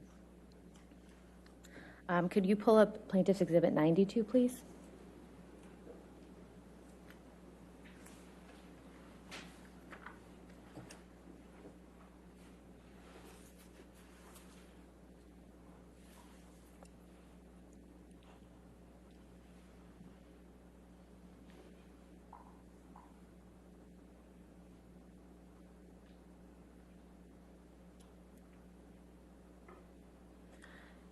They were wondering how Depp, long what is this a picture of?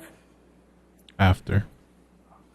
That is a that's a photograph of the blade of an old like a Bowie knife. That's the photograph of the blade with an inscription on it to me from Misheard, who at the time I referred to as Slim. Your Honor, we'd like to move Exhibit 90, Plaintiff's Exhibit 92 into evidence. No objection.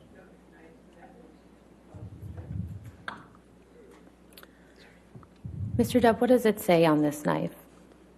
Hasta la muerte, And what does that mean? until death. And then what does it say after that? XX Slim. And who is Slim? Misheard. When did Miss Heard give you this knife?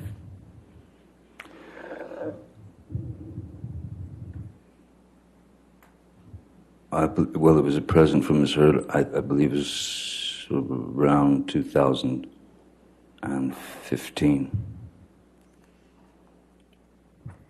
Could we please take this down and pull up Plaintiff's Exhibit 93? 93? 93, yes.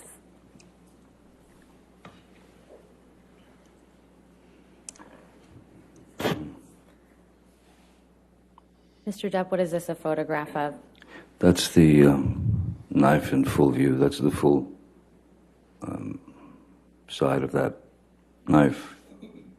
Plaintiffs would move Plaintiff's Exhibit 93 into evidence as well. Objection. All right, 93 in evidence, you can publish to the jury.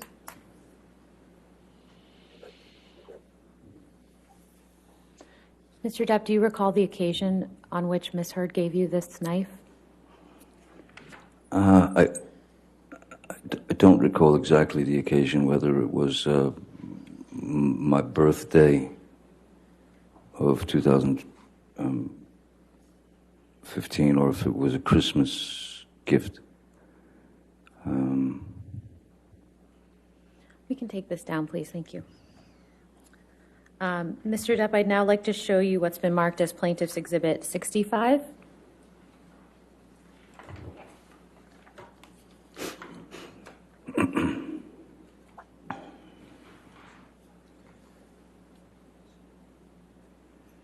And I believe this has already been offered into evidence. Yes. If so, if we could please publish to the jury. Thank you.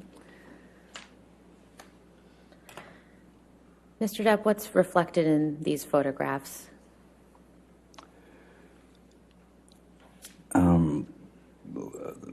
There were some scratches. Another altercation, and there were some Misheard had come at me with her nails, her hand scratching at me. And who took these photographs of you? Once again, I believe this was Mr. Pett, Sean Pett. And when were these photographs taken?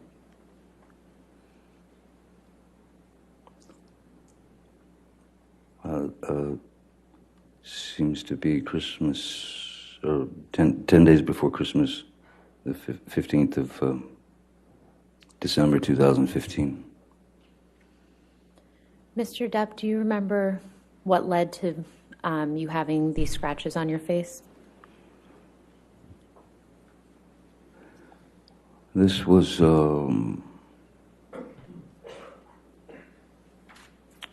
yet again another confrontation where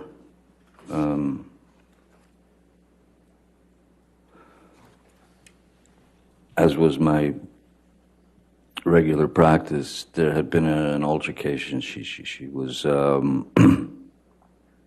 she had some rage issue with me, and I remember that I was trying to go to my corner, as it were, which is I was going into my office in penthouse 3, which is upstairs.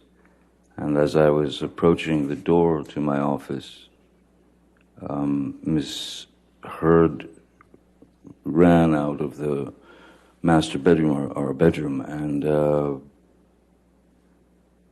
started just throwing wild punches at me, at the back of my head, at the side of my head, at anything that she could connect with. And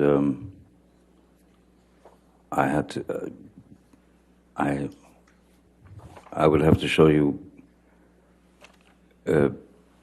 sort of how I tried to avoid the attack. Please do. If it's all right, John. Yes, yes, sir. If I'm walking this way to the door of my office, and the bedroom door is where you are, I'd walked across the mezzanine there, and as I'm approaching the door, suddenly I'm just getting clobbered from behind, and one's natural primal instinct is to kind of duck and cover. So I ducked and covered, but they didn't stop. So I came up this like this, sort of protecting my face, but at the same time, with her arms swinging wildly, I put my arms out, and I was able to get her into a bear hug or something, just to stop her from hitting me anymore. And while holding her in that position, she was still trying to, she had her legs, she could kick, she could knee me, so she was still kind of very angry, very animated. And yeah, it was unpleasant. What happened at the end of that situation?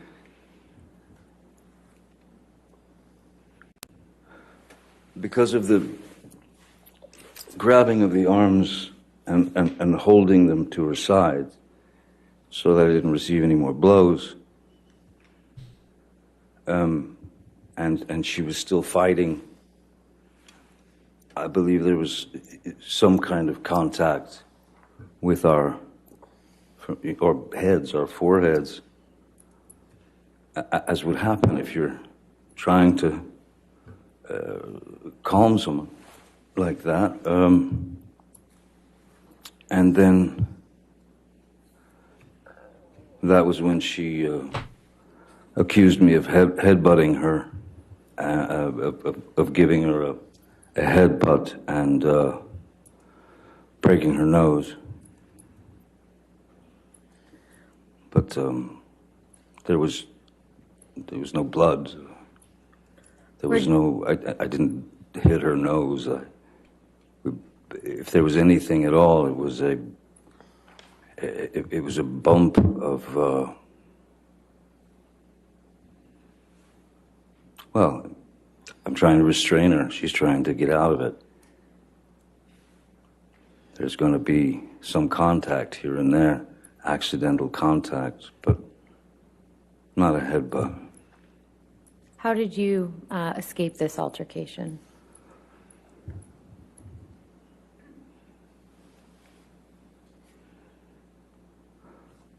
After she'd made the remark about the fact that I headbutted her, which was just impossible, she split. She huffed off. I let her go. She huffed away, and she was gone for about 7 or 8 minutes. And then when she came back, I was in the bedroom of penthouse 3, our bedroom, and she came back about 7 or 8 minutes later, and she had a Kleenex or a tissue to her nose, and she pulled it away from her nose and she showed it to me, and there was red. There was indeed like red color on the tissue. But me, I know that there was no connection to her nose. No part of my body made connection to her nose or eyes or anything like. So she said, she took it away and she showed it to me. She said, "Way to go, Johnny, you broke my nose. You broke my nose." And I knew I hadn't, so I said, you go into sort of placation mode, which is, "Oh my God, let me see, are you okay? What happened? Let me see." And she wouldn't let me see anything. And so I just tried to calm the situation as best I could. All the while, I was waiting for her to dispense with that Kleenex because I didn't trust it. And so I waited, and when she dropped it into the wastebasket in her bathroom, or in our bathroom, and left the room, went somewhere downstairs, I think, I don't know. And then I pulled the Kleenex out of the trash bin, and I inspected it pretty closely and realized that it was nail polish. No! It was nail varnish or polish. Look at her face. Depp, shortly after December 15th, 2015, No! where did you and Misheard go for the holidays?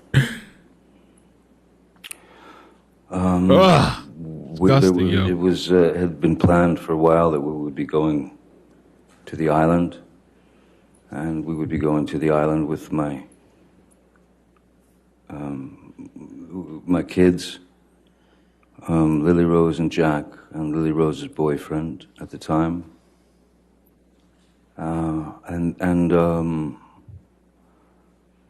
there's a friend of Amber's called Alice Temperley, I believe her name is, and her boyfriend Greg Williams, who's a very well-known photographer, and both very nice people, and their kids were going to. She told me they were going to be come to the island, and I thought, okay, great. And so yeah, that's where we went for the holidays. And what happened on the island in December 2015? Many things, but was there any violence by Misheard against you? Oh, yes, there were a couple of incidents that were, again, just each time one of these incidents would occur, it seemed to get worse and worse. That is to say, as opposed to fists or anything like that. I'd set up on the back porch of the house. I'd set up an area with an easel and oil paints and a can of mineral spirits, linseed oil, brushes, everything. So she wanted to paint. So I had set it up for her. And for some, and again, I remember sitting at the table where most of the paintbrushes and the can and all that stuff was. And the argument, again, escalated, and she just simply reached down and grabbed the can of mineral spirits and chucked it at my face. She threw it at my face, and it struck me right at the bridge of the nose, sort of the forehead, bridge of the nose area, and it hurt. Who else was around when this happened? Well, thankfully, my children and Lily Rose's boyfriend were over towards the cafe. At that point, I didn't know that anyone else was around or had witnessed anything. I thought it was just Amber and I, but apparently there are 4 staff who work on the island. I don't think it's hearsay. I don't think any statements yet. You can go ahead and continue your answer, sir. Okay.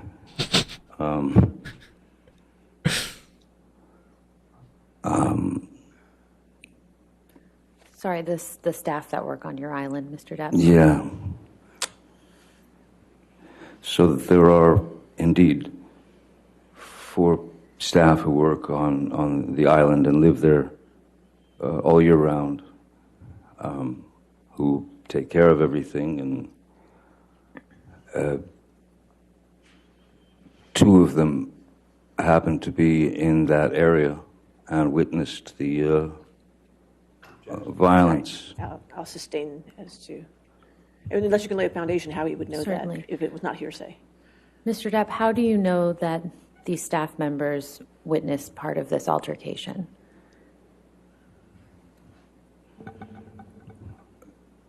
These people, as I said, they're staff on the island, though I consider them family and very dear to me.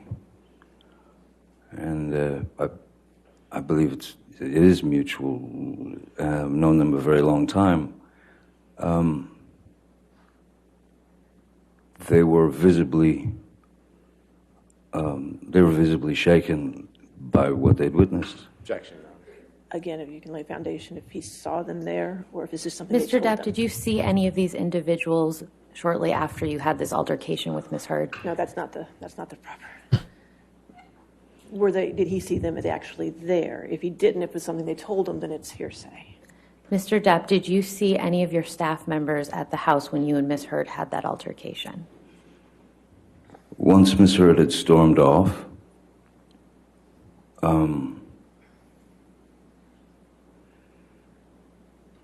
I sort of sat there dazed and confused for a few minutes, and then I walked around the house, and I saw Tara and... That's fine. Okay, I'll sustain the objection. We'll move on. You mentioned Tara. Who's Tara? Tara's the manager of the island. Mr. Depp, I'd like to discuss April 2016 now. When is Miss Heard's birthday? 22nd of April. And in 2016, how was Miss Heard celebrating her birthday? We'd set up a dinner for her, which was, she wanted to have a dinner with her, with all her friends, and Josh, Drew, Rocky's boyfriend, who was some sort of chef, he asked her what she would like for him to cook. That's hearsay, I guess. Go ahead. I'm not just sure if it's offered for the truth of the matter asserted. He got it. Okay, all right, well, then. I'm learning. There you go. Let me put it a different way. Mr. Drew, who was a chef, which I don't believe is hearsay, Mr. Drew had made Mexican food Ms. Heard's favorite. Is that better? And what were you doing that day before Miss Heard's birthday celebration? I had been in a room for many, many hours with a group of accountants, new accountants, and they were going through essentially the situation that I was in financially, which was a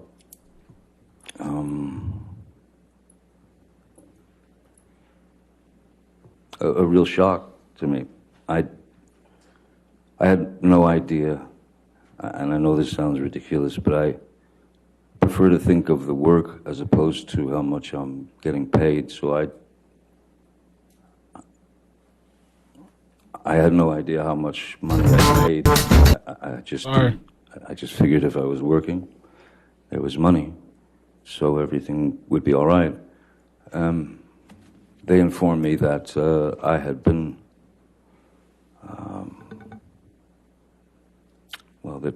quite an inordinate amount of sum of money had been was gone. It had disappeared, and after having worked 30-something years in the industry, I'm sorry, I could hear Miss Brett. No, you're fine. Go ahead. Sorry. Go ahead. I was pretty shocked at where I was to learn I was exactly financially. And it was a very long meeting. And I knew, of course, that Ms. Heard's birthday dinner was to start at, I believe, 8:30. And I texted her a number of times from the meeting saying, this is probably going to go long, and I think I might be a little late. I'm sorry, but it's important, and I'm going to be a bit late for the dinner. And I apologized all over the place, and so when I left and picked up something at the house, which I believe was her gift, on the way downtown, I received a text from Miss Heard asking me to bring, asked if I could bring some wine and some weed. And I texted back, sure. And then by the time I got to, arrived at Penthouse 5 for the party, I was about an hour and 40 minutes late, maybe, something like that. Before you arrived, how many drinks had you had? Oh, I think I'd had a glass of wine with There was one bottle of wine that Ed White had brought to the meeting that between I don't know how many, 5 or 6 of us, we had a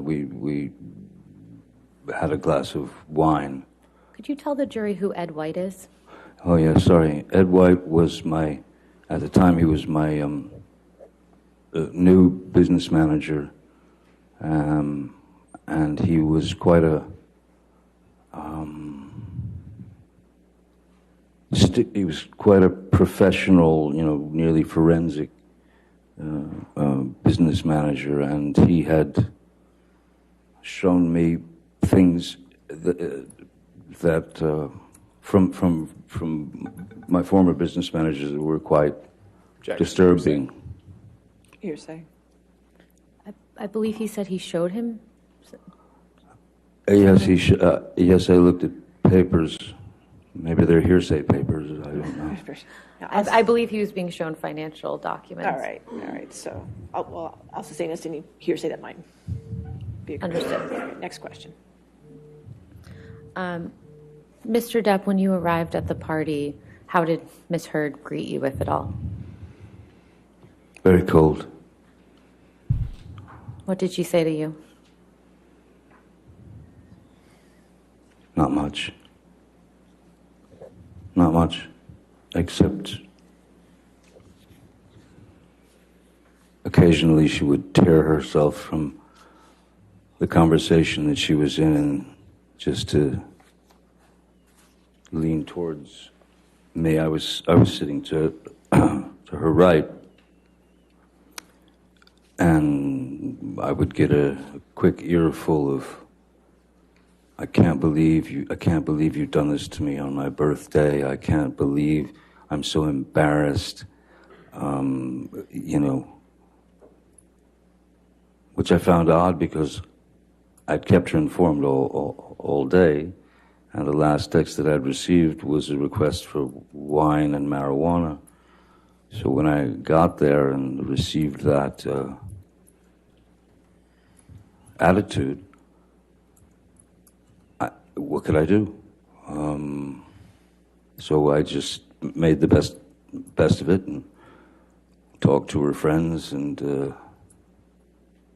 because they were all her friends except for, I believe, Nurse Erin. Erin was there, I believe. What's Erin's last name? Erin Borum, Nurse Erin, who had been the nurse assigned to Misheard. So I just had conversations with the various people there. Her makeup artist, Melanie Iglesias, was there with her fella, and I remember speaking French with them.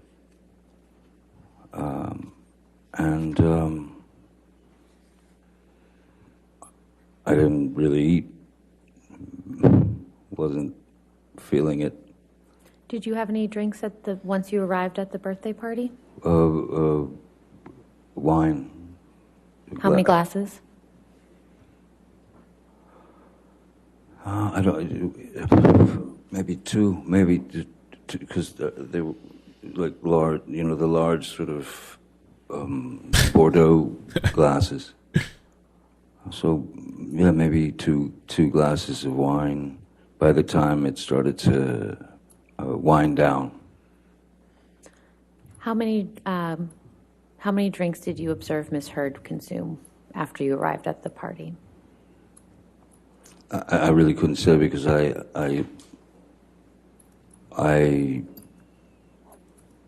all I saw was just she was drinking wine.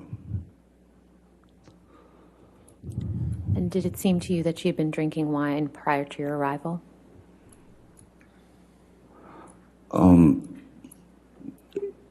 I was sure, since I was an hour and 40 minutes late, that Ms. Heard was well into the wine before I got there, yes, certainly.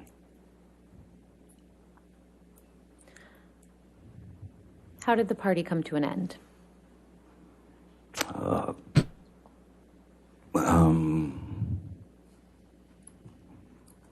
It was kind of, one person would say, well, I better get out of here, and then two more couples or two more people would say, yeah, time to go.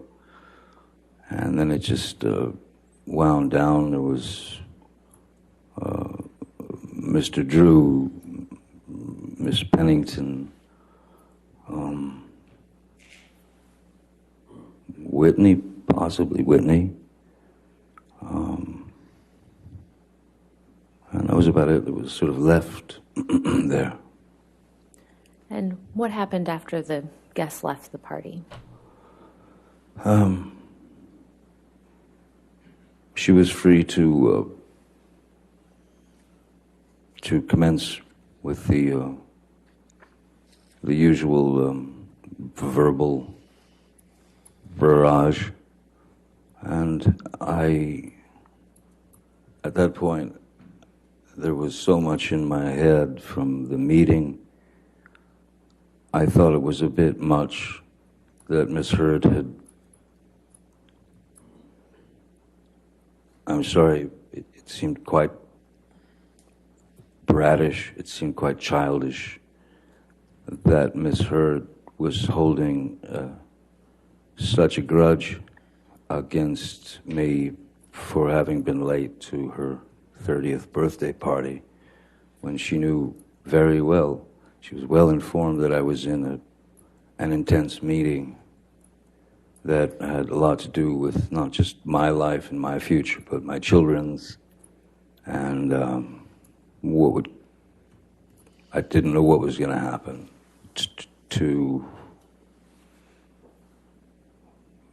I didn't know what was going to happen. I didn't know if houses were going to start going away. So it felt,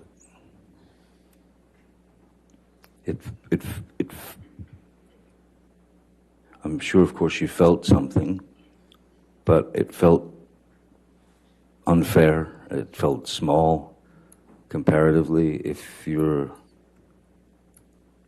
loved one or your husband has had some very serious issues brought before him. So when she engaged in her normal kind of banter of trying to poke at me and get me to react, I literally just got into bed. I remember the television was on, and I was reading, and I suppose Misheard was down in her area taking off her makeup and changing into sleep clothes, whatever, and she entered the bedroom while I was laying on my side of the bed, reading, and she was still rattling off all the wrongs I'd done to her in that particular day, and how unreliable I am, and what a horrible person I was, and I did not engage verbally, nothing. I sat there or laid there, reading my book, and when she didn't get a jump out of me or a jolt out of me, she got out of bed.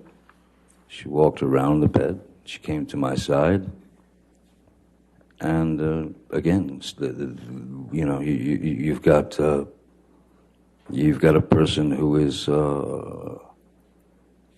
throwing multiple shots at your face, at your head, at your neck, at anything she could hit. So I got up out of bed, and I grabbed her by the shoulders, and I sat her down on the bed.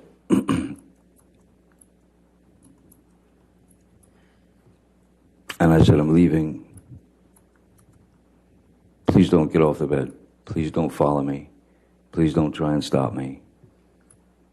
I'm leaving.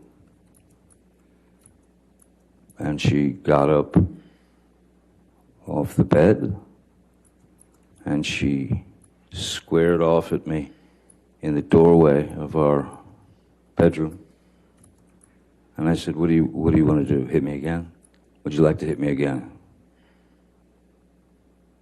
And I said, go ahead. Hit me. Bam.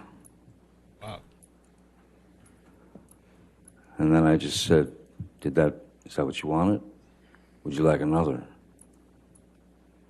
Bam. There's the second one. And I said, good, now you're done. Grabbed her by the shoulders, walked her to the bed, sat her down, and said, don't follow me. Leave me alone. I'm out. I'm gone. I went, I grabbed a few things, and I got out immediately, and I went to my other house on Sweetser. As Misheard she was leaving the following day for Coachella, which is Coachella is like it's a big event, a concert, you know, many bands, and yeah, out in the desert. She and her friends were going to Coachella for the weekend, and that was it. That was it. Mr. Depp, after April 21st, 2016, when was the next time that you actually saw Misheard in person? I left Misheard. I left Penthouse 3. I left at 4:30 in the morning. It was actually April. It was actually her birthday. It was about 4:30 in the morning, April 22nd, and that's when I left. And from that moment on, I did not see Misheard until May 21st. And why was that?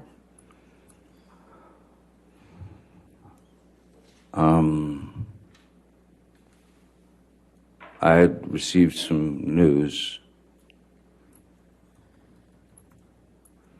that was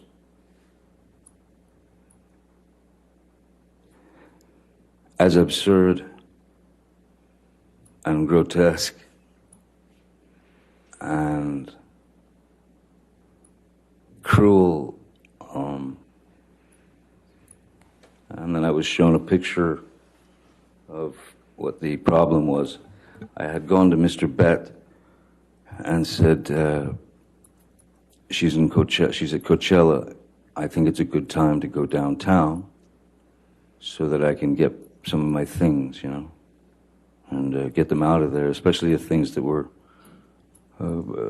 precious to me, you know, children things from friends, Brando, Hunter, Thompson, whatever, things that were important to me. And he said, I don't think now's a good time to go.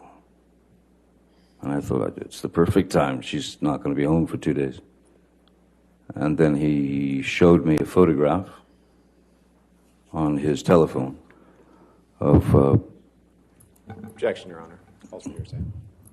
It's a photograph, Your Honor. Yeah, how's it hearsay? As being relayed to him by Mr. Bett. He says he looked at it on his phone. I'll overrule the objection as the photograph.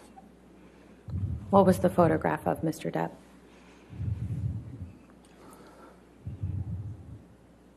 Poopgate. It was a photograph of the bed, our bed, and on my side of the bed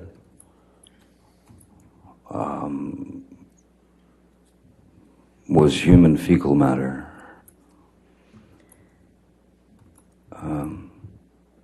So I understood why it wasn't a good time to go down there. My initial response to that was, I laughed. It was so outside. It was so bizarre and so grotesque that I could only laugh.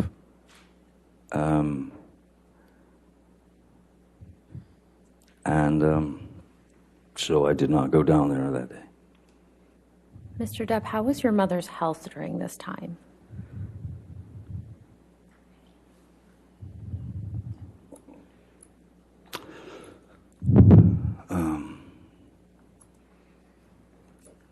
Not good. Not good at all. My mom was in Cedars-Sinai Hospital, and she was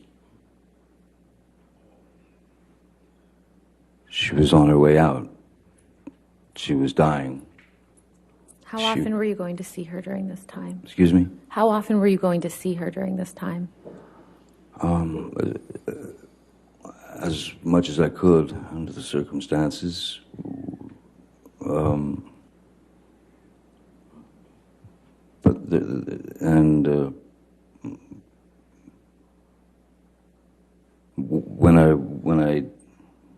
When I did go and get to see my mom, she was pretty much incapable of speech. Her speech had left her. At that time, she seemed to. Her eyes were still open, and she could kind of react with her eyes, but she couldn't speak. And then, not long after that, once her eyes closed, she lay there for the duration of her life, which ended on the 20th of May, the night before I saw Misheard for the last time. Well, essentially. I'm so sorry, Mr. Depp, but how did your mother's death affect you?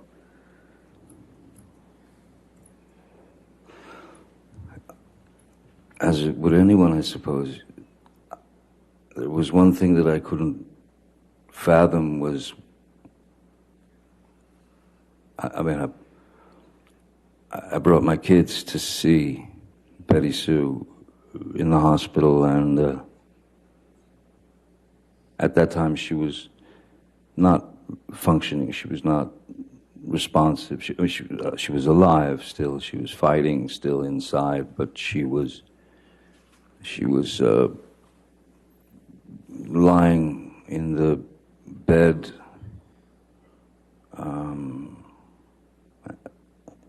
and excuse this analogy, but all I could think of was how if she's conscious if she's conscious of everything that's going on around her, but has no ability to speak, has no ability to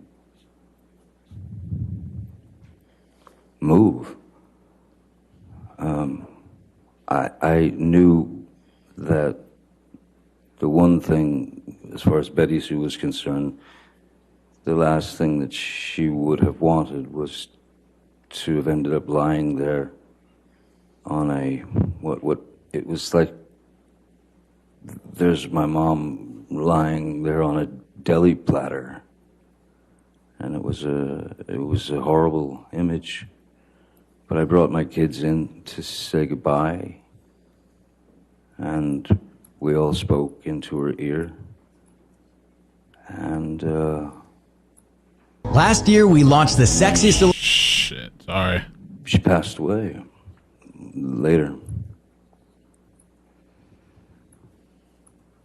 So it was it was painful, but there was some side of it too, at least to me, that in a way it was I was happy for her. Why was that? I can't imagine Betty Sue or my mom. I can't imagine anyone lying there in quite possibly was a a kind of a locked-in syndrome. And if she's surrounded by 10 people looking at her lying there in that, on that deli platter, if you will, I was happy for her that she was out of pain, out of frustration, out of... I was happy that she'd moved. Not happy, I was relieved that she was no longer in that situation.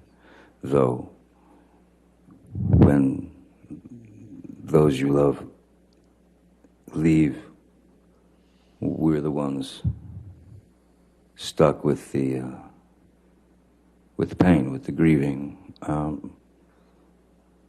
But I was glad that my kids got to see her and give her send off, I suppose. And but it was it opened my eyes quite a lot to a number of things. And what were some of those things that your mother's death opened your eyes to? That life is a bird song. That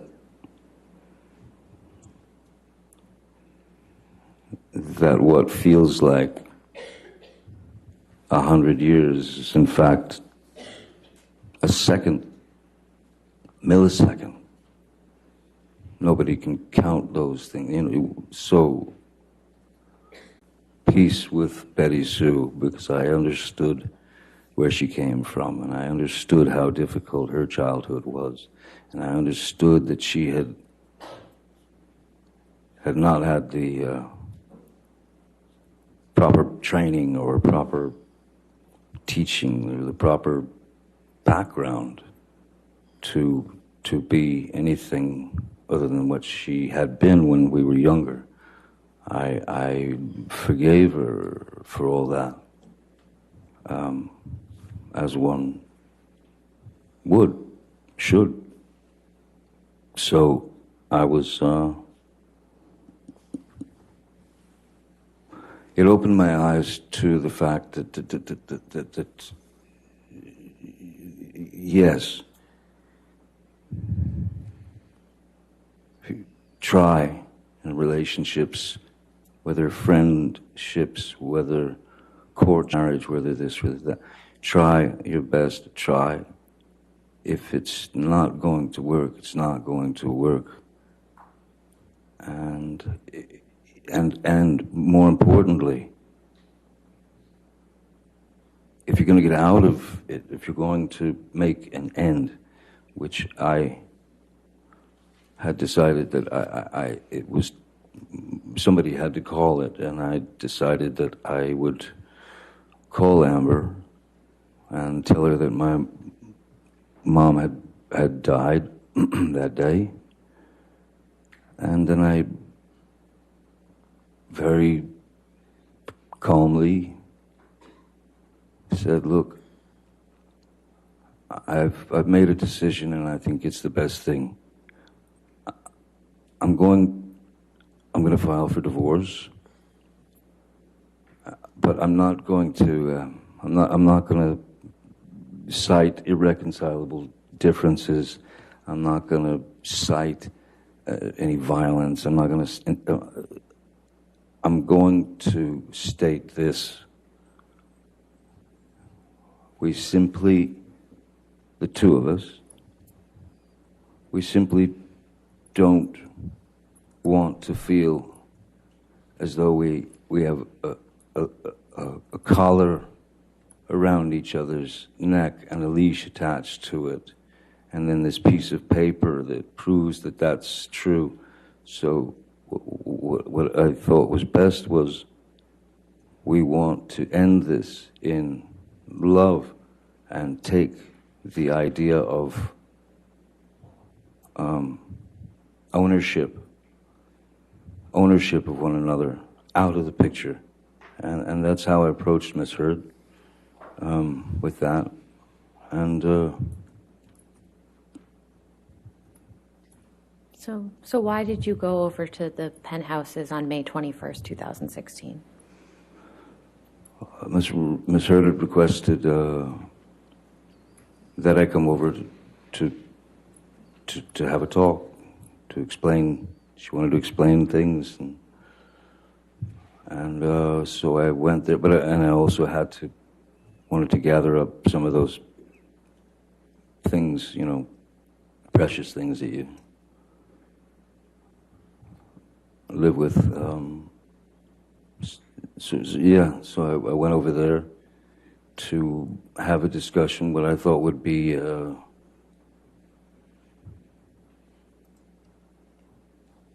calm understanding.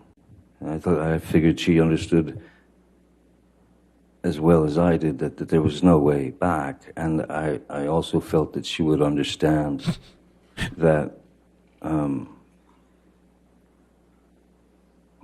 it was the best thing for both of us, and there was nothing there should have been nothing to fight over. It was clear. I told her that I would take care of her and all that, and then she was telling me about she brought up the situation of her fecal matter on the bed, and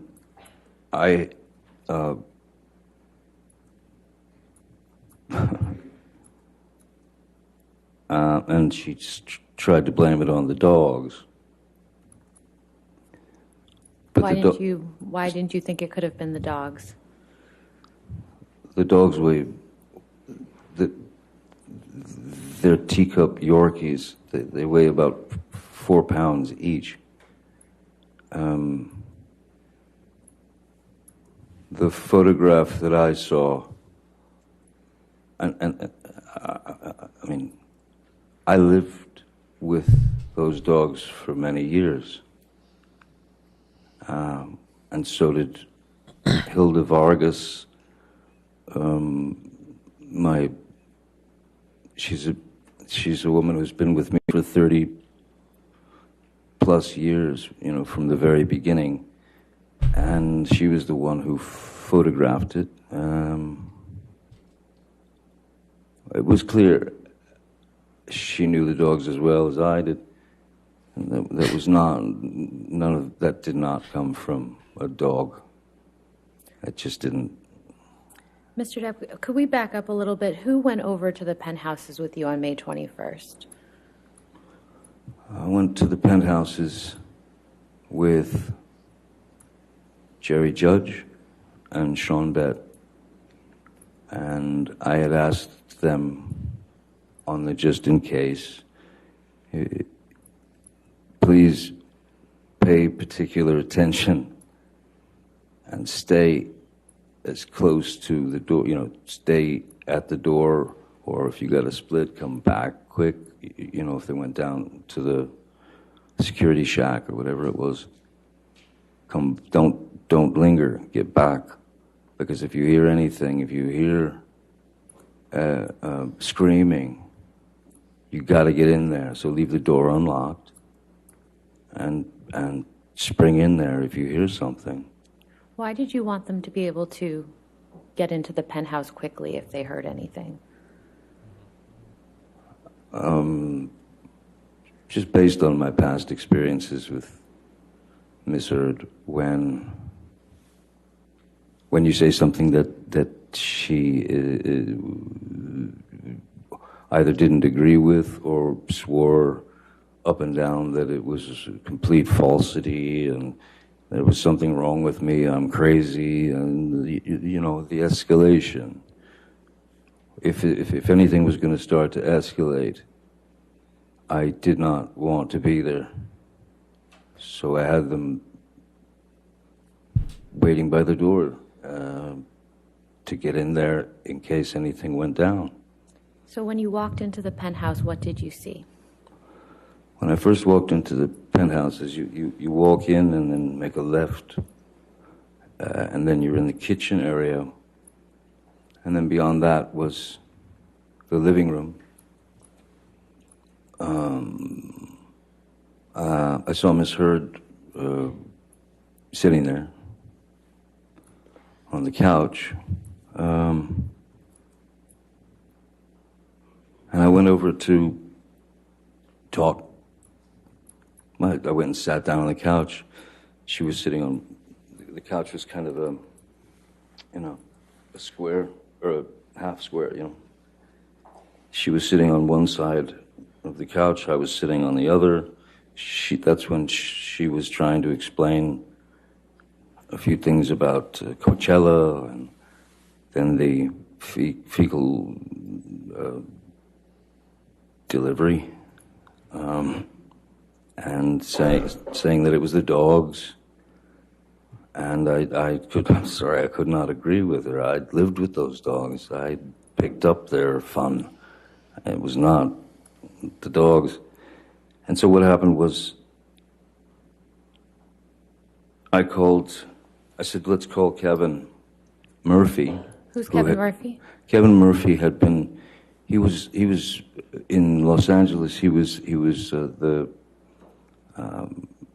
house manager over the places in West Hollywood, and he was also taking care of the penthouses downtown, if any work needed to be done or this or that. And he would schedule the girls who would come in, the ladies like Hilda, to do their work. And he'd had a conversation with Misheard.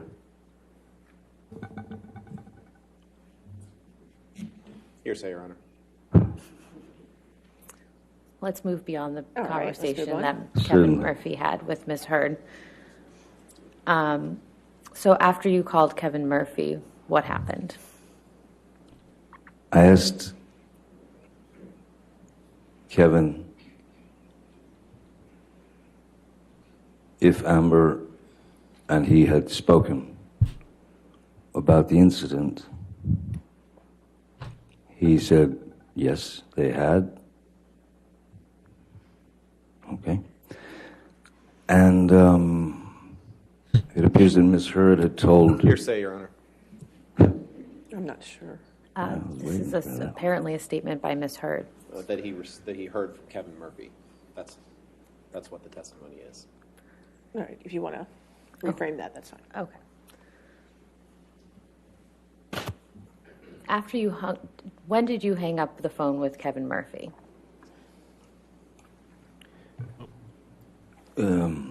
Right about the time that Misheard was screaming obscenities at him and calling him a liar, and that he was a scumbag. And I told her, I said, listen, don't speak to this man that way. Do not disrespect this man in that way.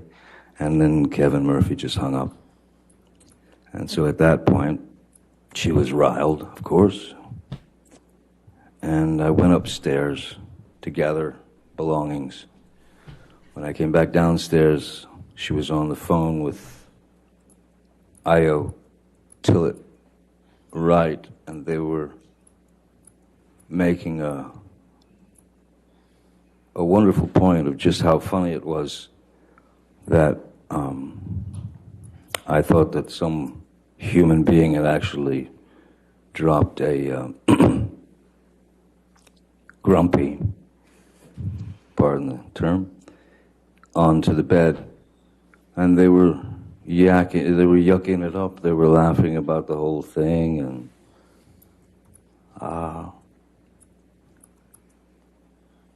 it was.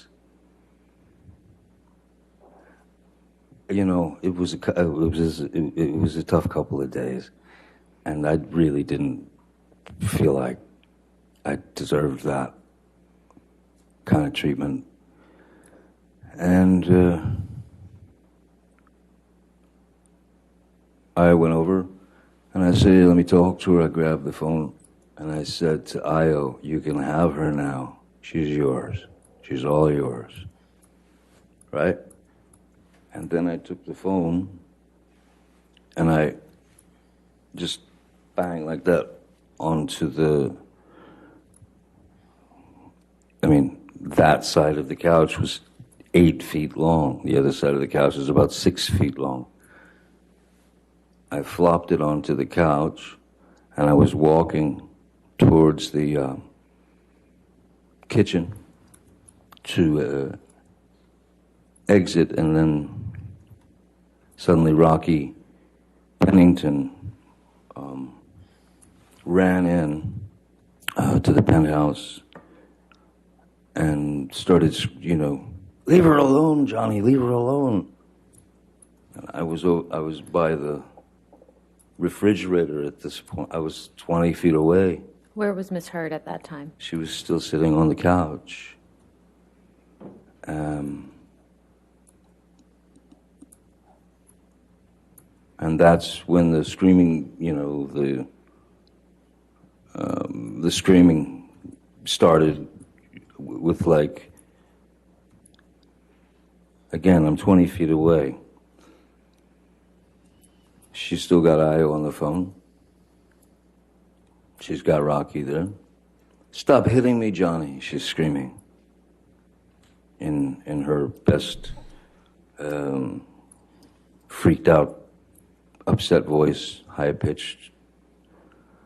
Stop hitting me, stop hitting me. Jerry Judge and Sean Bett entered the room. And as they entered the room, and she was quite surprised to see them, she said, that's the last time you'll ever hit me. That's the last time you'll ever do that to me. And again, I'm a good 20 feet away by the fridge. And then Jerry said, boss, I think we should just leave. And then we left.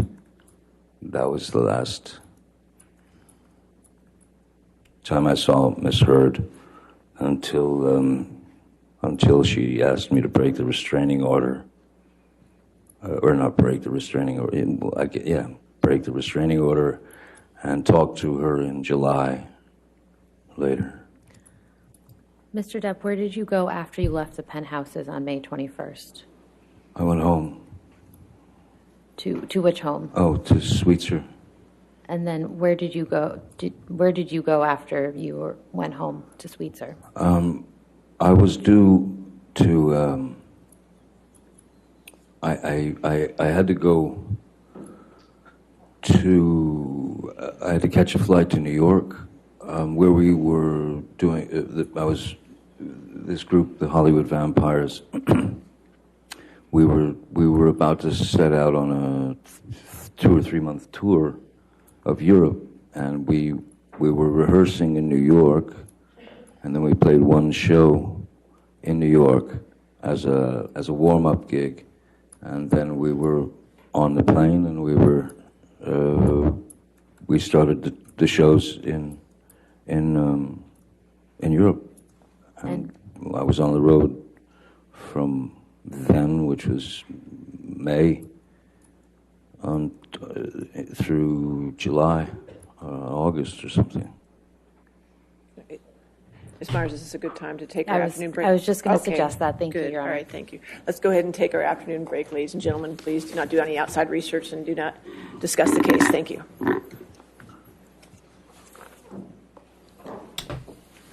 What do you guys think so far?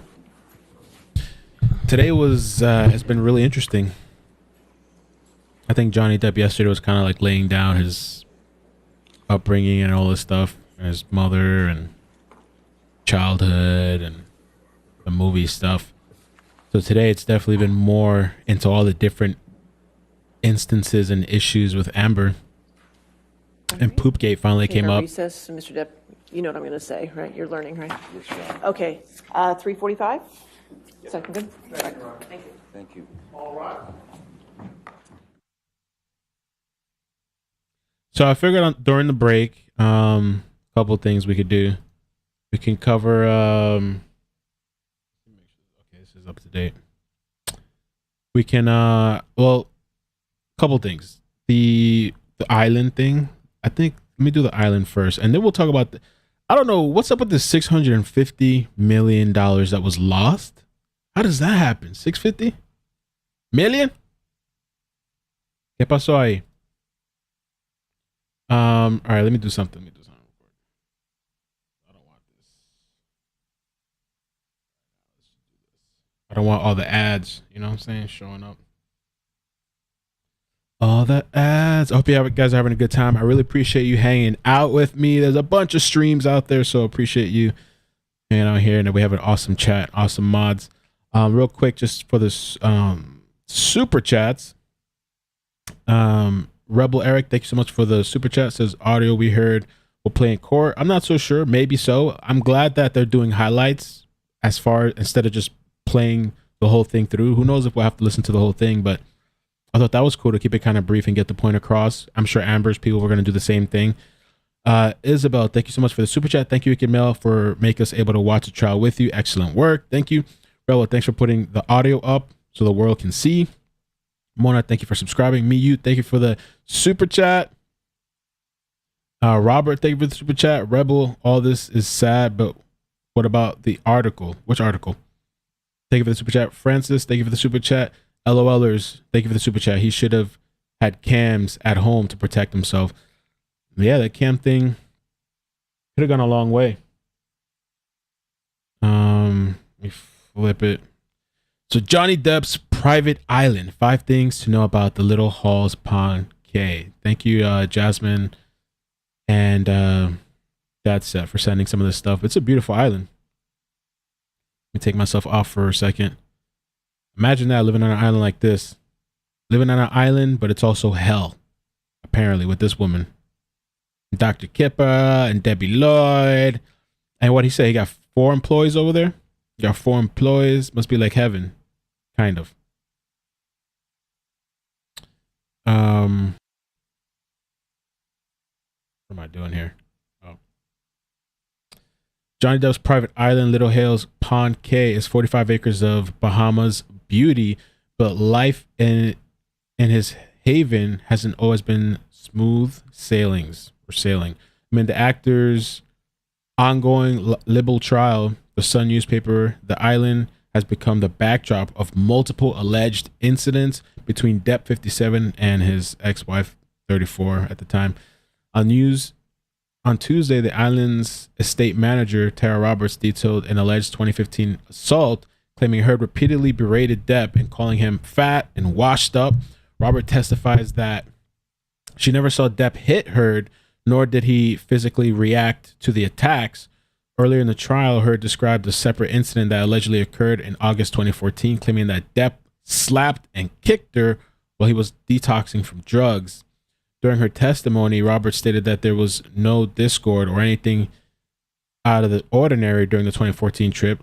Depp also denied Heard's claim, instead saying Heard did one of the cruelest things she has ever done by withholding his meds. We kind of talked about that earlier, but this is from the previous trial. While Depp's trouble in paradise is rapidly coming to light, the island hasn't always been plagued by salacious drama. Here's everything you need to know about the island. Depp once called the most pure and beautiful place. Private luxury came out with a price. Depp reportedly spotted his treasured island while starring in the 2003 Pirates of the Caribbean. He purchased it for $3.6 million in 2004, which is, I guess, a really good price, right? It's a steal. Despite starting out with no infrastructure, the actor ended up building a ranch-style house with a stunning 360-degree view of the island. According to Vanity Fair, Depp also dropped $8 million on a yacht so he could get to his island. The boat named Vajorila. I don't know how you say that. Somebody's gonna cancel me. Vajorila. Vajolaria. Valoroja. Whatever. Has been sold, but reportedly required 8 crew members and cost them between $300,000 and $400,000 a month. Damn, just to maintain that thing. Don Juan de Marco. Each of the island's beaches are named after something special to him. He named 2 after his children, Lily Rose and Jack. Another is named for his ex, Vanessa Paradis. Gonzo Beach honors the late author Hunter S. Thompson and features glass tables with Thompson's face etched into them. Depp also... where'd it go? Too many things on the screen. Depp also named one of the beaches Brando after his friend and mentor Marlon Brando, whom he reportedly consulted when he first wanted to purchase the island. That's so annoying. Before they drew a line in the sand on their marriage, Depp and Heard hosted their 2015 wedding celebration on one of the white sandy beaches. How beautiful. The island is eco-friendly. Diddle Hall's Pond Cay, which is located in the Exymus how do you say that shit again? Archipelago? I've seen that word, but I don't remember how to pronounce it. Archipelago? Archipelago. Oh, archipelago. Kind of close. About 60 miles from Nassau, is reportedly outfitted with solar-powered buildings. The surrounding area is also home to a plethora of wildlife and serves as part of the Exuma Land and Sea Park Protected Area. Depp once retreated to the island to return to normalcy. Damn, wouldn't you love to be there? Get myself off here. Beautiful, enchanting paradise. Poopgate. In 2009, Vanity Fair story, Depp joked about wanting to become the ruler of Exymus and getting Guinness on tap on Little Hall's Pond Cay, calling the island has his decompression. He recalled retreating there to feel more himself after a movie role. Escapism is survival to me. He has some celebrity neighbors. Eddie, what, really? They say no man is an island. Depp is certainly not alone owning the Caribbean property. Eddie Murphy and David Copperfield also own islands off the coast of Nassau. Okay. Mills Pond Cay, another island in the Exymus chain, is currently on sale for $75 million. Damn. He calls it Fuck Off Island. Oh. You been there? Where you been? King Cheech, thank you for subscribing. Rebel, thank you. The article Amber put out about being a victim of Me Too. Are you talking about the Washington Post? Yeah, I guess we haven't really even gotten to that. Huh? I guess this is laying the foundation of saying that it's not true. I guess it's going through all this, but I don't know. Yeah.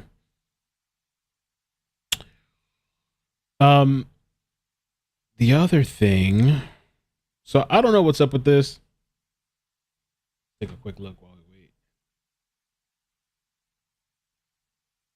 And I got the screen on the side, so don't worry. I can see when they come back. Don't fret. Mel, Google the poop and show it. I'd rather let them show it in the court if they're going to show it. I don't want to just like start pulling that stuff up and showing people. But it might come up. They should show. I think they should show the jury just to shock them. Shock and awe. Poop and awe. Poopgate. Oh, and you know what? Speaking of Poopgate, I forgot. Thank you. Jasmine caught this comment earlier. Somebody sent an image, so an alleged confession of Amber admitting to the Poopgate thing. Let me just save it, pull it up. Poopgate. Alleged. Amber Heard admits to personally leaving the feces on Johnny's side of the bed when she spoke to Kevin Murphy on May 12, 2016. The text is an evidence of what she said or what she did. On May 12, 2016, I received a text and then a telephone call from Amber, a true and correct copy of the text message in which she asked if she could call me is attached to Exhibit C. When I spoke with Amber, she sounded very angry. She told me that she needed her privacy, that she and Johnny were having problems, and that my sending the pictures from Hilda was not helping. Let me take myself off for a second. With those problems. She also told me that leaving the feces in Johnny's bed had been just a harmless prank. In addition, she told me that she was thinking of changing the locks to the condominium. I advised her that I would change the locks if both Johnny and she'd agreed. Okay. And so thank you for sending that. Let me see the person's name. Crystal, thank you for sending that. Oh, BL, I just saw your email too. Oh shit. Oh no. Let me fix it for you guys. Hold on. Mute. Okay. Hold on a second. Let me just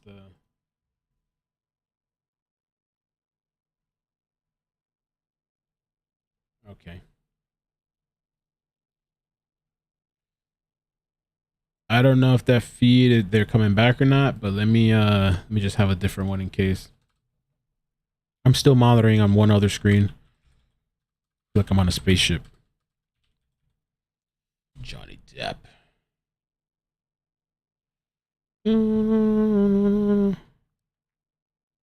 Okay. They're watching the outside.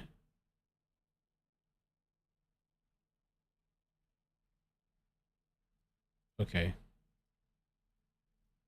Let me fix this here. They might come back, but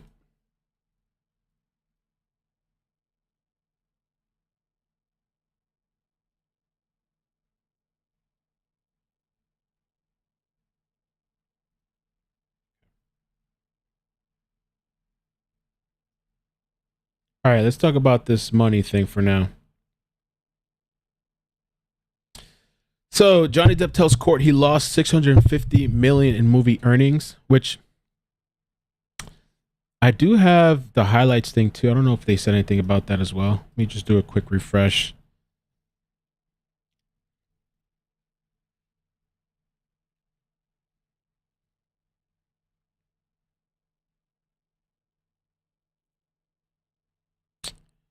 I don't know why they didn't mention this in the highlights. I thought that was kind of significant. But it says here Johnny Depp tells court he lost $650 million in movie earnings. This is I think an older article, but this is back from the other trial, I guess. Johnny Depp claims he discovered at a meeting with his accountant in 2016 that he had lost $650 million in movie earnings immediately prior to an incident when I can unmute this, I guess. They're about to start. When he is alleged to have been violent towards his then wife Amber Heard, a court heard on Monday, the 5th day of his libel trial in London against the publisher of the Sun newspaper that pursuing the news group. Blah blah blah blah blah. We know that. Depp was asked about the events that occurred on the day of Amber's 30th birthday celebration, April 21st, 2016. Depp arrived at the party at Eastern Columbia Building in Los Angeles, where the couple had lived, 2 hours late. His late arrival was due to the need to attend a meeting with his accountant, Edward White. That's the name we heard just previously, at which he was informed his finances were in a disastrous state. Depp said he had found out that he had lost $650 million he had made from movies due to alleged financial mismanagement. Depp discovered that tax had not been paid on his behalf for 17 years, meaning that he owed the IRS $150 million in back taxes. Despite the news, Depp's income was still very robust, with his earnings around $60 million in that financial year. Heard alleged that Depp was violent toward her after the 30th birthday party, but Depp alleged in court it was her who punched him as he lay in bed reading, giving him a black eye. Depp claimed he had never hit a woman in his entire life, which you've heard him say that multiple times too during this trial. After Depp left the witness box, so he did testify before, but I guess it was never like public like this, right? His place was taken by his assistant Stephen Deuters, which is Gina Deuters is married to Stephen Deuters, the woman that got kicked, who also has the Depp production company Infinitum Nihil. I think they're getting ready to come back. Deuters was asked about an alleged violent incident that is said to have occurred in May 2014 on a private jet traveling from Boston to LA. When Depp allegedly kicked Heard in the back, Deuters told the court he witnessed no violence on the flight. But anyway, yeah, I don't know. That's kind of weird. The 650 million. What happened there? It's a little strange.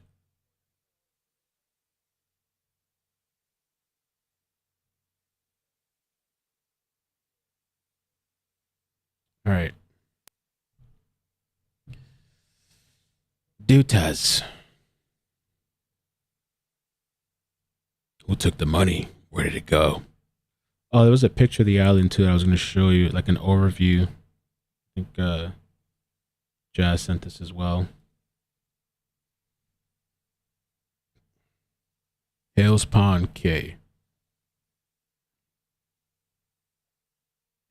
Exuma.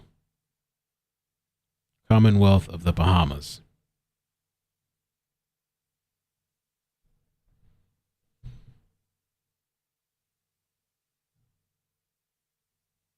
Oops, money's gone.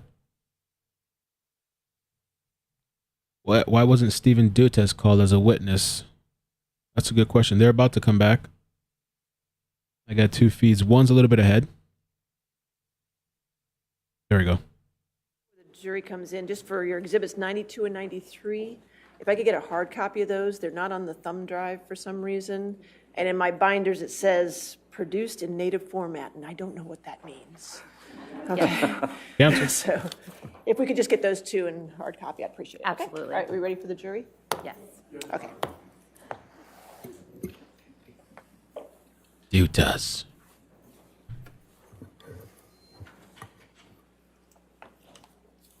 Yeah, she had everything.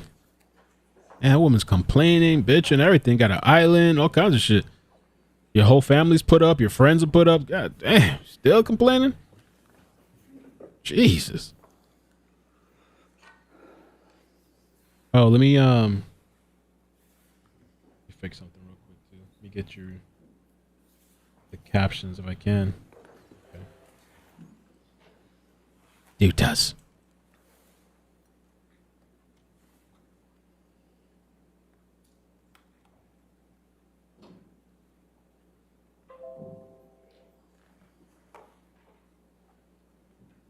Here, we're about to start. We're back. It's not enough, Johnny. All right, No. thank you. All right, your next question, ma'am. All right, let's see. Thank you. Mr. Depp, I'd like to show you another audio recording that is Plaintiff's Exhibit 397. And for the record, we intend to play the portion that is 1 hour, 4 seconds to 1 hour, 2 minutes, and 50 seconds. All right, so there's no objection to 397 coming into evidence in its entirety? Okay, the audios are coming in. It's 397 in evidence, and then you want to play that part. That's fine.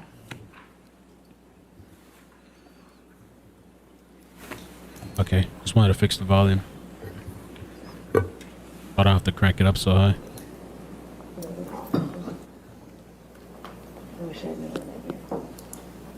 Well, those wishes don't come true. What thing do you want to say to me, you fucking piece of shit? Those wishes What? don't What come else true. do you want to fucking say to me, you piece of shit? What else? You don't have anything else to say to me? Cool. I wish you the best. Hey, why don't you fuck yourself? Go suck your own dick. You're used to it. Oh, listen. I'll write you a check for the extra sip I took. Is that okay? Stingy old fucking piece of shit. You're the one that brought it up. You did. You said don't drink my wine. That's mine. I didn't say that. Oh, you didn't? I said I didn't think you were looking for anymore. Rewind. Rewind.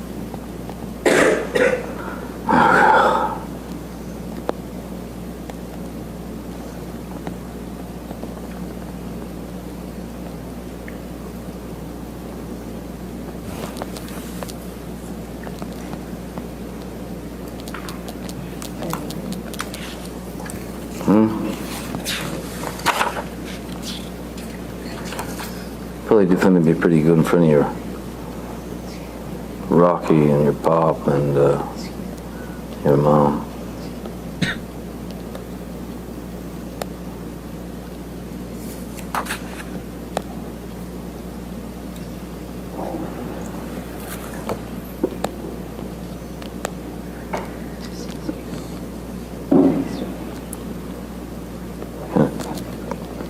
Hope one day you can teach your son how to beat men. Because you're so good at it. I mean, you have to. It's not everyone. You're a no-go, man. I've tried so fucking hard with you. I've tried so hard. It away. Hey, if you ever learn this shit, 50 fucking something years, you're never gonna learn it. I hope to God Jack's stepfather teaches him more about being a man than your fucking left nut. Hey, that's good. You gave me some shit about my kids, just like in London that you desired. Never again. Stay away. You don't exist. You will not be getting my words.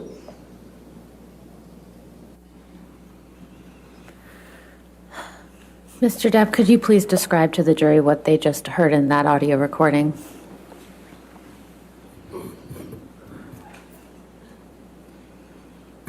I don't know when. I don't know when that. If there's a date on that, but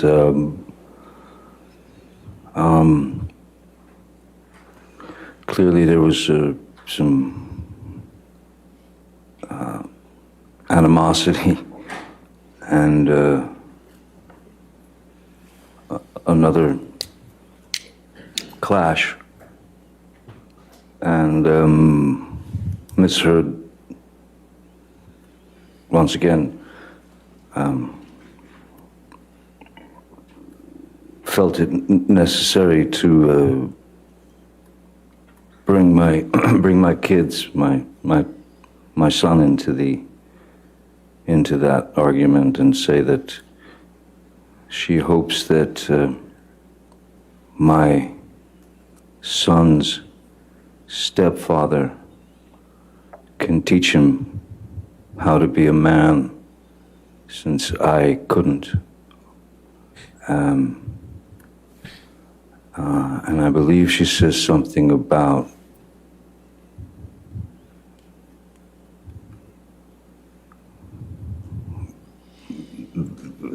more man in the stepfather than would be existing in my, I believe the term was left nut. How often did Misheard bring your children into your arguments? Too often. And at the end of your relationship, how was Misheard's relationship with your children? Non-existent. My children, my kids are far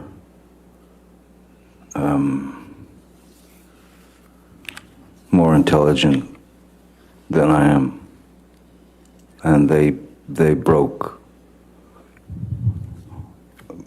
They wouldn't be around Misheard, and they refused to be around her anymore. They didn't like the way she treated me, which was written in a very elegant letter by my daughter, actually, to Misheard. I don't know if that's in evidence, but I remember my daughter sent a text to Misheard. Objection, Your Honor. Just hearsay. It's one thing for the witness to tell his story. It's another thing for him to tell other people's stories. All right. We can move on. Okay. I'm sorry, I read the email. Yeah, I understand. Next question.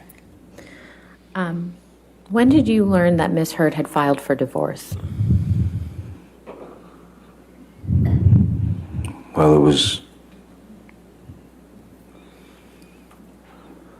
let's see, Betty Sue was the 20th. That night I spoke to her about the divorce. 21st was the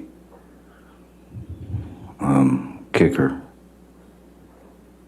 I believe it was on the 23rd, and I had already left town for New York to prepare for the tour. Did Misheard know that you were out of town at that time? I don't know.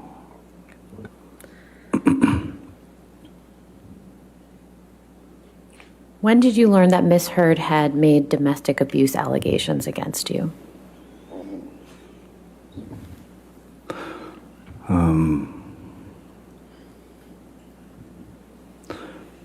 The 27th of May, which is, in fact, my daughter's birthday. I saw that she had gone to a court, I don't know, some court, and there were paparazzi everywhere, and her and a brown mark on her face. And it was also happened to be the day that Alice in Wonderland 2, Through the Looking Glass was opening, and that's the day that she chose to get the go to the courthouse and get a TRO, temporary restraining order against me. But I was in Europe already at that point. Mr. Depp, I'd like to show you what's been marked as Plaintiff's Exhibit 487. And just for the record, this is a very long document, and we will be showing pages 492 through 494. There's no objection to the document 487? No, I just have a minute or two to scroll through it. Okay. I assume, are you entering this in evidence now, or are you just showing it? I can give them an opportunity Okay, and go sure. through it with Mr. Depp, if that's okay. Mr. Depp, do you recognize any of these text messages that are on the screen in front of you?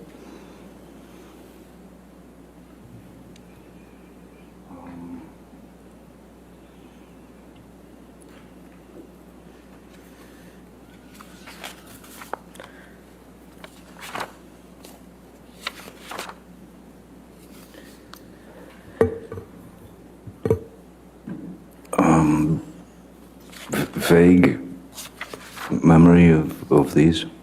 And who are these communications between? It looks like myself it's me in the green, and Misheard's words in the blue.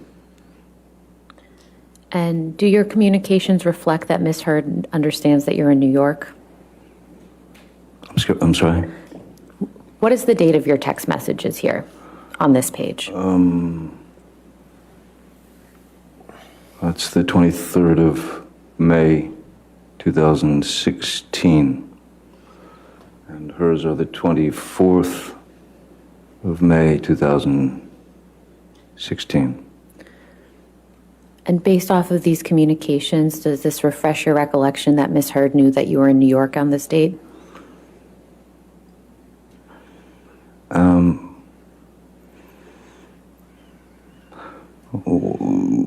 In her text, when do you leave? What was clear that I was leaving right away, but I'm not sure that I wasn't already, because I wasn't in New York City. We weren't playing New York City. We were playing.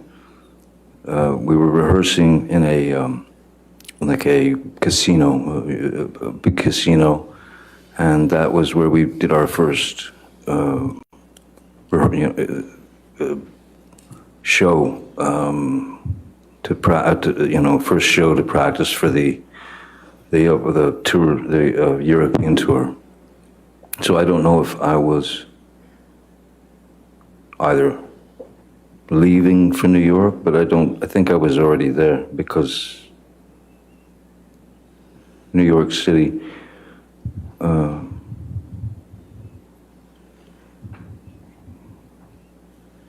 we weren't, I don't recall that we were playing New York City.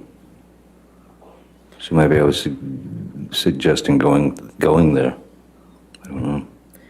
Could we please turn to page 494? And Mr. Depp, do you see the text message from Misheard on May 24th, 2016 at 6:33? Yes, I do. Yes, I do. Okay. And do you understand what Misheard is referring to in this text message? Is it all right if I just take a quick glance? Please do. Thank you.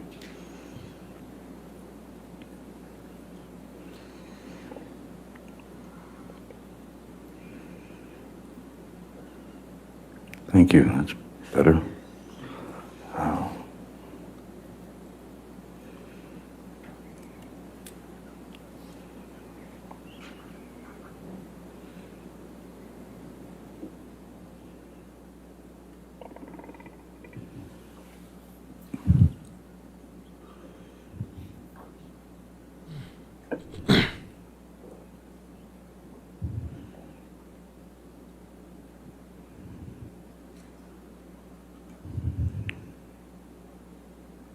I remember, yes. I recall this. And what do you recall about this? That it made no sense to me. It just didn't make any sense to me. Especially about, well, as long as you don't file, nobody will know. It just didn't, again, I'm not all that familiar with these types of things, but if it's two people in a relationship and the relationship is ending, in any case, the outcome is divorce. So I didn't understand these explanations of this can happen or it cannot happen, and I only did this because my lawyers said to, and it just didn't make any sense to me, and it looked like she was kind of grabbing at straws, trying to figure out what, in fact, to do.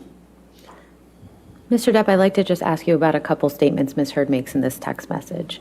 She first says, just confirm that the cover letter is completely private and has nothing to do with any public record. Do you see that? It's the first sentence in the text message. Yes, I do. Do you know what cover letter Misheard is referring to? No, I don't. Okay. And then she says, and only included the domestic violence / restraining order stuff because I called the lawyer when the cops were here and I didn't know what to do or why that happened and was scared. Do you see that? Yes. Do you know what Misheard is referring to when she said that? No. And then dropping down to the bottom, it says 2 lines up, I thought you filed. Do you see that? Yes. And do you have any understanding as to why Misheard thought you had already filed? No.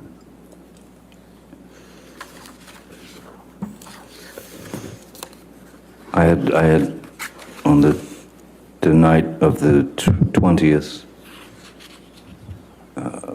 was when I told her on the phone that I was going to file.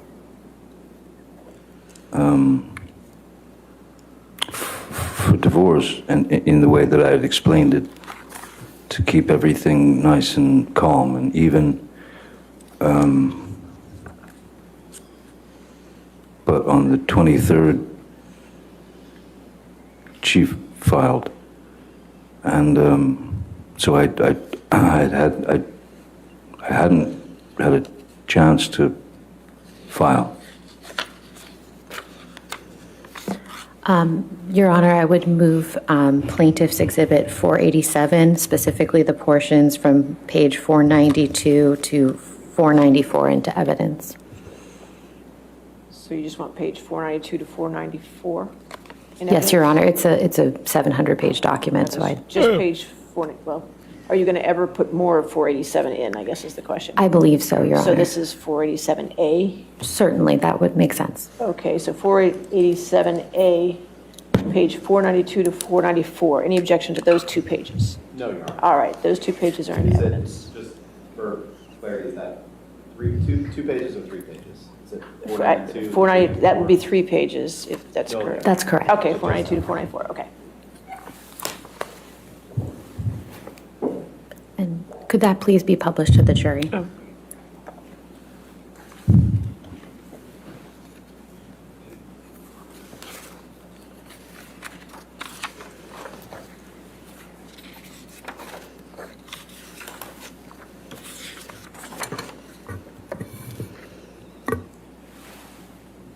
Mr. Depp, Ms. Heard did end up seeking a temporary restraining order against you, correct?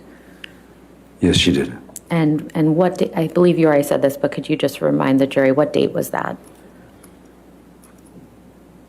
The 27th of May.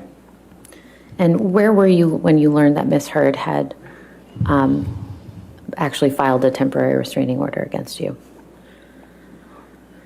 I don't recall if we had left for Europe as yet. That is the Hollywood Vampires for the tour. So I was either in New York State rehearsing and preparing to go to Europe, or I was already in Europe. I'd have to check the the tour dates. Did you find out on the 27th or shortly thereafter? No, I found out on the 27th. It was everywhere. And what do you mean when you say it was everywhere? It was multiplying and multiplying and multiplying throughout media, throughout social media, throughout so-called sort of straight media or whatever. And I was taken aback a bit. If we could take this down and please pull up Plaintiff's Exhibit 411.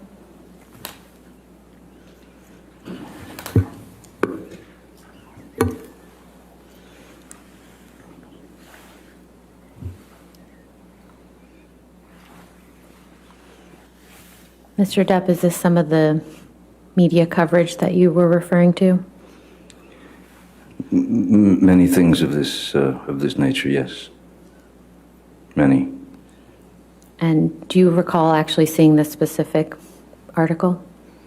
I don't remember seeing this specific article, but there were already plenty, and certainly more than I was happy to go through. I think once you read one or two of them, the general idea is I mean, the point had been made clearly. Your Honor, I'd move Plaintiff's Exhibit 411 into evidence. Any objection? No, Your Honor. All right, 411 in evidence.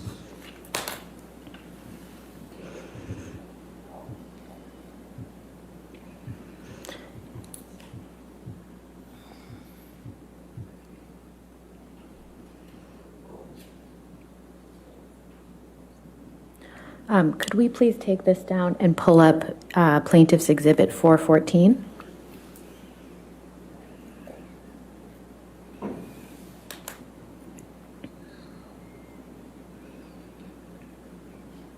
Weird seeing double ambers on the screen. Mr. Depp, Yes. do you recognize this article at all? I remember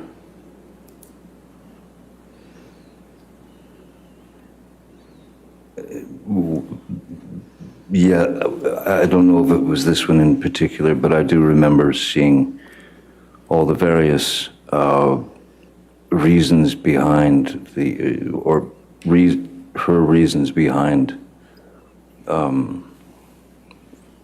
her needing to get a temporary restraining order, a TRO against me, which they just started to metastasize into these. There were abuse allegations, then there was alcohol, and then there was drugs and violence, and it just, it was already right then and there before my eyes spinning out of control, and there was not a word that I could say. Your Honor, I would move Plaintiff's Exhibit 414 into evidence. Any objection? No, Your Honor. All right, 414 in evidence.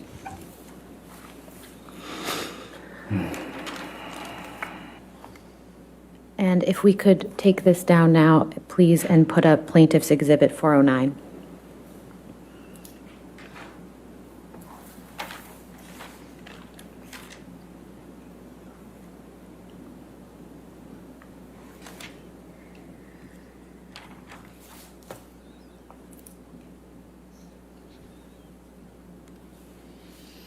Whew. And, Your Honor, if I could move Plaintiff's Exhibit 409 into evidence as well. Any objection with 409? No objection. All right, 409 in evidence. Thank you.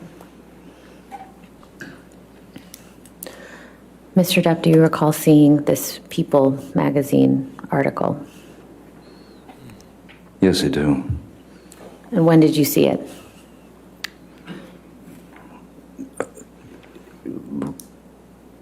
Right when it was released, right when it came out. Did you speak to anyone about this article?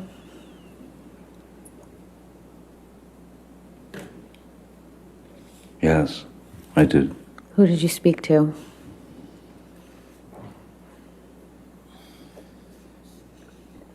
Mostly friends and my sister Christy, mostly friends, and certainly the band.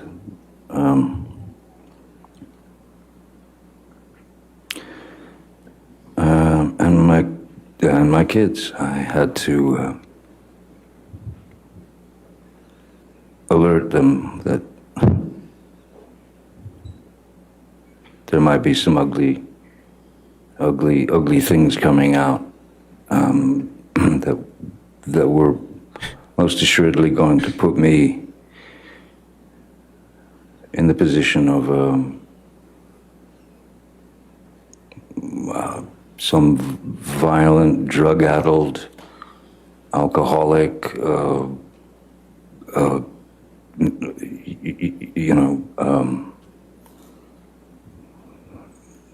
just reprobate.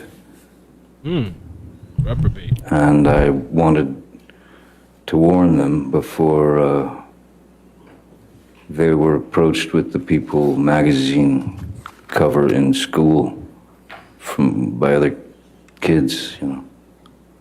I wanted to be able to explain to them that this was going to be visible and it's going to be everywhere, and I apologized to them that this was happening. Had you ever been accused of physically abusing a woman before this point? No. How would you describe the impact of these allegations at the time they were made? And Arnold, if you could please take this down.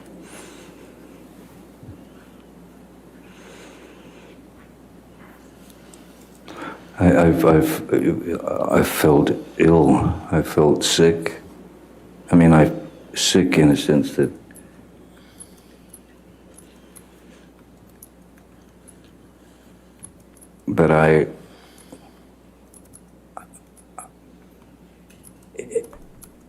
there was no truth in it. There was no truth in it whatsoever. And the fact that it was coming down on me so hard, and so quickly, and how it gained momentum around the world,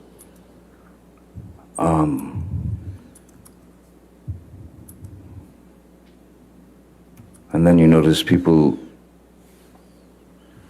looking at you differently.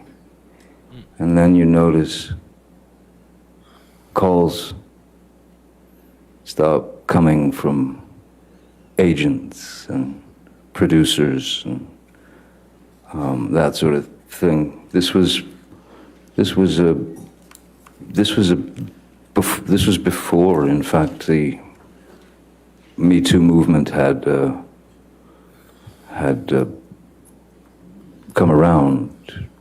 This was a while before that, so I couldn't have expected the Me Too movement to happen, but once that happened, then it just went into skyrocket mode. So you're showered with you're running between drops of lava. You're trying to run between raindrops that kill you and destroy you. So I was very confused. I was very hurt because, as I said before, when you're in a relationship and you do give your truth to intimate truths to that person that you're with, and then they start to use all that information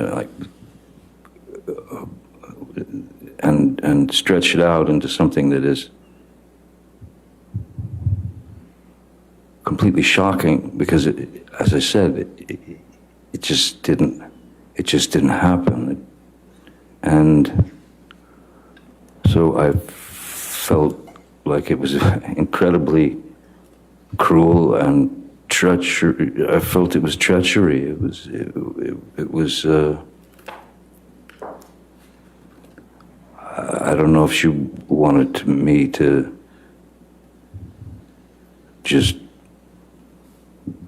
be erased or drop dead or just let me stick around and allow her to ruin my life for a while and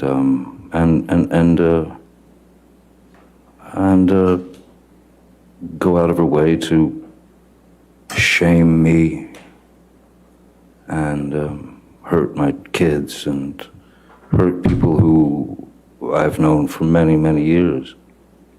No, it was, to say that it was unfair is about the largest understatement that it's actually the smallest understatement.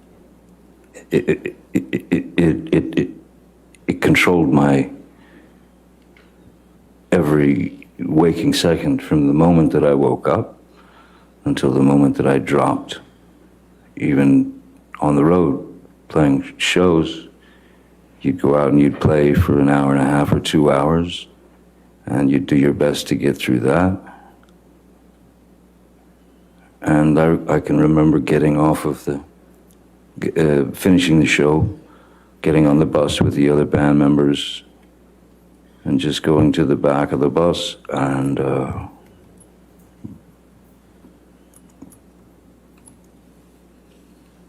just you had to get it out. So I just sat back in the back of the bus and cried and hid it from people. Mr. Depp, did you ever discuss Misheard's domestic abuse allegations with any producers or directors in the movie industry? Only if they fell into the category of friends. For example, Tim Burton, who was one of my dearest friends, and we've known him since we made Edward Scissorhands together in 1990, and we've been very, very, very close friends ever since then.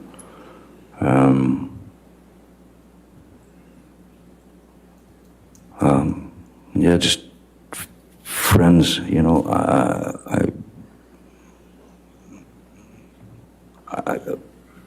And then, of course, as we were on the road, you know, the fellas in the band, you know, Alice Cooper is the singer of the Vampires, who's a dear friend, and Joe Perry from Aerosmith is in the band, and he's also a dear friend. And then a couple of the other members are just yeah, very close friends. And I was bereft of any. You just don't know what to say anymore. You just know what to. So I tried not to talk about it very much at all. But just to friends. Mr. Depp, when did you and Misheard divorce? When was the divorce final? Yes. The divorce was final January 2017 on Friday the 13th. And how were your divorce proceedings resolved ultimately?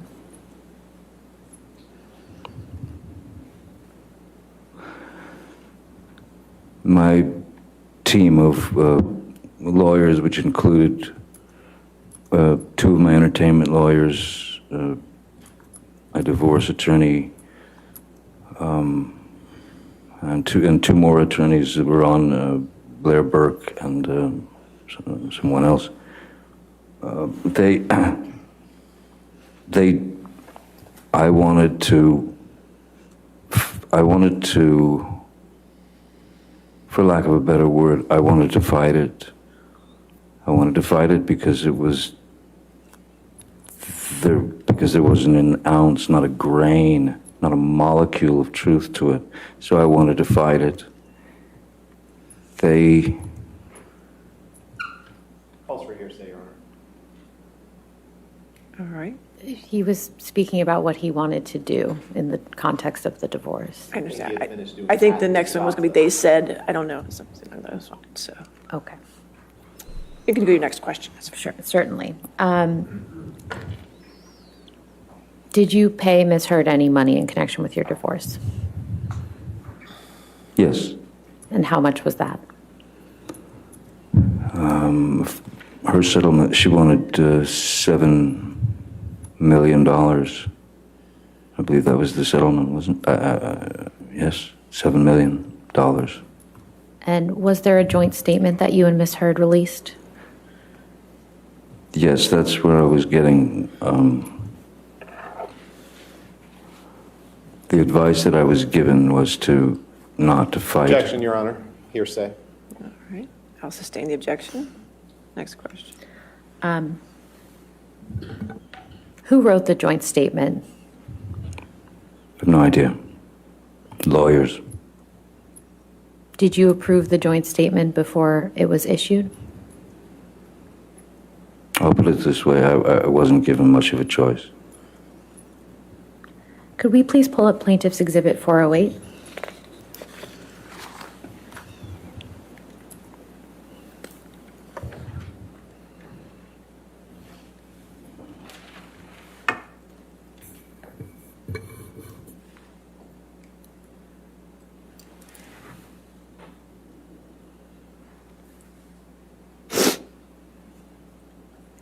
And Mr. Depp, do you see the second paragraph from the bottom of this page?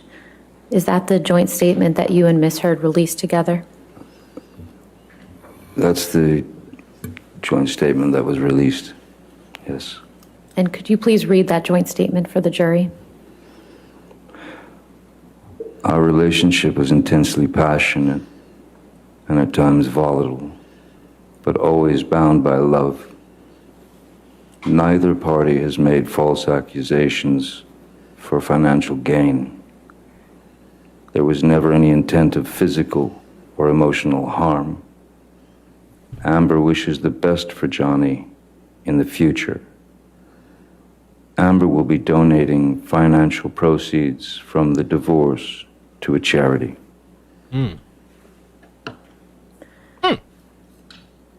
What happened after this joint statement was issued, Mr. Depp?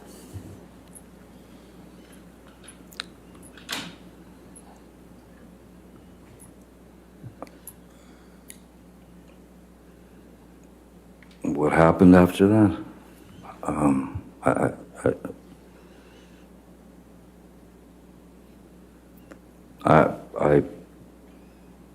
I suppose, you know, the next move was to start making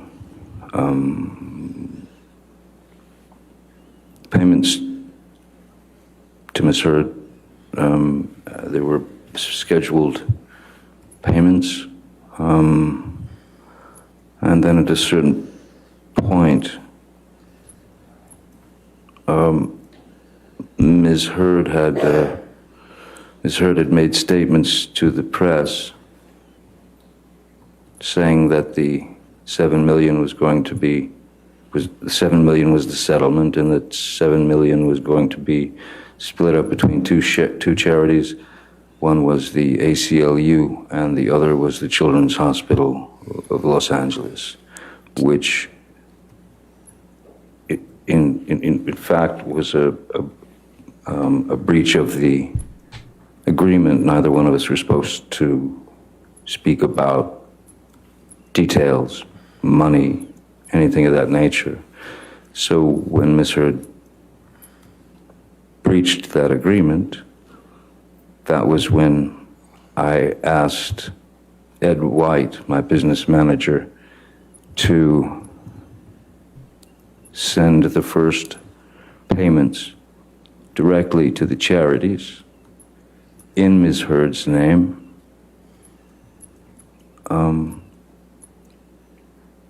And after I did that,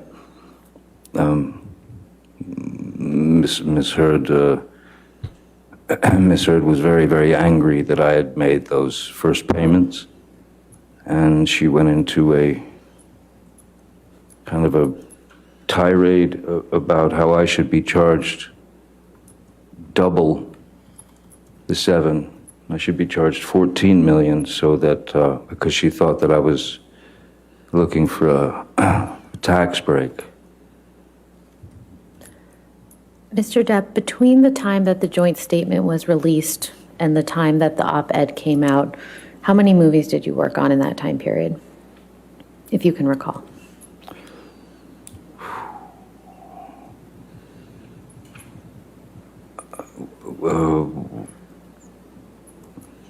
When did the joint statement come out? Was it, I'm sorry. Could we scroll up, please?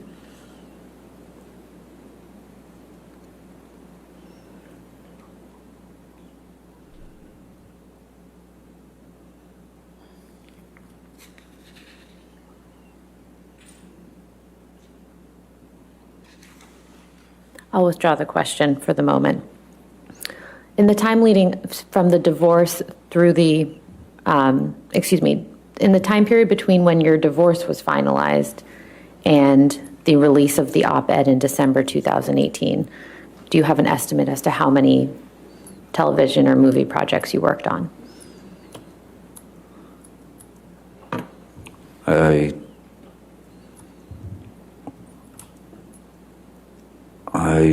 don't exactly.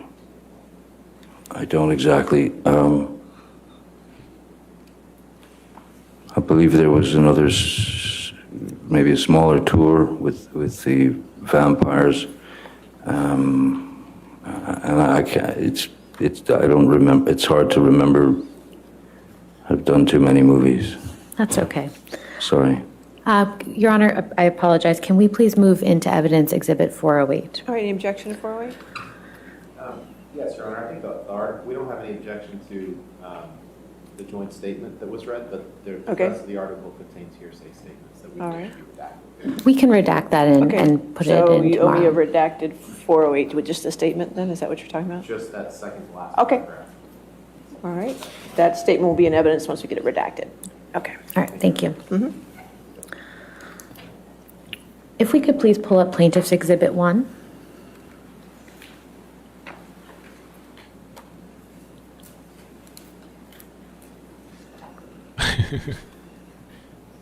Yeah, I'm gonna get myself a little something.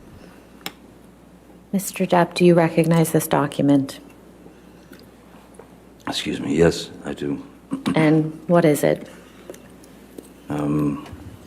This is Ms. Heard's op-ed for the Washington Post that I believe came out in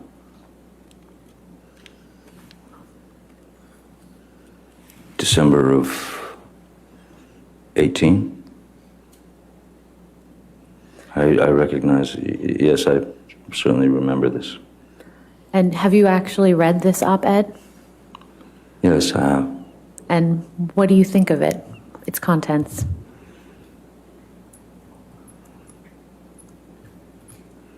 Well, it was a hell of a start, I'd say, in terms of the title. If you could, can we scroll down a little bit, just for a second?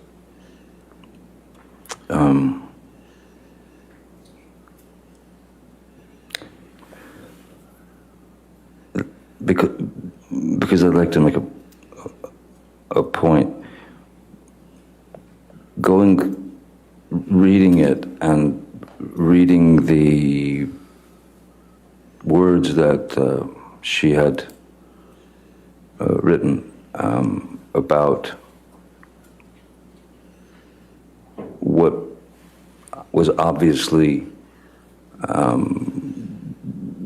it was obviously referring to our relationship. It was obviously referring to me 2 years ago. It all matched up, and so it was clearly about me. And then I read the rest of the article where she talks about, if you could go down, scroll down just a little bit.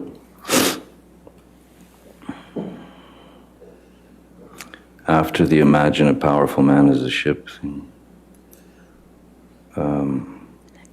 Because she goes into, she talks about, in this section of the piece, she talks about the plight of women, not just in Hollywood, but in general in the world, and there were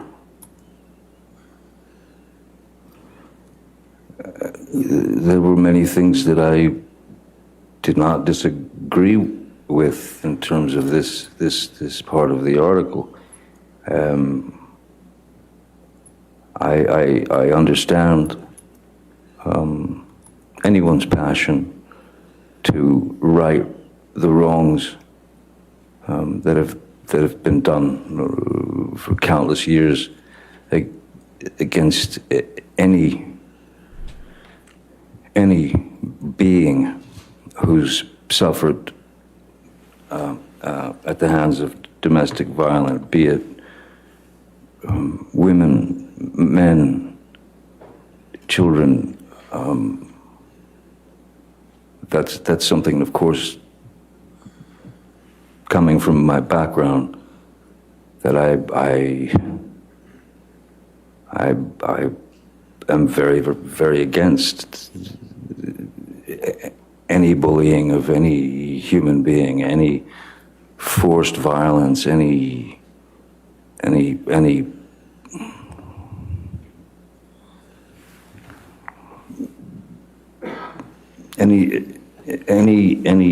injustice committed against any human being. So all this part of the article was strangely, I understood it very well, and I can applaud some of this. I can absolutely say that I believe that it was very well done with regard to violence against women or violence against anyone. It just seemed kind of a strange other side like a, it's like a two-headed coin. Mr. Depp, did you experience any consequences after the release of the op-ed?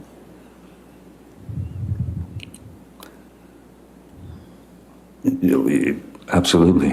And what were those? Oh,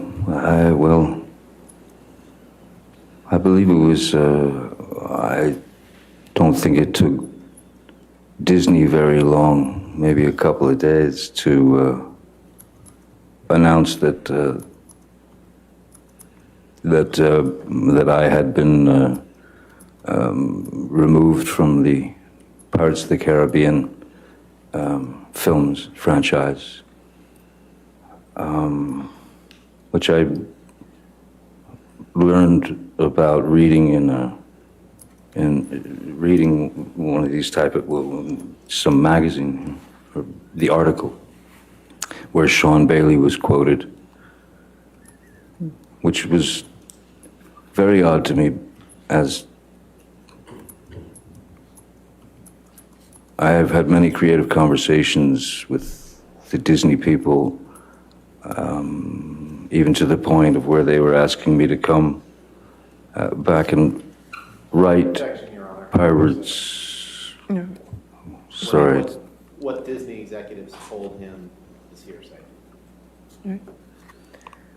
We can move on. If you want to just restart. So, I see. Go ahead. So I can read it out of someone's article, but not from the man's mouth. Is that what happens? Next question. Mr. Depp, what to your understanding is the status of Pirates 6? At this point? Yes. I believe it's in dangle mode. Mr. Depp, have you ever physically assaulted Misheard? Never. Have you ever sexually assaulted Misheard? Never. Certainly not. What have you lost as a result of Misheard making these allegations against you?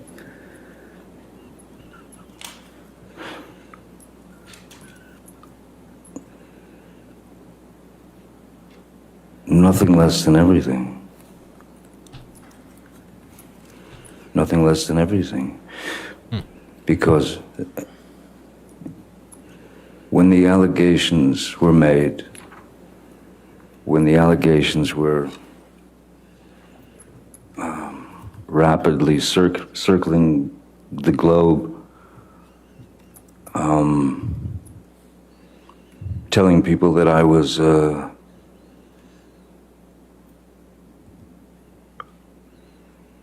drunken, cocaine-fueled menace who beat women suddenly in my 50s.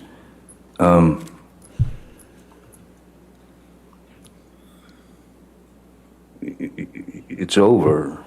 You're done. So, what did it do to me?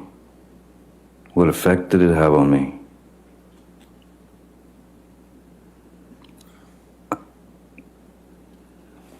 I'll put it to you this way. No matter the outcome of this trial, the second the allegations were made against me, the accusations, the second that more and more of these things, as I said, metastasized and turned into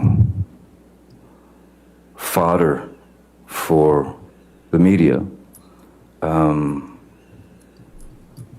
Once that happens, or once that happened, I lost then. That is to say, I lost because that is not a thing that anyone is gonna just put on your back for a short period of time. I will live with that for the rest of my life because of the allegations and because it was such a high-profile case.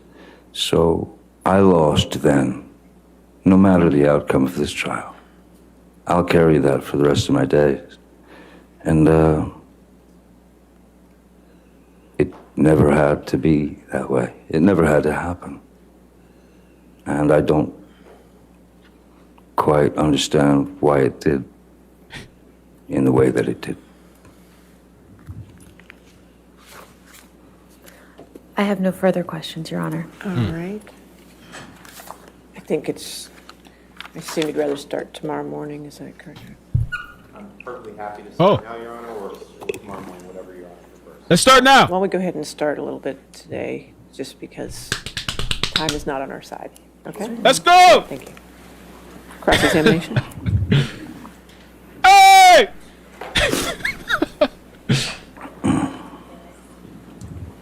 Sorry, I'll put in. I'm excited. I've been waiting to see this. I'm curious what they're gonna bring up.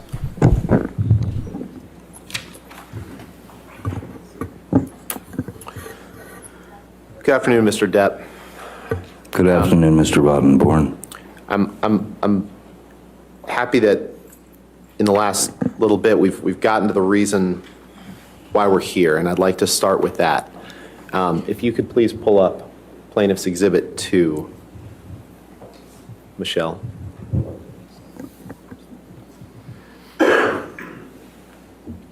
Next page. Your Honor, I believe this is either in evidence or has been stipulated as part of the opening. I assume no objection to 2. No objection, Your Honor. Okay. Permission to publish? Yes, sir.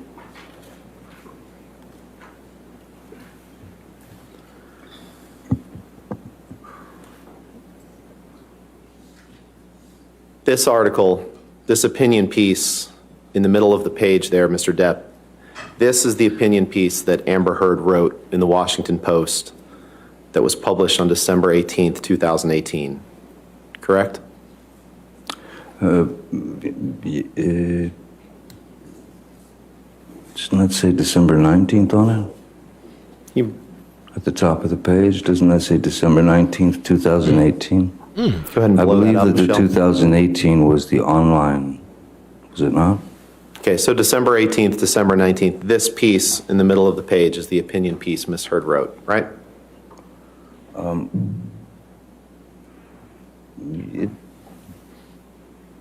Could you make it a little bigger? My eyes Sure. are getting smaller. And this is what you're suing her over. Correct?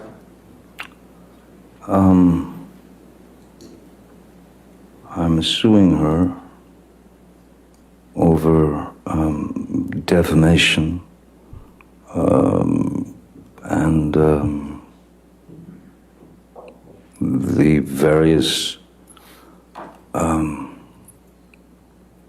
falsities that she used to bring my life to an end.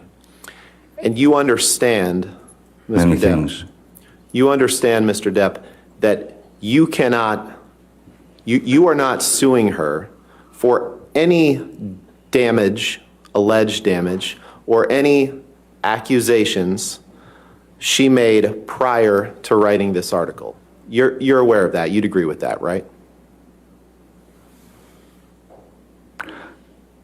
Could you say that again, Mr. Rottenborn? You are not bringing a lawsuit against her, bringing her into court in Virginia for anything that she did prior to writing this article, correct? You know that you can't do that, right? I have to say that I, as I said at the top of this, I've never seen this version of the op-ed piece. The version that I saw was the other one that I identified that was on the 18th. This is on the 19th. I believe the 18th In 2 years quite before, possibly, was quite possibly, maybe that was the online version that came out first. 2 years before there's a either the very online or the different- print. I'm sorry, I was just No, going I to think finish my you answered answer. my question, sir. Thank you. Oh, 2 years before the online and the print version came out. In 2016, Amber obtained a domestic violence restraining order against you from a California court, correct? Yes, sir. And in obtaining that domestic violence restraining order in May 2016, she accused you of domestic abuse, right? Yes, sir.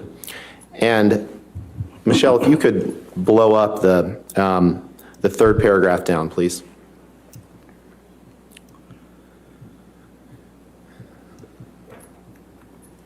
And in the opinion piece that's before you, published in the Washington Post, she wrote, "Then 2 years ago, I became a public figure representing domestic abuse." Correct? I can't say correct. She wrote it. And the Or piece somebody did. doesn't contain your name, correct? No, it does not, no. And other than mentioning the fact of abuse accusations that were made 2 years prior to the publication of this article, the opinion piece doesn't contain any details of your time together, correct? I think that I think it's very easy to write a piece and put the finger on someone without saying their name. There are sneaky ways of writing things. And as I've seen also what the ACLU and their team had to say, they clearly described to Ms. Heard that... I'll move to strike this as hearsay, Your Honor. All right, I'll do that. Next, And I appreciate... Sorry, it's evidence. Sorry. next question, okay? Thank you, Your Honor. Mr. Depp, I appreciate you've gotten a lot of chance to talk, and I'm trying to be respectful of the court's time and the jury's time. So I'm going to ask you that question again, because I think it's a pretty simple yes or no question, which is... You'd like it to be, sir. Nothing simple in this case. Other than mentioning the fact of abuse accusations made 2 years prior, this opinion piece does not contain any details of your time together. Yes or no? It contains fragments. This piece here, I don't know, is this word for word with the other piece? And the article discusses proposed legislation, which you just talked about, correct? You'd agree with that, right? Yes, yeah. And it discusses Amber's experiences after she had separated from you. You'd agree with that, right? 2 years ago, I became the public face for domestic violence. 2018, 2016, it seemed to me that the puzzle was going to work no matter your angle, sir. Okay. So I'll take that response as a no, that this piece does not discuss this piece does not discuss anything prior to Ms. Heard separating from you, and it only discusses her experiences, her biographical experiences after she separated from you. Correct? I can't say that. Okay. Now, you're claiming that due to Amber's allegations of abuse, you can't be in Pirates 6, correct?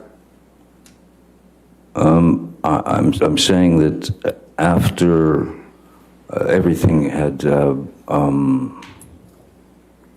basically hit its media targets and the hit pieces kept coming, it would be, I would be a real simpleton to not think that there was an effect on my career based on Ms. Heard's words, whether they mention my name or not.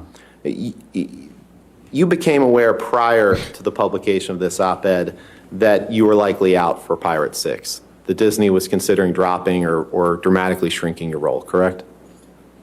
No. Can you pull up Defense Exhibit 113, please?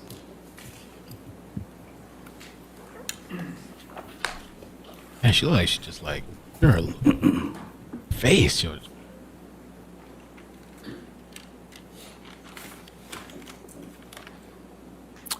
let's go to let's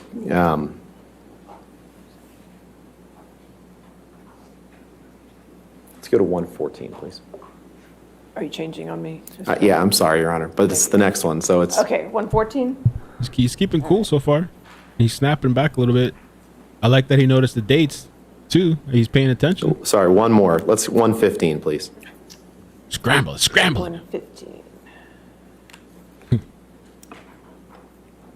I'm really curious to see what they're gonna have to bring up though. And I see they're trying to lock him into just the Post, the Washington Post. 25th October 2018. Hide in a room.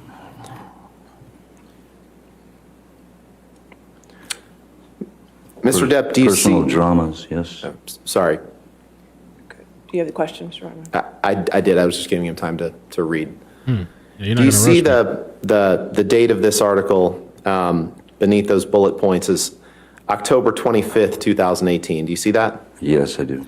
And do you see that the headline, Hide the Rum, Johnny Depp is out Objection, Your as Honor. Jack This is- Sparrow in Disney's Pirates of the Caribbean? Yes. Objection, hearsay. Hearsay objection. I was asking if he became aware. I'm not offering an article for the truth. This It's is his an awareness. article from the Daily Mail, Your Honor. Right. I'm asking if his awareness that he was likely I'll out. allow that question. Thank you. Okay.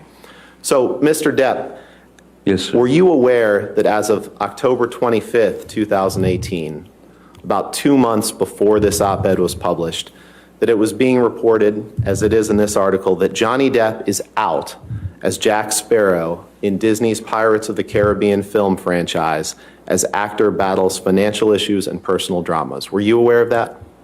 I wasn't aware of that, but it doesn't surprise me given that 2 years had gone by of just constant worldwide talk about me being this wife beater. Understood, but so I'm sure that Disney was trying to cut ties to be safe. The Me Too movement was in full swing at that point. Right, and to the extent they were trying to cut ties to be safe, that was as long as 2 months before you wrote the op-ed. Objection calls for speculation. I'll allow it if you can answer it. I'm sorry, the question? To the extent that Disney was trying to cut ties with you, as you say, to be safe, that was as much as 2 months prior to you publish, or to Misheard publishing the op-ed in the Washington Post, correct? Objection, lack of foundation.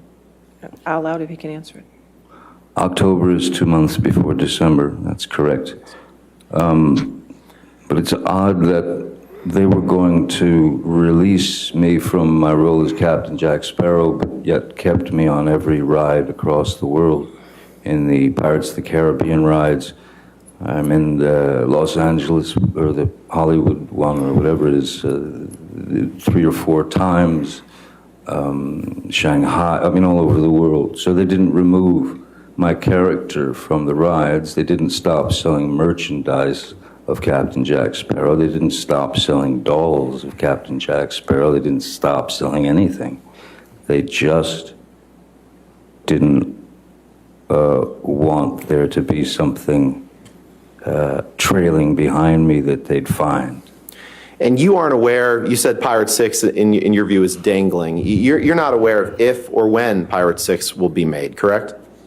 No, sir. No. And the fact is, Mr. Depp, if Disney came to you with $300 million and 1 million alpacas, nothing on this earth would get you to go back and work with Disney on a Pirates of the Caribbean film, correct? That is true, Mr. Rottenborn.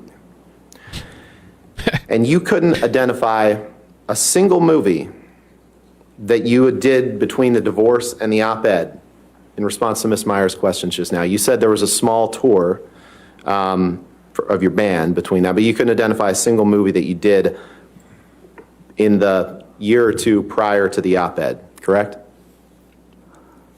I have to tell you that when I'm working on a film, I do my work, and when I'm wrapped on that film, I've done my work, and I move on to the next. So I haven't seen the majority of my films. I've seen a few only if I had to, but so it doesn't come right away to my head. Films are not the first thing that I think about. And you spent a long time talking about the impact of the abuse allegations made in Misheard's obtaining the temporary restraining order in, or the domestic violence restraining order in May 2016, right?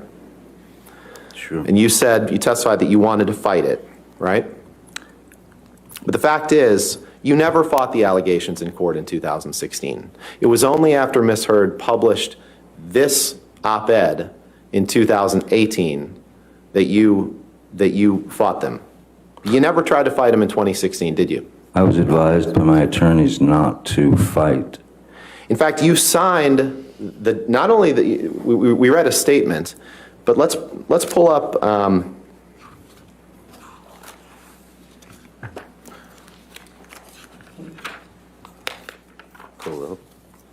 Let's pull up.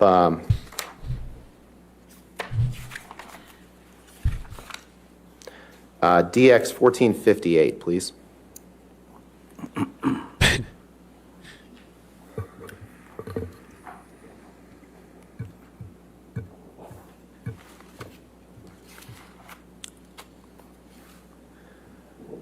And Mr. Depp, you see that this says marriage of Depp, correct? I see that. It's a legal document. Can you scroll to the signature page, Michelle, please? This was a document that you signed as part of your divorce proceedings, correct? That's my signature indeed, yes. Okay. Your Honor, move for admission of this document. Any objection to that document? No objection, Your Honor. All right, 1458 in evidence. May we publish, please? Yes, sir. Mr. Depp, that is your signature on the right, correct? Yes, it is. Dated August 15th, 2016, right?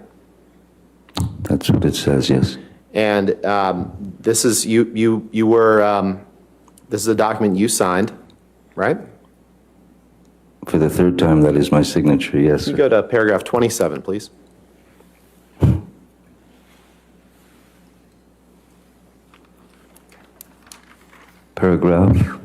Paragraph 27. Okay. And this paragraph is a joint statement that both sides agreed to release. And if you look in the block quote there, it contains the quote, or it contains the statement, neither party has made false accusations for financial gain. Neither party has made false accusations for financial gain. Did I read that right? You did, Mr. You can take Rottenborn. that down, Michelle.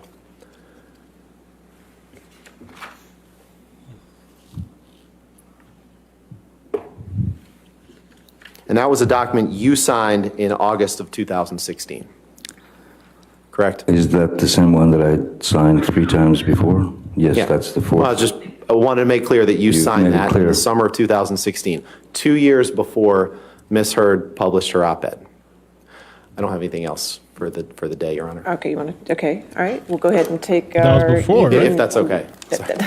That works for me. I was going to stop you at 5 o'clock anyway, so that's fine. All right, ladies and gentlemen, that'll conclude our day-to-day. Again, don't do any outside research, do not talk to anybody, and we'll see you in the morning, okay? All right, have a good evening.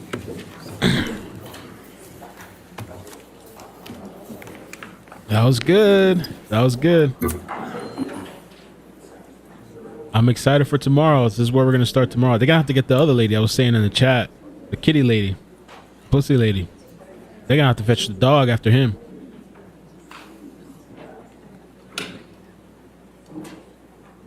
All right. Again, sir, just don't discuss your testimony with anybody since you're still testifying, and to include your attorneys, okay? We'll see you in the morning, okay? 10 o'clock? Good? Yeah. All right, thank you. Thank you, Your Honor. Thank you, Your Honor. All right.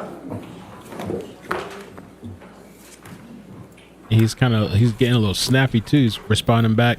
I feel like he's purposely too saying like Mr. Rottenborn, Mr. Rottenborn. Like he's like I feel like he's kind of rubbing in his face a little bit. It's a weird name. Why do they call him that? Who named their, I mean, I guess that's their last name, Rottenborn. Rottenborn, the family legacy. Rottenborn. Mr. Rottenborn. Yes, Mr. Rottenborn.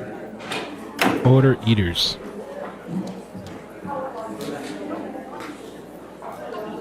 Mr. Rottenborn.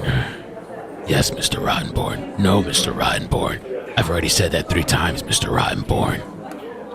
Thank you, Mr. Rottenborn. And then he's like smirking too.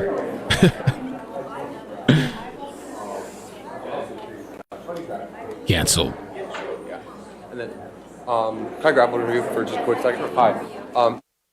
What? I want to hear.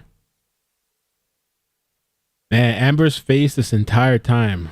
It's almost like, I don't know, like to see her facial expressions, which is almost looks like permanent. It's like frowning, kind of pouting the entire time.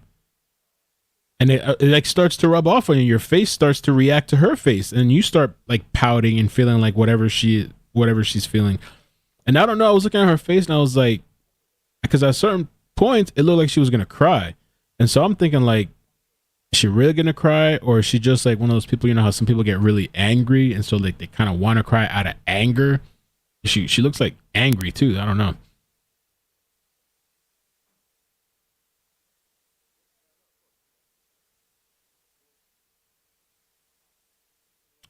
I don't know, man.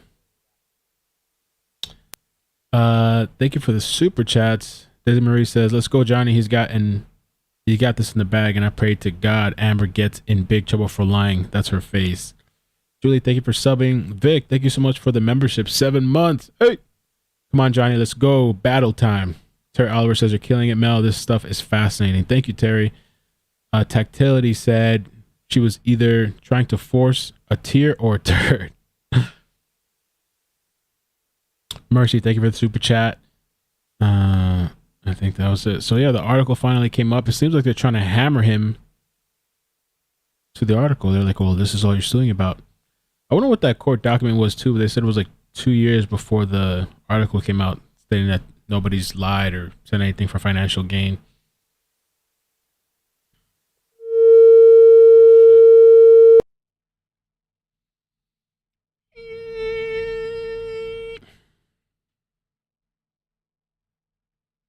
And that's it. It's a wrap. Thank you guys so much for joining the live. I had a good time today. I'll read some of the chats and hang out for a little bit. Today I kind of have to head out in a bit. I had a feeling the lawyers are gonna kind of try to bring the heat.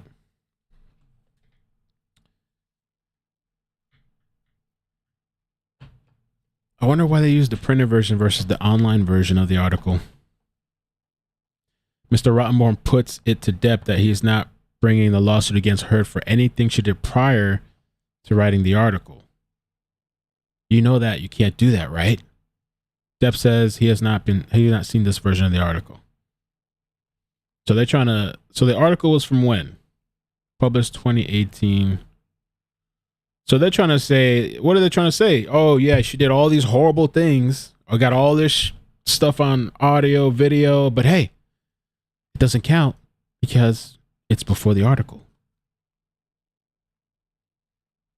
All these things that you've been talking about all this entire time, all the traumas, all these pictures, cigarette butts, your finger getting chopped off. When was the finger thing? It was from, let's see, I have my little timestamp article here somewhere.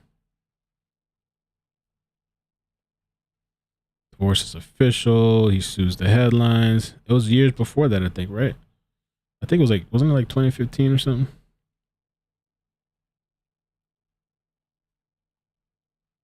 I don't know. I need a better timeline. This one doesn't have it listed. Molly wasn't there today. She couldn't make it in. She didn't have, she was streaming from home. Yeah, they didn't have, when she got there, all the wrist brace or the wristbands, they were all gone. So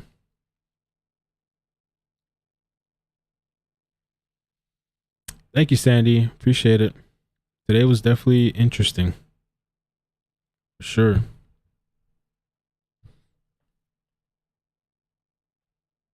The divorce papers in 2016. Me Too in 2018. What Holy Cat said. They're trying to rip into him, but he's handling it with calm. He's not letting them like push him around. He's not feeling, I don't think he seems pressured, and he's also kind of snapping back a little bit. and they're trying to cut him. They're trying to cut him from because of the way he responds, and he takes his time responding. They're trying to kind of nip that because they want quick answers. They want it they want to get back to back. But the thing is, with the way he responds, could actually be helping him. I think potentially with this defense team or whatever going after him, because he can kind of lose people in his response. But they're trying to cut him from doing that.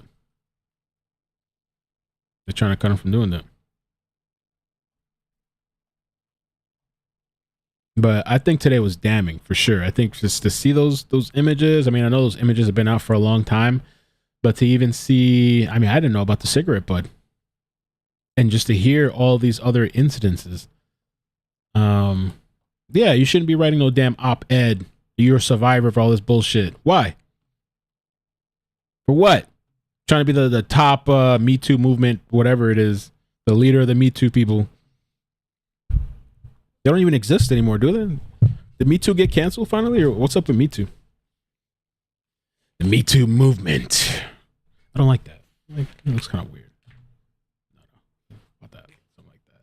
I don't know. It looks fucking weird. I can't control it. It's doing whatever it wants, man. The Me Too movement. Yeah, a little bit. When I last went, I did. The Mel, you shave your beard. Yeah, my barber, because this part was too low, he told me to let it grow, but then he shaved it back down. I'd like to let it grow a little bit more, actually. Me Too movement. Oh my god, yo. I wonder where's the Amber people? Are they still in the chat somewhere? They had a 2% margin. I wonder if the margins have changed. Did they leave? Let's do a quick little poll. Let's see. A quick little poll. Whose side are you on, man? And some people are saying, there's a percentage of saying neither side. There's a percentage of people saying that they both crazy. There's a percentage of people saying they're not on either side. And then I've seen some of the Amber people, they're saying that Johnny's just doing another character, another role. Let's see, neither.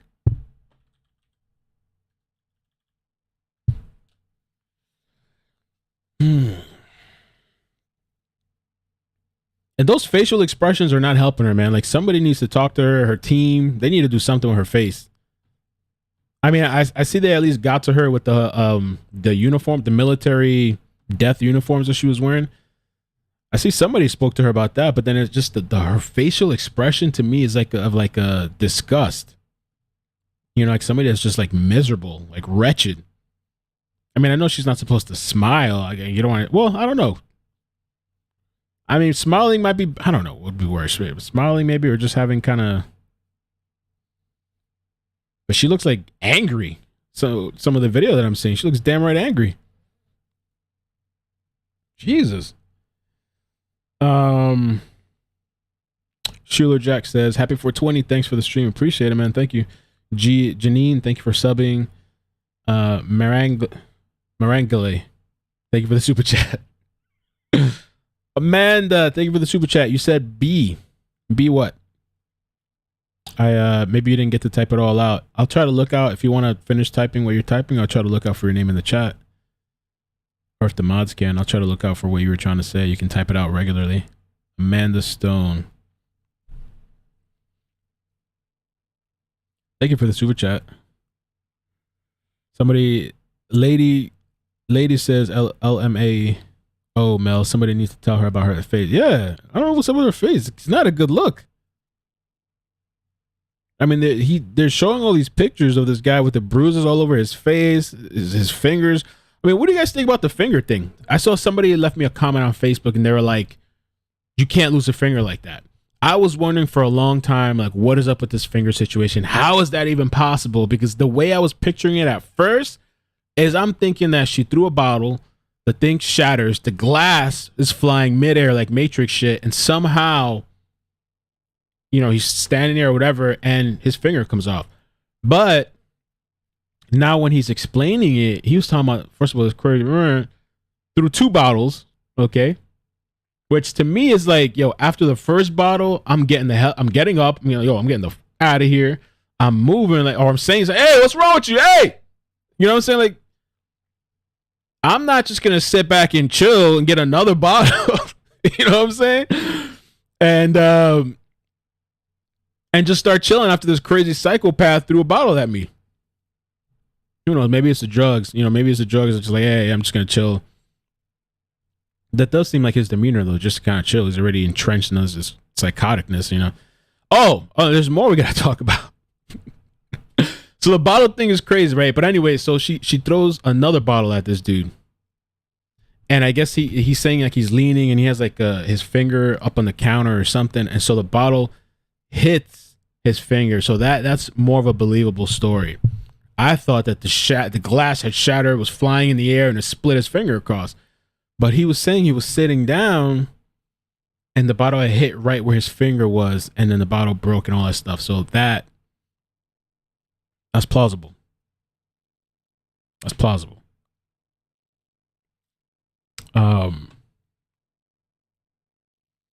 Well, and then after that, the kind of crazy thing too is that this dude, okay, JD, all right, I don't know what was up. I kind of look a little side out a little bit when I was like, so he takes his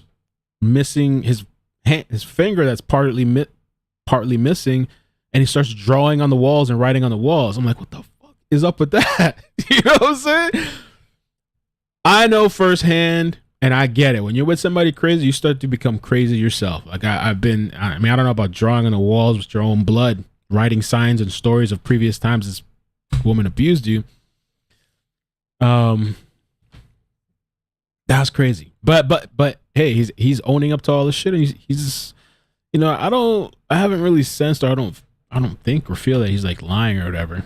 I'm really curious to hear what she's gonna have to say when she takes the stand. I'm wondering about her like mannerisms and is she gonna have an attitude? Is she gonna be snappy? Is she gonna be smirking? This time she's not gonna have any snacks to snack on. She could I guess she could have her water there. She could have water. And that's true. Yas says he has pics of abuse. I haven't seen her pics besides those pictures that are in question that they put on the front page of all these articles, I guess. Shit, I don't know my amount of drunk is gonna make me start writing on the walls with my finger, but who knows? Maybe it was pills or something, man.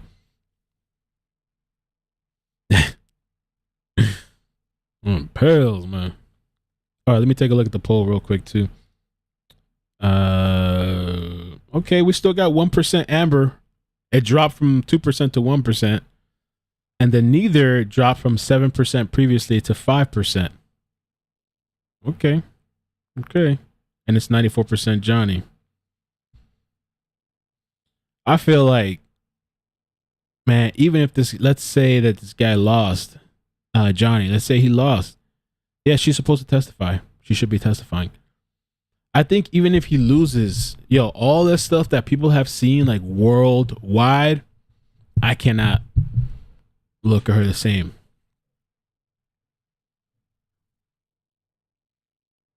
I can't. But I mean, I guess I've kind of learned a lot about this guy, Johnny. I never really knew much about him besides a few of the movies that he's made. Now we're hearing his life story. The 1% could be a troll. Could be a troll. I don't know. But I've seen people on Facebook. There is Amber supporters out there, no doubt. There's people out there supporting her, and they're standing by her. Maybe that's Eve Barlow, that the 1%.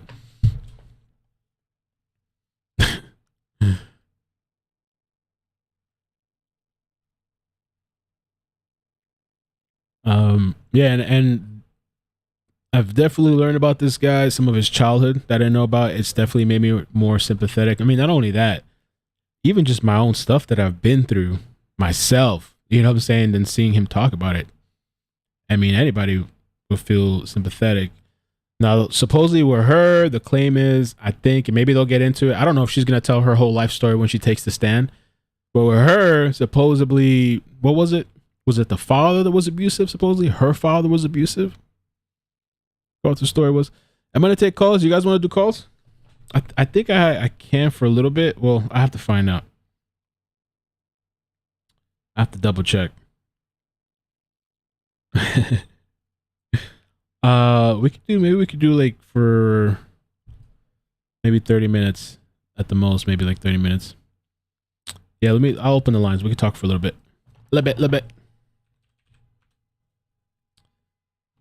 Yeah, I got excited for the cross, man. I was waiting for it because I was curious to hear how he was going to handle it. And I think he's doing well. He's doing well. I think they were hoping to shake him up. And he's careful how he answers too.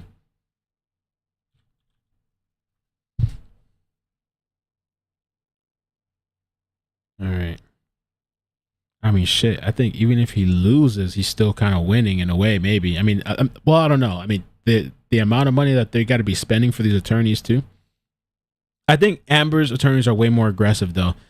I really want to see, because the other thing too, and this is what we talked about yesterday, is that, you know, I've been judging, and some of us has as well, that like his attorneys don't seem aggressive, but at the same time, I got to realize that this is Johnny's witnesses that have been called so far, and now Johnny. And so the next, after this whole situation is over with his cross-examination, I'm wondering if they're going to go through her witnesses first and then Amber, or Amber first and then the witnesses. I don't know. So we could see a flip when these other people come out. All right, I'm going to call in. If there's any mods there, you could put the phone number. It's 954-787-3009. Somebody's already calling in. All right, cool.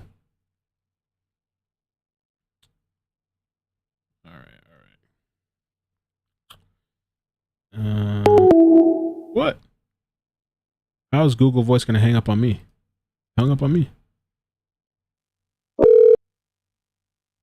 Thank you for calling.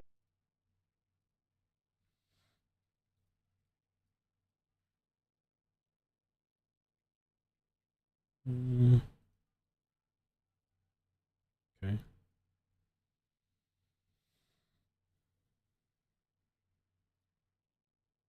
Face. Okay, so got a call. I'm going to take the call in a second. The phone number again is 954-787-3009. If you want to talk about anything, if I start getting multiple calls, I'm just going to limit it to like 3 minutes a call or something like that, so we can get to everybody. 318, how you doing? Where you calling from? Hey, it's me calling from Louisiana. Hey, Terry, what's up? How are you? I hope I tried calling you yesterday. Your time. You're good. Huh, you did? Oh, shoot. It's kind of crazy over here. But I just wanted to say one thing you just mentioned. The lawyer said, you know, Mr. Depp, that you can't use any of the things that happened before the article, before the op-ed. That's not true. That's not true. That's why they're building the case like this. You have to prove that number one, she was referring to him, and number two, that she was saying all these terrible things, and Johnny has to prove that he didn't. I mean, he has to use what happened before to prove that that's false. Right, that's a good point. That's so true. that lawyer was wrong in that, and I don't think the lawyer's great, but he's not bad. Right. But Johnny is doing he's doing great. Right? He's doing excellent. He is pointing out little minutia, like the dates and the names of people. He's making sure that everyone's aware that he is on top of his stuff. And he tried to be dismissive to the attorney. He was like, 17, 18 or something like that. Like, he's like, no, it's a different date, and I don't know if it's the same exact thing as the online one. And he just tried to like brush by it like nothing.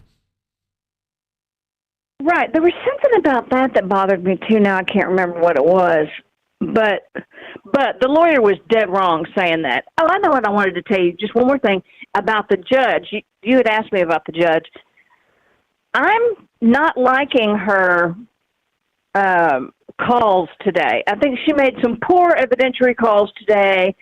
And one time, Amber's lawyer said, I'm not admitting it for the truth of the matter asserted, which means it's not hearsay, right? That's how you get stuff like that in. And he was talking about an article from the Daily Mail that said Johnny was out of the pirate movies. So then he got the article in saying, I'm saying it wasn't hearsay, that he's not referring to the truth of the matter asserted in the article. And then he referred to the truth of the matter in the article when questioning Johnny. And his lawyer, Johnny's lawyer objected as well they should, and the judge is like, no, I'm going to allow it. That's just crap. Mm-hmm. There were several things like that were just kind of crappy. I mean, no judge can be perfect, and she seems pretty even most of the time. But today I was not impressed with her. Yeah, I think that's what people were trying to that's why they were asking you today. I feel like they've noticed some things like that. Like, it seems like I noticed it more today too, especially with the Daily Mail article. I don't know if what particular article they were talking about, because it seems like the Daily Mail did have some sort, because I think they pay people sometimes. And so I know it seems like a lot of the audio that's come out has been through like the Daily Mail. So I'm not exactly sure what article they were referencing. The one that said that he was out of the pirate movies. Okay. I'm sorry, I can't even think of the name. Yeah, I'm going to have to find it. Yeah, maybe we can find that. I'll see if I can find it and we can see the exact article. But because what happened? Because that is inadmissible as hearsay unless you're just admitting it into evidence to show that it's there and not that it's true. Then you can admit stuff. That's an exception. You can get stuff in, or it's just not hearsay. So, and that's what he used to get it in. But then he referred to it as though it was true. It just really upset me. I wish I could go back and track cases. But anyway, I just wanted to call in and say hi. I don't want to take too much of your time, but that was what I noticed today. It was a good day. It was a good day for Johnny, right. I think. Right. I think so. I think it was better than yesterday too. I mean, yesterday, like, it was a lot of, kind of introductory in his life, and which was interesting too, and a lot of people. But today definitely was it. It was way better. Yeah, he hit it. I don't know what tomorrow is going to look like, but yeah, I don't know how crazy that lawyer's going to get. He sounded like he was winded up a little bit, and if he gets any crazier, they're going to see Johnny as being beat up and bullied. The jury will see that. So, I mean, that guy really needs to walk a very tight rope. And the other lady might be worse. That's all. The pussycat lady. Yeah, I don't know. I don't even know. Yeah. They got the sticker on him. Yeah, we'll have to see how that goes. Okay. Right. Well, you have thanks, a good Terry. evening. Thanks you too. for the Appreciate live the mail. call. All right. Take care. Okay. Bye-bye. Bye. Okay, just one more caller. Let's see. 970. How you doing? Where you calling from? Hey, this is Katie from Colorado. Hey, Katie. Welcome. How you doing? Well, today was interesting. I have to. Yeah. It was better than the Super Bowl. But anyway, I just feel bad for Johnny. He's really humble and genuine. Seems like, in my opinion, that she decided to file for divorce because she wants to be in control. And he mentioned it, and she wants the attention. It's all about her. And if she files it, she looks like the victim. She looks like he did something that wronged her, and then she made this accusation. But just my opinion, I think that she's just really worried about her image. And even when they were arguing in their phone calls, when he was recording her, she was always about turning it onto herself. And it wasn't like, I'm really sorry I did chop off your finger and throw 2 bottles at you or whatever. And it was just always like, well, what about me and my image? And she rambled, and he was very calm, but he also gave her a chance. And he's a catch. He's really loved her and tried to help her and did so much financially for her entire fans and clique and family. And I just really feel like right now she's going to play the humbling part. Poor me. Dressing down like a victim and like a peasant woman from the 1900s. I don't know what this new look is. I mean, what is that about? I mean, it was all glam, and now it's just weird. I don't know.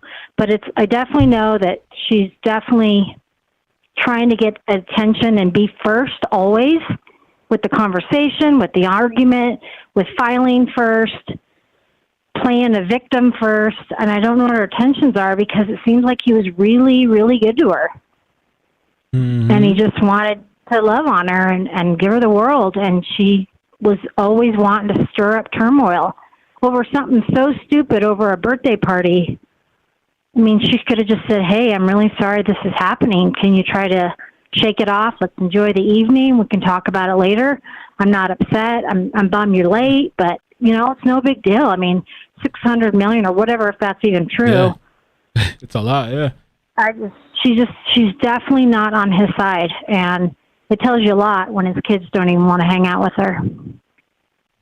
You know, you're supposed to give your dad's new maid a chance, and she's proven herself that she didn't want to be a part of that. Seems like she was jealous of them, in my opinion. Well, thank you, Mel. I hope you get some more calls, and I've been following it religiously, and I've discovered you since the Gabby Petito case. I just want to thank you. I'm really glad I got on, and thank you so much. You've been very inspiring. I love the new office setup too. So awesome. Thank you. Have a good night. You too. Take and care. Go Johnny. Okay. All right. Bye. Bye. Thank you for the call. It's really nice. And who sent me this? Oh, Lauren, thank you for sending me this. And Dad said getting my attention. So this is the article. Well, I'm gonna take the call first. There's another call. I'm gonna get you. Don't worry about that. But there is a video too we'll listen to. And also this is an image of Depp dressed as Sparrow visiting the children in Canada in 2017. Visiting children at the hospital. How nice is that, right? Okay. 523, how you doing? Where you calling from? Hi, Mel. This is Dawn. I'm calling from Mexico. Hey, Dawn, welcome. One thing that bothered me was Rattenborn told Johnny he had plenty of time to speak today, and he wanted to be respectful of the jurors' time. I thought that was unfair. Oh, I didn't think about that. Answering... I forgot he said that, yeah. He's trying to move things along. Yeah, he is. Mm-hmm. I thought he implied that Johnny was doing something wrong, but he was answering the questions in his own style, in my opinion. That's true. What did you think about the images? Did you know about the cigarette butt and his face and all that? No, my God, the cigarette burn thing? That was terrible. Jesus. Terrible, terrible. God. All right, well, thank you for the call. Appreciate it. Hope you stay tuned, subscribe, all right, thanks, and you like. All right, thanks. Bye. Bye. Okay. Thank you for the call. And I think that's it. We're going to listen to this video. I'm wondering, I'll leave the line open for a second. I'm wondering what exactly they were trying to call out in this article that hide the rum. Johnny Depp is out as Jack Sparrow in Disney's Pirates of the Caribbean film franchise as actor battles financial issues and personal dramas. This is from 2018. Depp has been dodged by personal dramas over the past 4 years, including money issues, high-profile split from Amber Heard, and his drinking problems. Oh, let's listen to the video. Let's see what that is. Escape the news that Pirates is it starts again. That Pirates is being rebranded. It starts again. First of all, can you reflect on how you turn that essentially small Disney pirate idea into a $4 billion franchise? Yeah, well, it began with just the idea to do a pirate movie. There hadn't been a good pirate movie done in a long time, and I knew Disney had that right, so they had that title. So it began with me writing a script on spec and submitting it to Disney every year for 10 years and getting no for 10 years until finally they were like, what's that pirate script you've got? We think we might do that now. So it was just a lot of beating on the door again and again and not taking no for an answer, And 5 films, I believe, in total. How do you reflect on the success of that franchise? Well, it's extraordinarily validating, that I wasn't crazy, that there were people that wanted to see a pirate movie like I did. So that was fun. And yeah, look, it's just great to see, there are Jack Sparrow costumes at Halloween now, and it's great to to know that you created something that's become a part of the culture. It's so rarely happens. So yeah, I just feel very honored and blessed by it. It appears that Jack Sparrow's current incumbent, Johnny Depp, may be finished as the lead of these movies. How do you feel about that, given what he's brought to the role for the last 16 years? Yeah, well, look, I mean, I think he's had a great run. I mean, obviously he's made that character his own, and it's become the thing that he's most famous for now, and kids all over the world love him as that character. So I think, it's been great for him, and it's been great for us, and so, I'm just very, very happy about it. Do you feel an element of sadness? Because I understand that you're perhaps not working on that directly as a writer.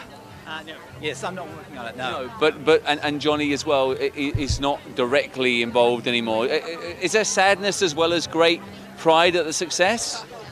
There's that saying, don't frown because it's over, smile because it happened. And the fact that they're rebooting something that you did means that you did something that is worth rebooting, So I tend to look at it as, the glass half full, and I just think, it's an honor to be rebooted, You made a very good point. Johnny Depp's biggest character is because of you. Do you feel that Jack Sparrow will define his legacy? And can you talk about your involvement working with him on that? Yeah, I think Jack Sparrow will be his legacy. I mean, it's the only character he's played 5 times. It's the character that he dresses up in to visit children in hospitals. It's what he'll be remembered for. Before Jack Sparrow came along, he was considered this kind of quirky, independent actor that made these really cool little, Tim Burton films. But he was by no means a movie star, and a lot of people thought we were crazy for casting him at the time. But oh yeah, absolutely. Why? Because he wasn't a proven commodity. He wasn't, a big movie star, and we were making a big movie, and we were putting this quirky, independent actor in the middle of it, and people thought we were crazy. So. The fact that it worked, is a miracle. They were certainly nervous watching the rushes every day, but when it all came together, something just clicked. It was magic, and it connected with audiences. So, Wow.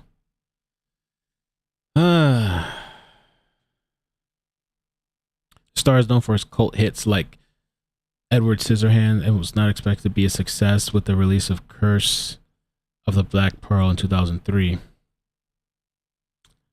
Well, we'll see what happens tomorrow when they come back, and they're gonna come back and pick up from here. I guess this is what they submitted. I don't know. I still don't understand what they're trying to do. Are they trying to reference because of what it says here, the drinking, whatever, and the split from memory? I mean, I don't know.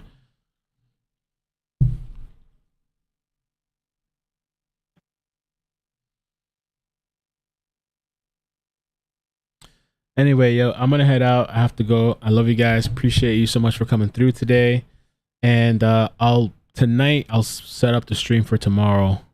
I'll make sure I do that. I didn't do that last night, but I'll do it tonight. Set it up for tomorrow.